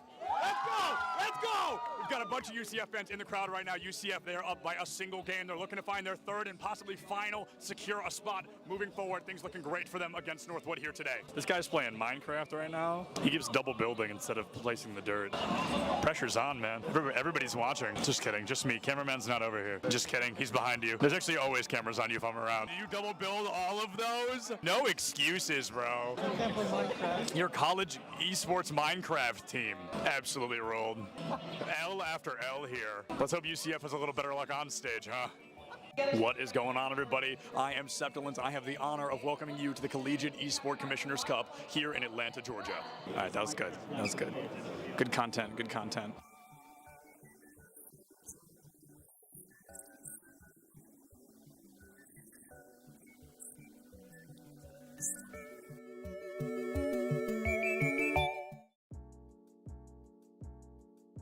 Welcome to ECAC Top Plays of the Week. This is Rod, your favorite host, back at it again with more stellar plays from Collegiate Esports. Special thanks to our partners at Esports U for the additional coverage.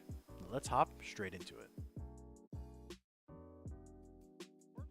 Starting off this week at number 8, we have Torchy showing aerial dominance. They show that you're going to have to work a little bit harder if you want to get back on their stage. Tiny bit here. Now you gotta mix up your timings getting back onto the stage. Torchy is looking for something, able to still find the jab, and the forward is going to be.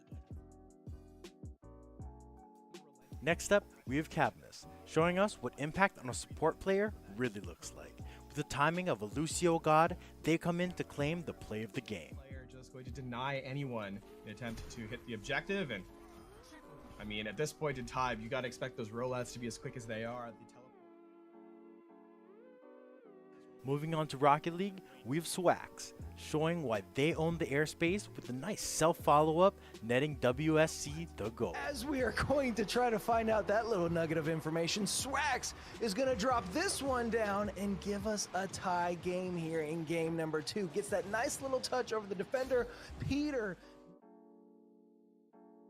As an Astra main myself, nothing brings me more joy than watching Zeno hold it down on the C site with a nice 4K to secure the second round of the half. Fine, there's a 50-50 angle. They're checking a beautiful spray down onto 3. Players come in for the rotate from the rest of the map control, and a beautifully played round by FSE, capped off by a nice one.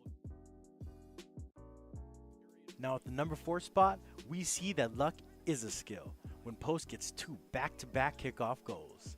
All it took was 6 seconds to go from a deficit to the lead. That is comeback potential. Other ways. I don't... What? Okay, so Warda actually messed up their kickoff. They 100% did not mean to land like that and then just happened to get a wave dash into it. Hey, listen, fortune favors the bold, and sometimes it's better to have dumb luck than to not be lucky at all. So we'll take it 100%, especially if they get another one. Kabuki to tally it on, and they're proving it isn't just... Coming back into Smash, we have Bryce showing a ledge guard of the gods. It took a couple Gordos to nail it, but this clip truly ended in perfection. Nope, not a footstool in sight, unfortunately. I'm just gonna be looking for some sort of an edge guard here now. That Gordo is right in the way, and Bryce gonna be able to get the... Conrad came into this round swinging. They really showed what happens when you combine the skill of a great player and the blessing of the RGX Vandal. Over-aggression, it worked out so well. I mean, just a double kill already in their favor.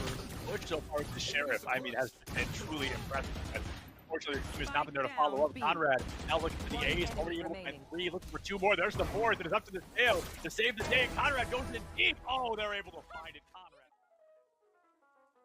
Finally, at the number 1 spot this week, Frosty lays down the law with a stunning barrage. What a way to tell the enemy to get off my point. Frosty to move in, unabated, unhindered. Here comes the rocket barrage, and it's lighting up the scene with 4. Well, that wraps it up for me. This has been another fantastic week of ECAC Top Plays of the Week. As always, follow us on Twitter and catch us live on Twitch at ECAC_esports. You can find us live on Mondays and Tuesdays at 8 p.m. EST or Wednesdays at 7.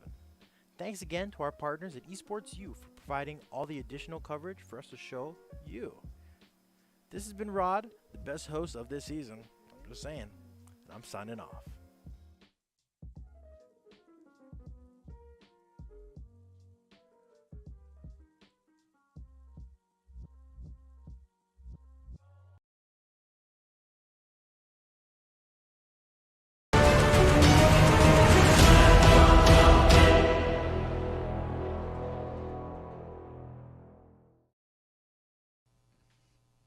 What is going on, everybody, and welcome back to CECC East 2022 edition. I'm still Septilence, still joined by Gompers, and before we get into Valorant or quarterfinals or anything, which we're going to jump into, first of all, just a big thanks for hanging out with us during that break. We know it was a little bit longer than we anticipated. There was some miscommunication between us and the players, and it happens, right? But it's out of the way. We're going to be jumping into our first quarterfinal and last game of the day.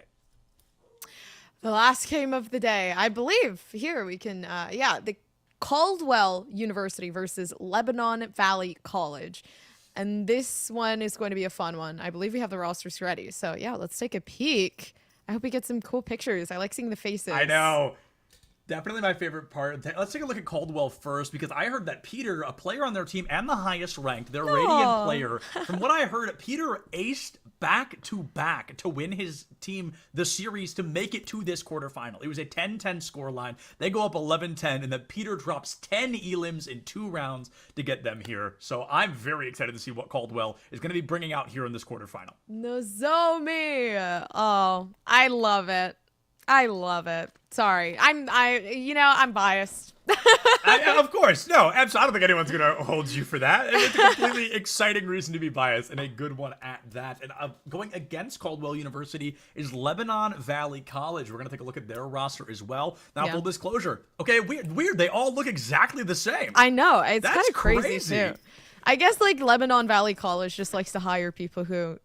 hire people. What? Likes to, have people go to their college who, look pretty similar. But yeah, that's kind of crazy. They're also built I wonder if they exercise. You've got to wonder. I mean, you got to with a body like that, you've got to be going to the gym. These guys are ripped. Clearly, I mean, it's pretty incredible. And the super exciting thing is the map was decided after we started talking to you, chat. So we actually don't know what it is, and we're gonna live find out with you. We do know that it is not Fracture. It's not Pearl, unfortunately, but it is gonna be Haven. All the same maps. We are ending where we began today, Gompers. And I've got to say, I am shocked. No Ascent today.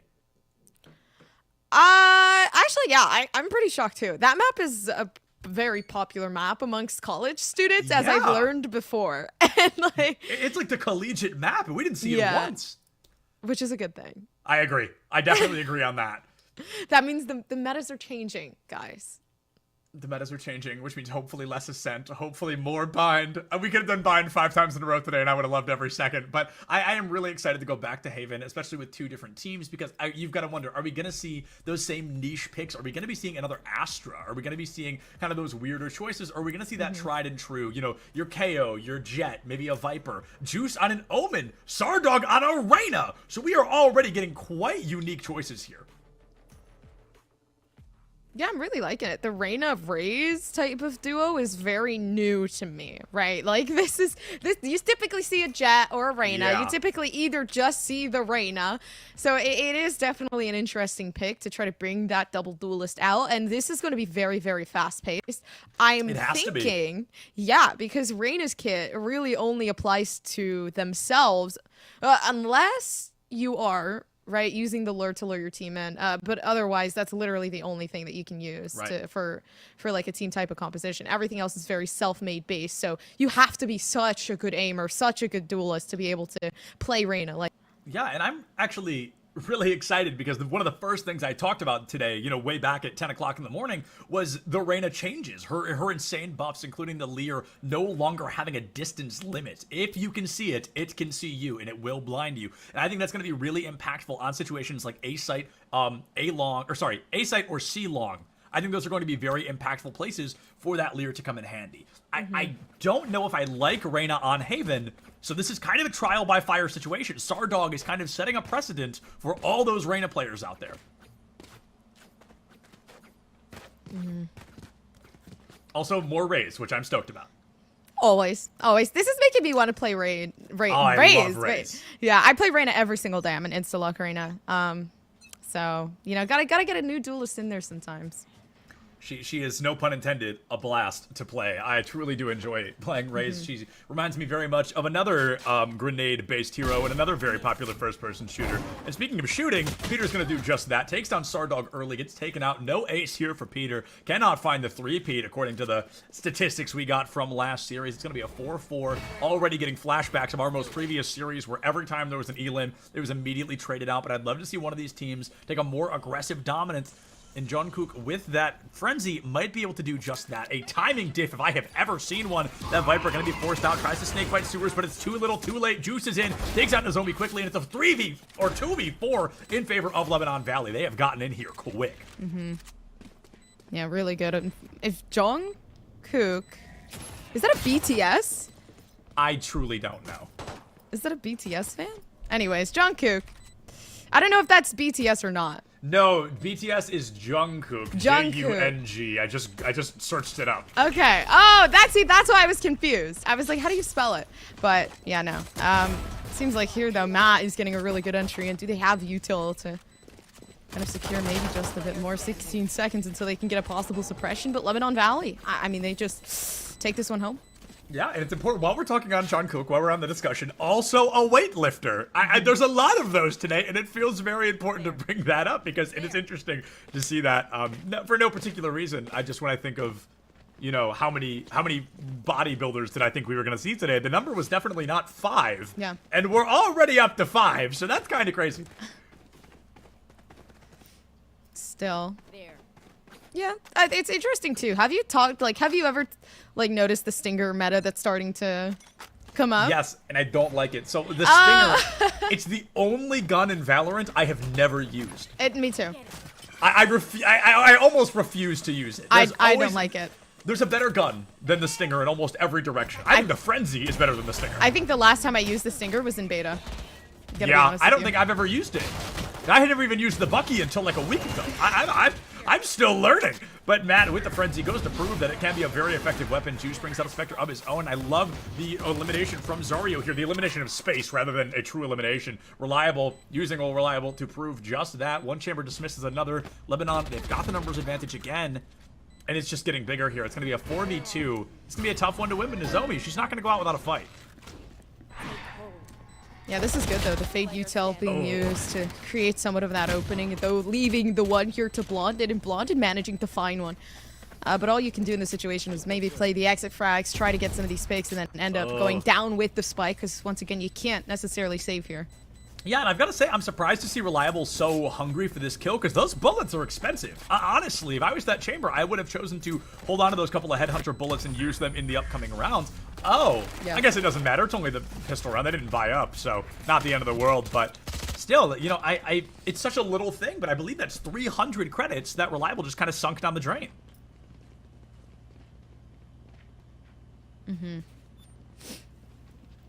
What do you think personally Lebanon can do with the with the bonus round coming up in order to win this one from what they have been doing?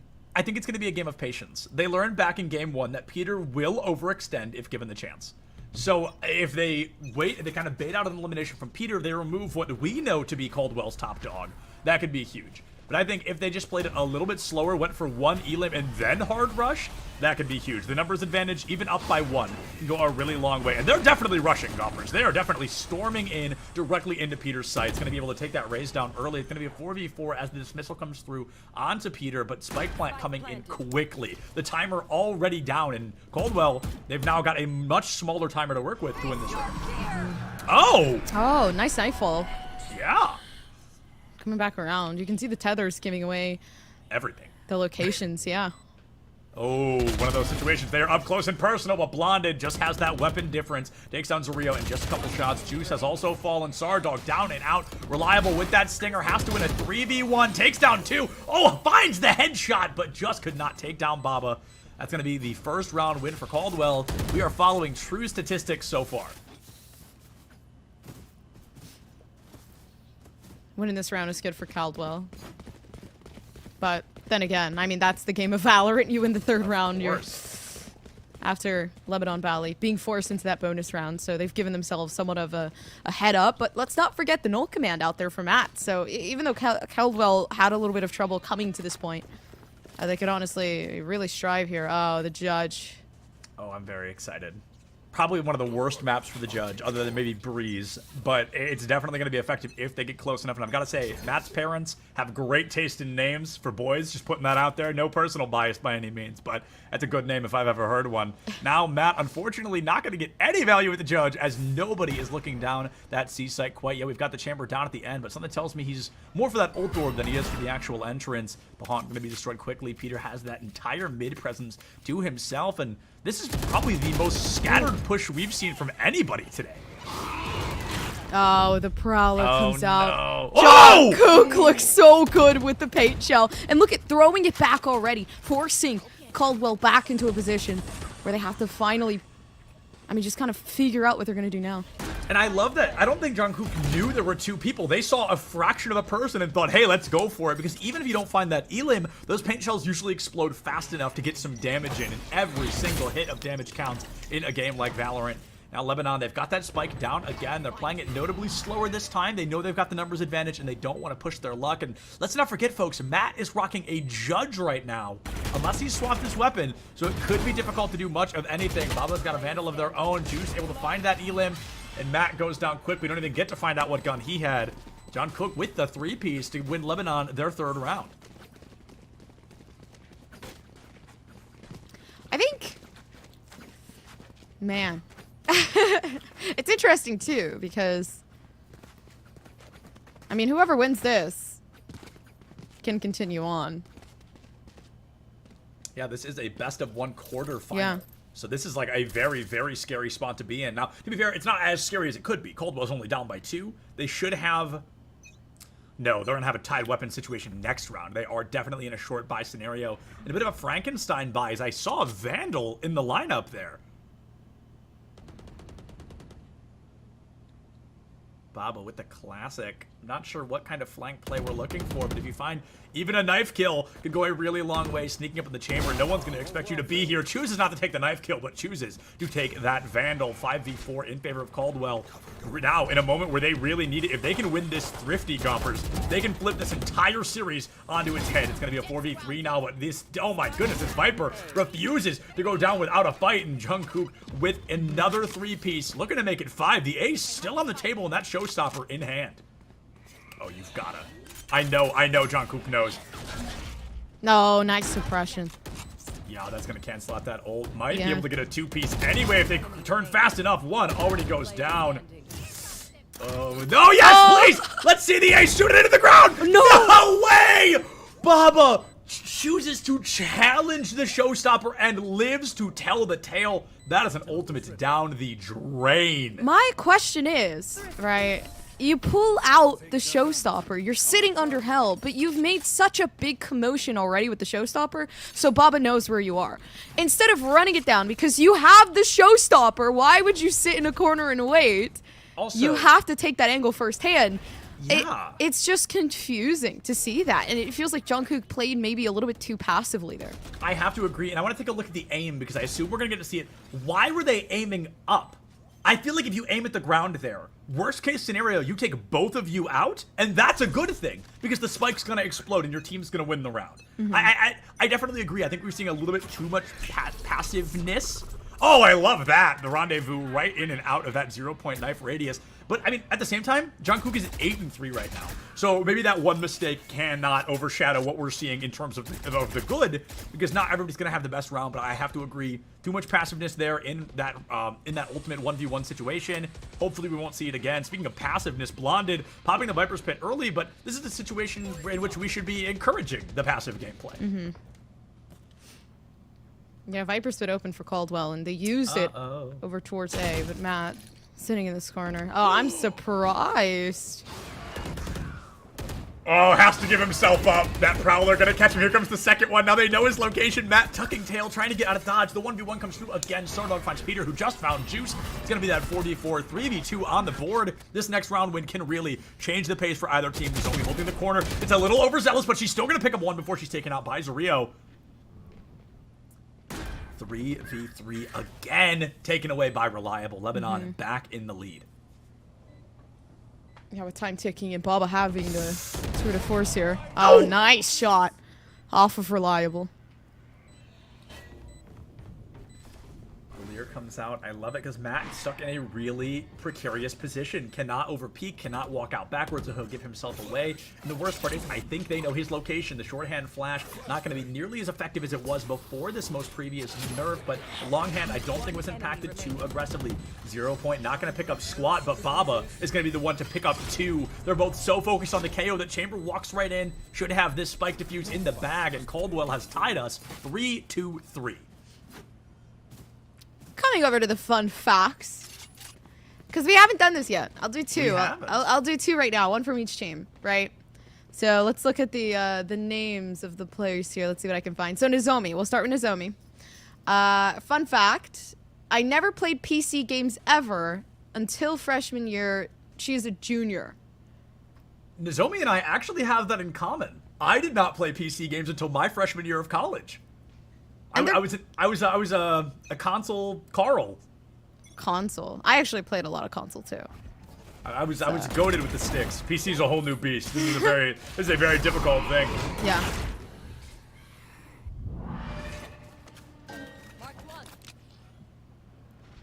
This is. I wonder if you're Sario, Gumbers, you're notably better at this game than me, so maybe you can walk me through this. Okay. If you're Sario, you've got a stinger in hand. Why is the sheriff out right now? Just because of the one-tap potential? To be honest, I'm not sure. With the Stinger buff, you can take longer ranged fights without having to scope in. So it is somewhat of a confusing battle to take. Right. I would use the Stinger, though. So that might just be their preference. Maybe they're more comfortable with using... But yeah, I would have used the Stinger. No matter how much I hate the Stinger, I would have used it. Without a doubt. And I've got to say, this is a really big momentum shift because it was very back and forth. Oh, Caldwell. Oh, Lebanon. But now Caldwell flawless is around. They have an operator for a chamber on board. This is a big moment. If they win this round again, I think they put us at least into a 6-3 scenario. They might be able to take that even further. I mean, look at the econ of Lebanon. Everything they have is on this round. If they lose this round, we don't see weapons from them again until 2 or 3 rounds in the future. Oh, nice Nightfall. Mm-hmm. Using up a lot of the ultimates here for Lebanon Valley. Look at that blonde. It peeks up. Such a good frag. Juice just gets taken down early. That takes that from the shadows offline. That's an ultimate you're going to want back because it can really help you relocate or change positioning to catch a team or player off guard. We're getting danger close to what I often call an ult-apocalypse, which is when all 5 players on the team have their ultimates and aren't using them.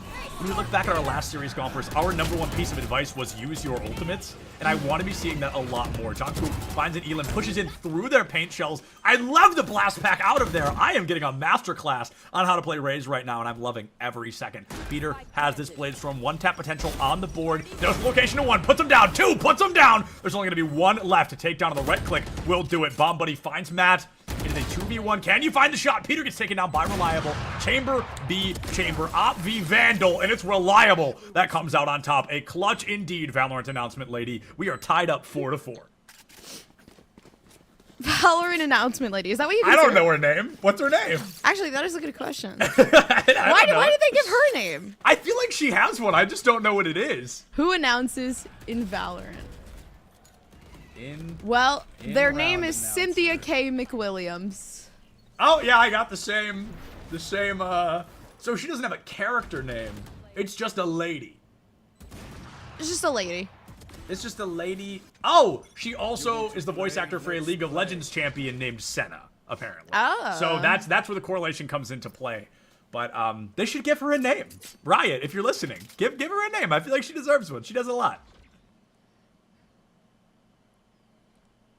Okay, so I talked about the aggression of ultimates and how I wanted to see more. We're seeing 1 from Reliable, but I really don't like the positioning there. It's a long-range weapon. You're standing between 2 short angles. It's going to be tough to get that shot. It's not impossible because the game down sights is the fastest in the game, but it's still like not comfortable. It's not somewhere you want to find yourself. I would like to see it more down C long, down B window, or even kind of down this A long scenario up into heaven. I think all of those are better choices than this little spawn dance we're seeing right now. But I think the fear is Baba with his ultimate, or with his operator, excuse me, guarding that same corner. And now they've seen one another. They know they're there. Who's going to be brave enough to take the peek?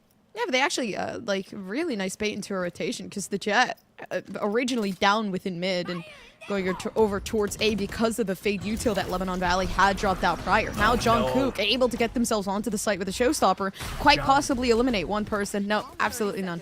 John dropped that second blast pack and couldn't get out of the garage in time. Lost a lot of time. Or sorry, the first one lost a lot of time putting down the second. Not the end of the world. Your team still made it in. You still made the space. And I think that was the true intention of that showstopper. Matt gets taken out early. Peter finds the counter kill, but John Kook cannot be stopped right now. Okay, now I love this because this is exactly the angle that chamber should be holding. C long, it's very difficult to block through and to defuse with a chamber. Fastest fire rate in the game with that weapon, with that tour de force. It's going to be very hard to find yourself a win. Nozomi can't even make it out of garage. She's taken down in Lebanon, flipping the script once again. Yeah, time and time again, Lebanon Valley just know how to take things back. But a 2-win streak to start things off. And this is the last round economy-wise that Caldwell can really pull a lot of that effort into. The biggest thing, again, Matt, closest to their null command out of everybody. So really just trying to farm those picks, trying to farm those orbs, and trying to give a sort of win condition for this team. The win conditions are obviously what each and every round is about. That's the interesting thing about Valorant is per round, your win conditions can change. It's not as simple as, oh, you know, use an ultimate here and we win the series. It's, oh, it's find a wallbang here and we might win the round. Juice taken down immediately. And this is kind of a Frankensteinish buy from Caldwell. I think we have 2 Vandals and 3 Spectres. Those numbers might not be perfect, but you guys get the point. It's not a full buy-up, and that can be dangerous. John Kook storming in. Might, no, will find one. Trying to turn it into a double, but Baba finds the headshot onto Sardog behind as well. I mean, this chamber, reliable. He's been just that. He's been very reliable, but I mean, essentially acing here is going to be difficult. Great trigger discipline. Finds Matt, but misses a lot of bullets. Now they know this chamber's exact location. He's got to get out of dodge. Oh, this is such nice positioning from Baba. Yeah, they have to take that one. Yeah. I do want to do a fun fact, though. You know what I realized? This was one of the funniest fun facts that I laughed at, and I didn't realize it. So, John Kook, his fun fact is weightlifting, anime. That's it. I don't know why I thought that was so funny, but it was. That is pretty funny. It genuinely was. Weightlifting and anime. Who says you can't do both? And Immortal 3. Yeah, that's kind of insane because I do one of those 2 things. Feel free to guess which, everybody. And I'm not Immortal 3, so I'm pretty impressed by that. That is a pretty difficult thing to do. Oh, Zareo just tanks every util in the game. Could not make it off that corner. That is insanely unfortunate. But Caldwell, they're doing this kind of tug-of-war where they're dominant, they're falling, they're dominant, they're falling, and it's not working out great, but at least they're keeping it even. This is the first series we've seen in at least the last 2 where it's not a 6-1.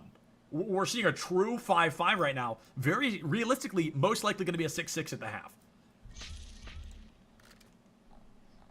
Taking back the TPs here for reliable. Oh, reliable. Staying outside of garage. I mean, this is good positioning because they're going to catch any mid flankers, if anything. But, it seems like Sardog, yeah, getting the first one. And there goes reliable. Reliable finds Baba. It's going to be that 1-player advantage for Lebanon still. But as we've learned from quite a few times in this game, that 1 player can make or break the situation. Sardog puts down Peter, and it is up to this chamber to save the day again. Reliable's been doing a great job, but he's going to get caught by that 0-point insane game presence and knowledge from Matt. It's going to be Reliable with nothing but the gun, no abilities in sight. Yeah, I talked about Lebanon needing something to give themselves somewhat of a boost. It seems like Reliable not having anything other than a Vandal. Aim, and there comes the first and second. Beautiful. Oh, I'm so sorry. I know I yell like that every time, but my expectations are defied every single time. I mean, it is phenomenal when these players clutch out insane things just like that. Such a blink and you miss moment. I know our fantastic production team's got that replay already. 2 bullets to the dome onto Matt. 1 bullet straight into Nozomi. And Lebanon, they take the lead. If they win this next round, it will be the first time we've seen a 2-round lead in what feels like ages. That was very impressive, I do have to say. And, you know, coming out with the Vandal and kind of just trusting your aim and your presence overall is really good. Because now you can trust yourself, if anything, coming into a 1v3, 1v2 type of situation. Juice having a paranoia, so if they throw this up, it could work to open. Oh, John Kook takes out Nozomi. Immediately Reliable finds Blonded and Lebanon. They are desperate for this round 7 win. They want it like they want their next breath because they want to establish that dominance moving into the second half. The Empress, it comes out because of course it does. It's the final round, and this time I'm fully aware of that. Tour de force from Caldwell as well. Could be a huge play from Peter, but I feel like being up here paints a target on your back just as much as it puts you in a good position to find shots.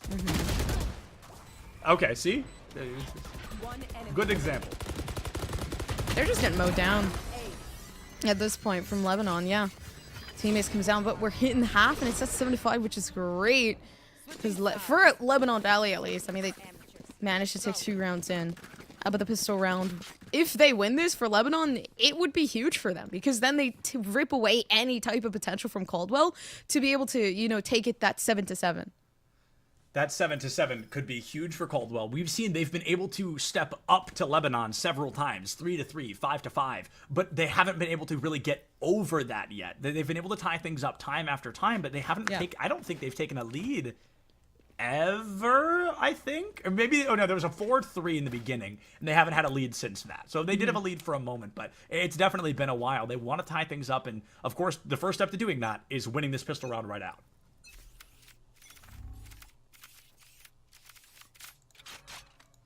Insane gameplay from Peter so far.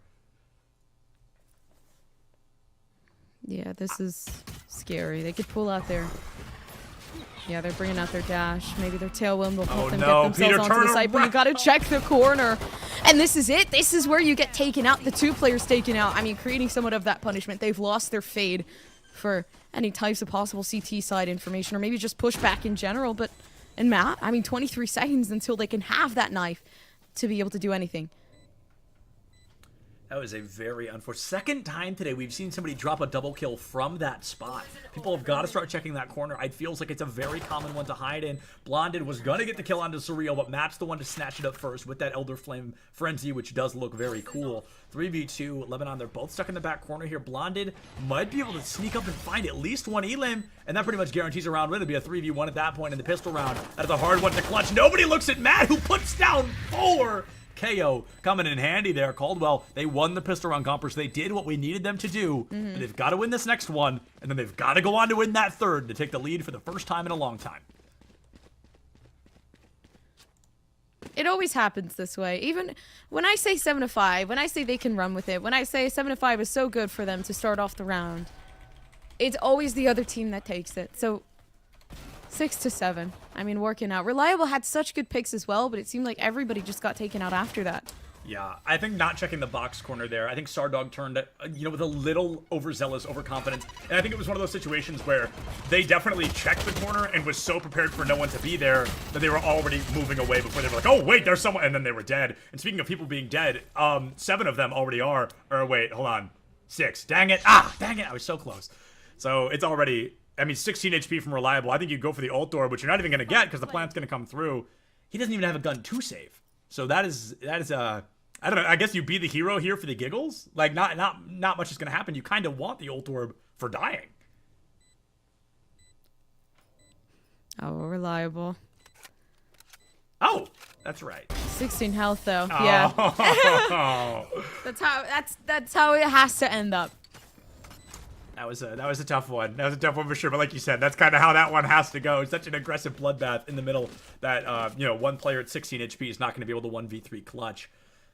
You'd think Caldwell would have kind of a higher economy right now, but buying up in that last round, I think, shook them up a little bit to the point of, what was it, 2 of them dying. They lose a lot of the economy. They're going to have that Frankenstein buy, 1 Phantom, 1 Vandal, and Lebanon, they're coming out the gates with everything.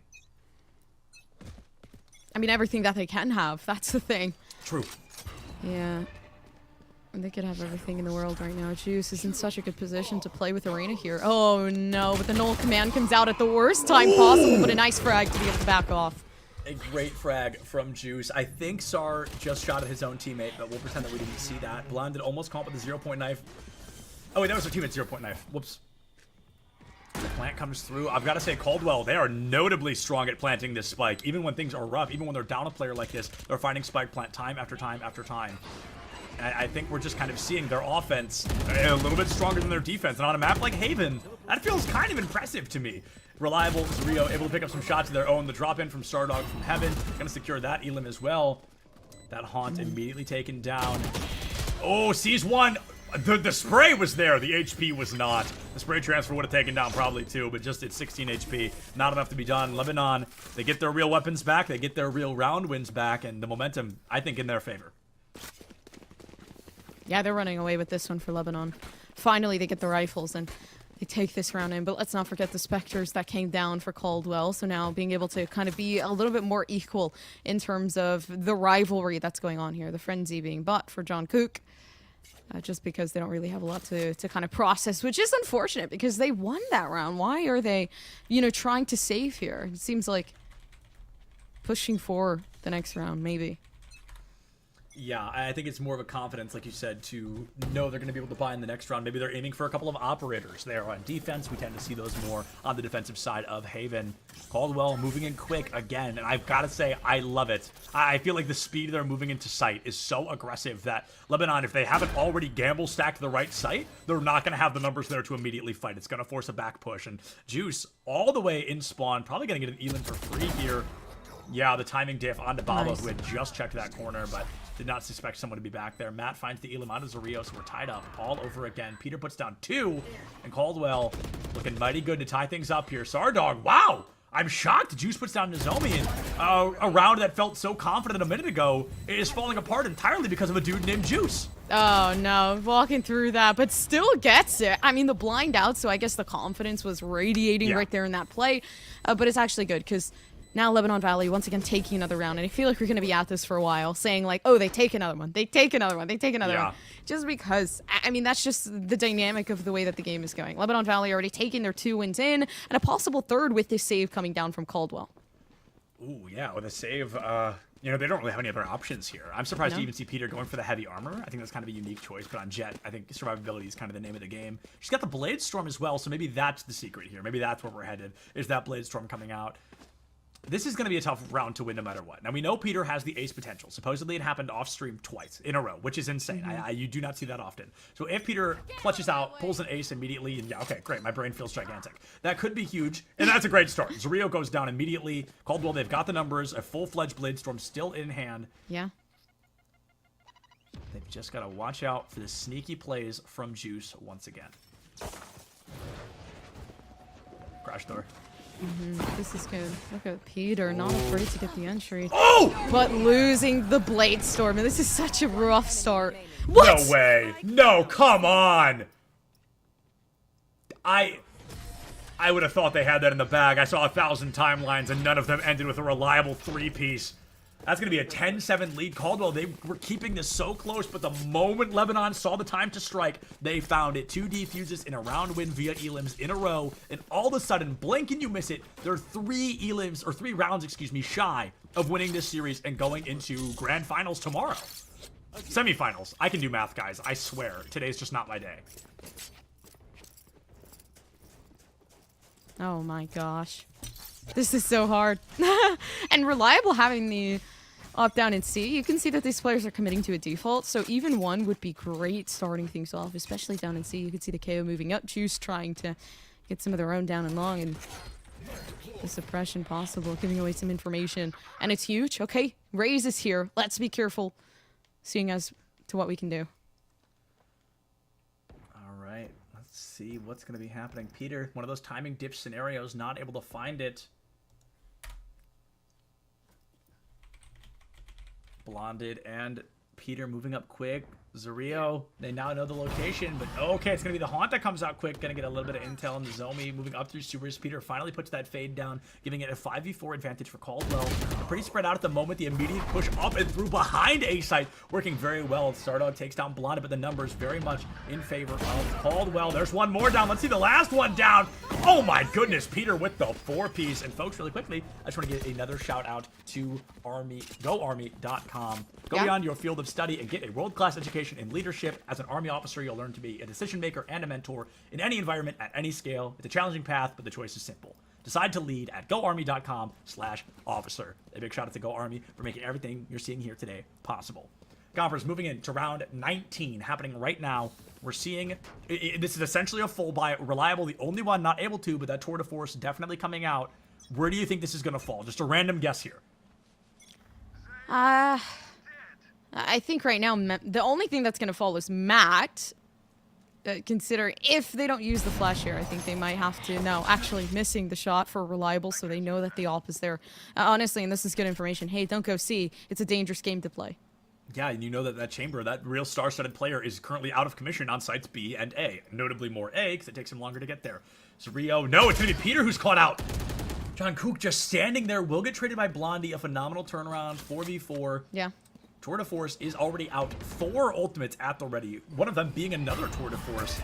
The Haunt finds some intel, but Juice just runs through it. The power play up and through. Puts down Matt to boot. Baba is unstoppable, perhaps. No. They're going to go for the peel back toward that B-Link once again. Has Spike. I think you just got to do what you got to do. Go for those credits into the round 19, right into round 20. Really? Nightfall comes down. Nice from Baba. We've seen Baba clutch before. Can they do it again? I mean, I'm shocked the Nightfall came out. That was a really fascinating choice, but they were it scared. did help secure the win. They were scared of him. I'd be scared of Baba, to be fair. I mean, he's been a really star-studded player so far. Rio finds the defuse around 19 in favor of Lebanon Valley. Round 20 could be the penultimate round if Lebanon keeps this up. And they've still got that Empress. They've still got that Showstopper and From the Shadows. Viper's Pit and Tour de Force available from Caldwell. I think we really need that Chamber ult from Caldwell to do some numbers here. Yeah, nice.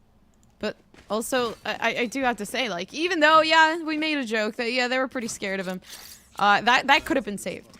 Yeah. For something a little bit more effective. So, I mean, is it going to be a game changer? No. There's 3 ultimates on the board, to be honest with you. It could have been more effective just keeping it for, like, a later round. Maybe they needed it at the match point, and that is completely gone and expended. Do you know what I mean? So, it kind of accounts to that.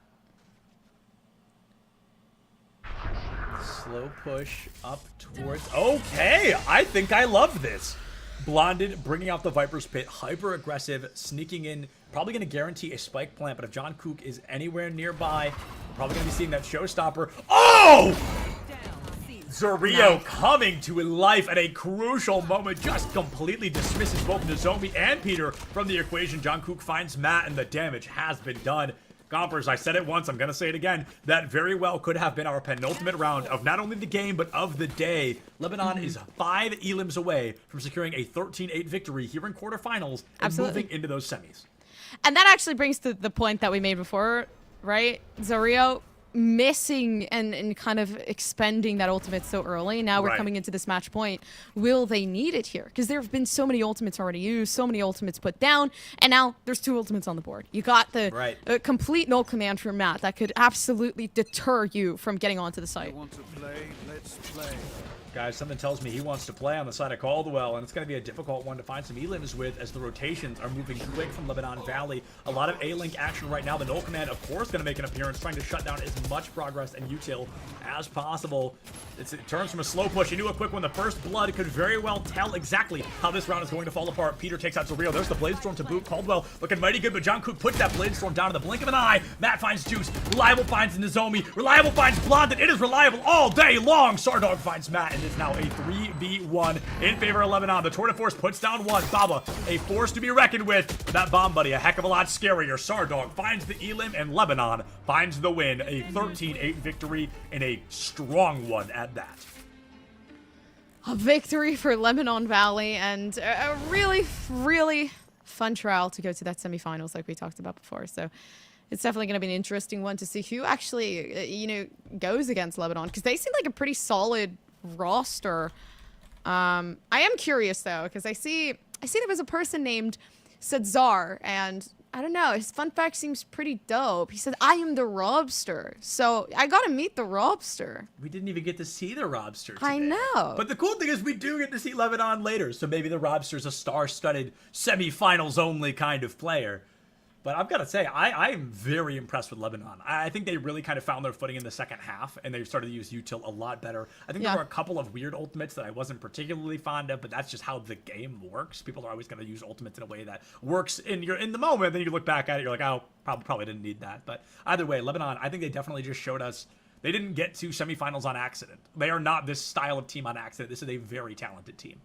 It is. It is a very talented team. I obviously we could see, just how well they worked. But I think what also is the most interesting is how we got to see the maneuver around Caldwell and how they were able to adapt and try to figure things out. And overall, I mean, that's just the game of Valorant, right? You get to see the adaptations. You get to see how players really, under all of that pressure, tend to kind of asphyxiate themselves and learn from it. But I think also college kids are kind of like built different in terms of like being able to solve these problems because they're always exercising their brains. Like, you're always reading a book.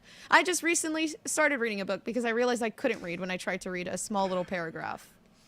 Absolutely. And while that game has come to a close, and I said there's only one more game left, we are trying to get an interview with one of the players. So if you all could stick with us for just a couple of minutes, we're going to throw it to a mild break. We're going to get the interview ready, and we will be back with some more CECC action in just a couple of minutes. We'll see you soon.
What are the parallels between esports and gaming and the Army? I've been in the Army for 17 years. I've been a nerd and a gamer my entire life, even when we had dial-up internet back in the late 90s. And I was very excited when we finally got cable in the early 2000s and I was able to play, StarCraft on BattleNet. So gaming has always been a huge aspect of my life. And being in the Army, funny story, I'm surrounded by fellow nerds and gamers. So every location that I've been sent to, I've known WoW groups. I can play World of Warcraft with people that are literally living down the hall from where the Army puts me to live. You're in a community of like-minded individuals from all across the country. Having that ability, whatever your hobby is, so like I play Warhammer, which is a tabletop game, outside of every Army installation across the entire country, there's a Warhammer store where I can play my game. Wherever the Army was moving me to throughout the course of my career, my hobby went with me. My love went with me. It was kind of one of those really cool things. And then with the video game aspect, I remember 2006 seeing LAN parties in a barracks room. Like you're seeing Ethernet cords outside of dudes' rooms linking up and playing various video games on a Thursday night after they're done work for the day because you're surrounded by people of equal age. Video games are a big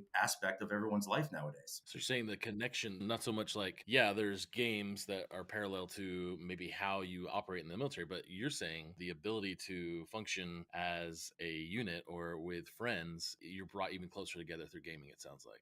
100%. You're going to meet fellow gamers. And, when a good gamer meets another gamer, they're going to become best friends online. When they're living down the hall, you already have that immediate hobby that draws you guys together. You're going to make lifelong friends and you're going to be meeting fellow nerds from all over the country. Because when you're stationed on a military installation, you're going to be in a barracks, which is like a really nice hotel room. You're going to have your own room and everything. Your neighbors are also going to be fellow gamers. So it's kind of cool to be able to be like, hey, let's get a raid in. Okay, so you mentioned WoW, you mentioned raiding. I'm a big WoWer myself since 04. You said LAN parties. Were you talking LAN parties like Halo, or what are we talking LAN parties? Oh, back in the day? Halo? Definitely. I mean, I joined in 2006.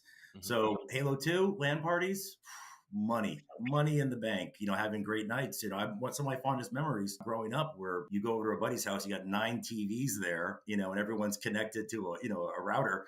And you're all trying, hey, don't look at my screen, man. Don't look at my screen. You got 4 people to a TV and you're playing, Halo 1, Halo 2. So being able to still experience that and get paid and having your job and you're getting your skill training, it's awesome. One of those really cool experiences. Yeah, plenty of fights with me and my college roommate in Halo 2 and sticky bombs and holes in doors. Yes, I totally remember. Stop looking at my screen. That's all. Okay, so this is great. So I really feel this is good information for students thinking about what they want to do before college, after college. They're gamers, and look, you don't just go to boot camp and eat and run and stuff like that. You're actually spending time with people and playing video games. I think it's a good recruiting. You are still going to run. You're going to be in really good shape. I mean, you're still going to do your job. You're still going to be, we have over 150 jobs to choose from in the United States Army.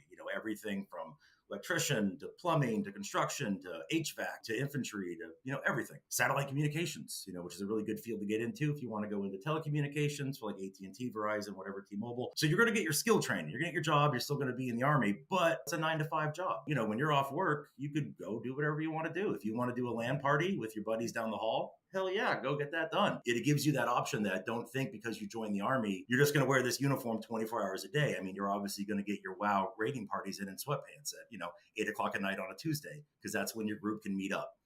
So you're still going to be able to get that accomplished. You're still going to have weekends off in the Army. It's not a 24 hours a day, 7 days a week gig. It's really 9 to 5, 40 hours, give or take. Is there something in the recruits that you're looking for that maybe have characteristics around their teamwork or collaboration or communication when it comes to them in team-based games or FPS or rating? What are you looking for from, let's just say, gamers as recruits? How can those characteristics feed into a job in the Army? The Army, we like to get people that have no real training experience, because we want to teach you. We want to teach you how to be a leader. We want to teach you how to follow directions. We want to teach you to also be a self-starter. Obviously, having those skills prior to is obviously encouraged and liked, but we don't need someone that is an inherent leader right off the bat. A lot of people learn who they are growing throughout life.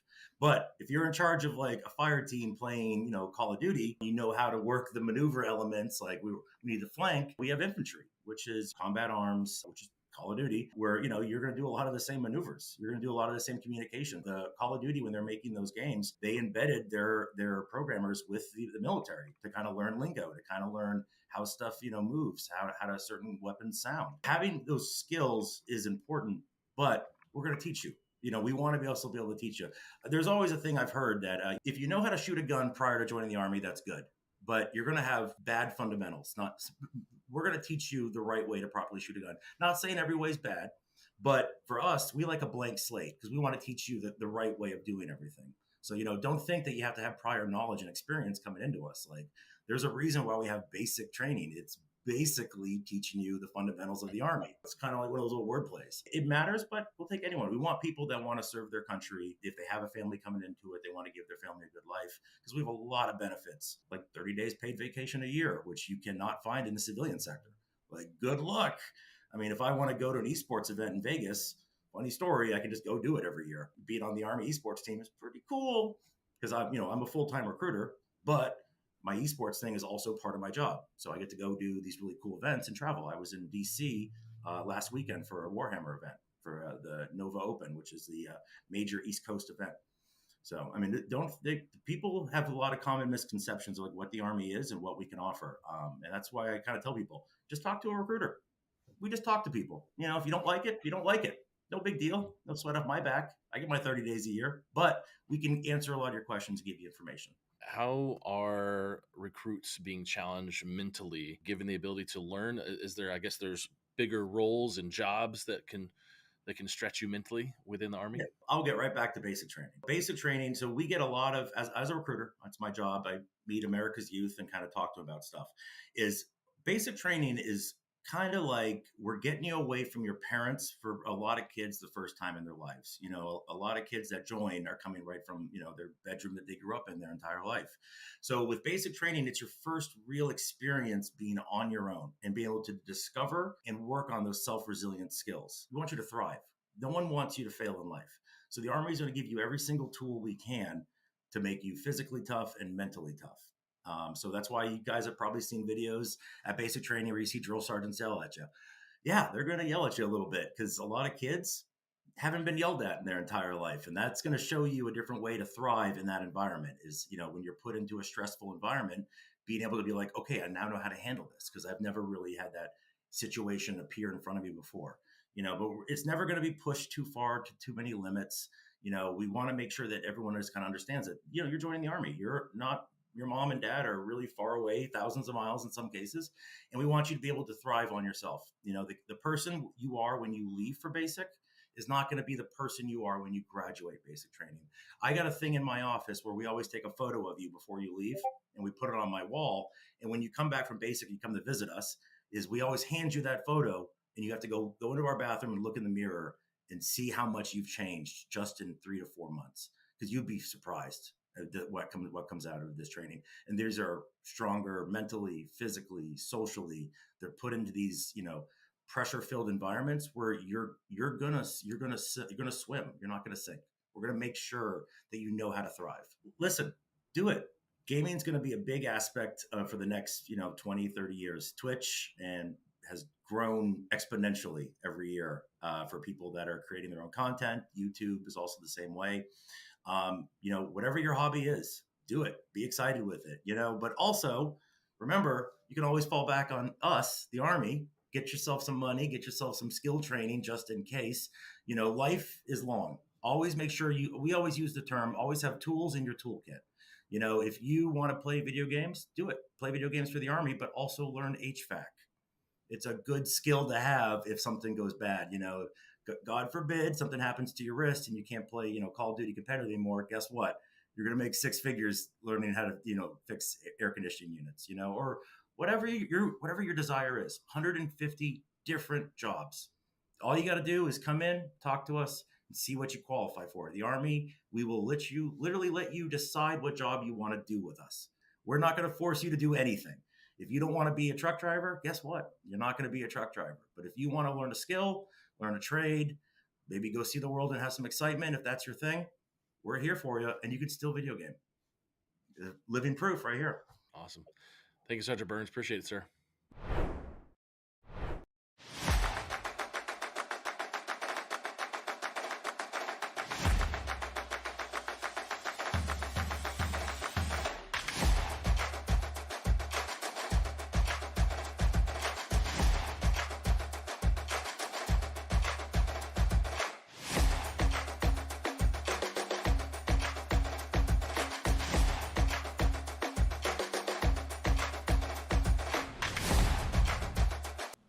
What is going on, everybody, and welcome back to CECC East Valorant. One last time here today, still Septulence and Gompers, but this time we are joined by Fade Extraordinaire from Lebanon Valley College. Zario, you with us? There he is. Hey, how's it going? Hey, it's going good. How are you? I mean, a great win. You've secured a spot in semifinals.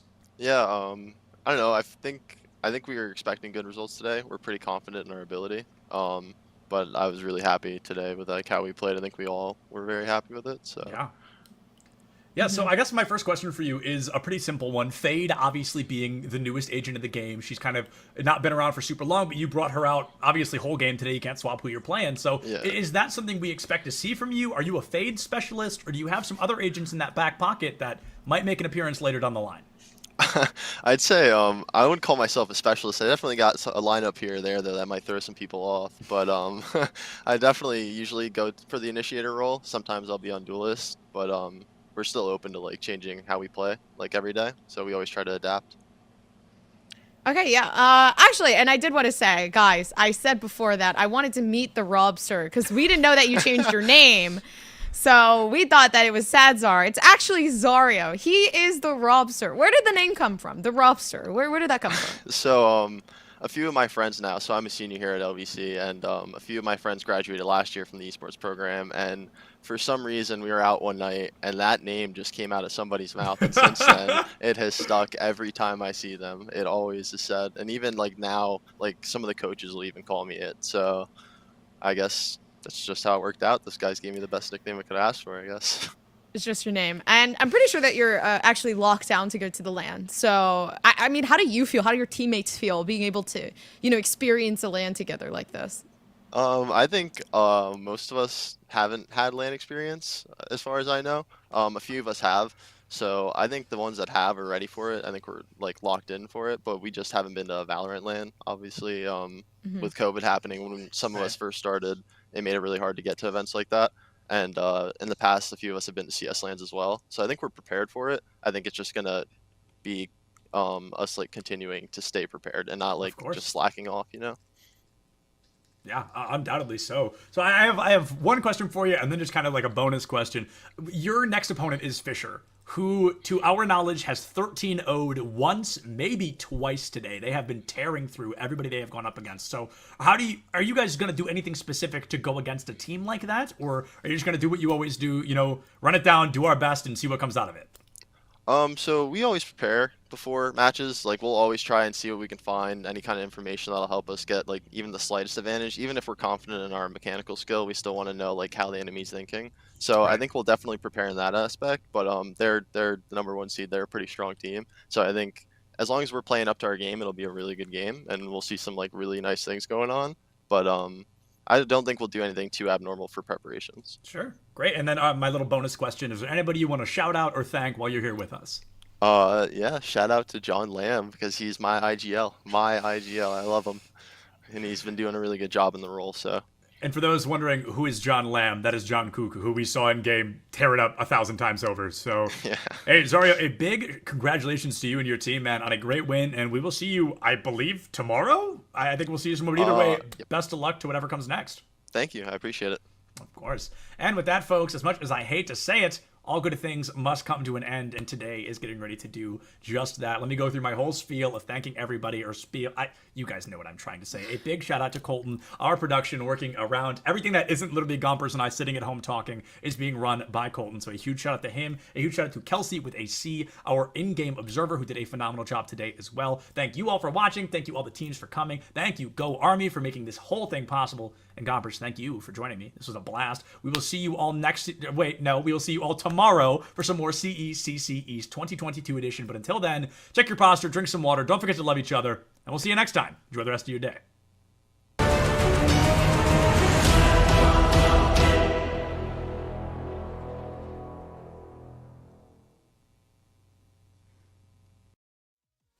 Based.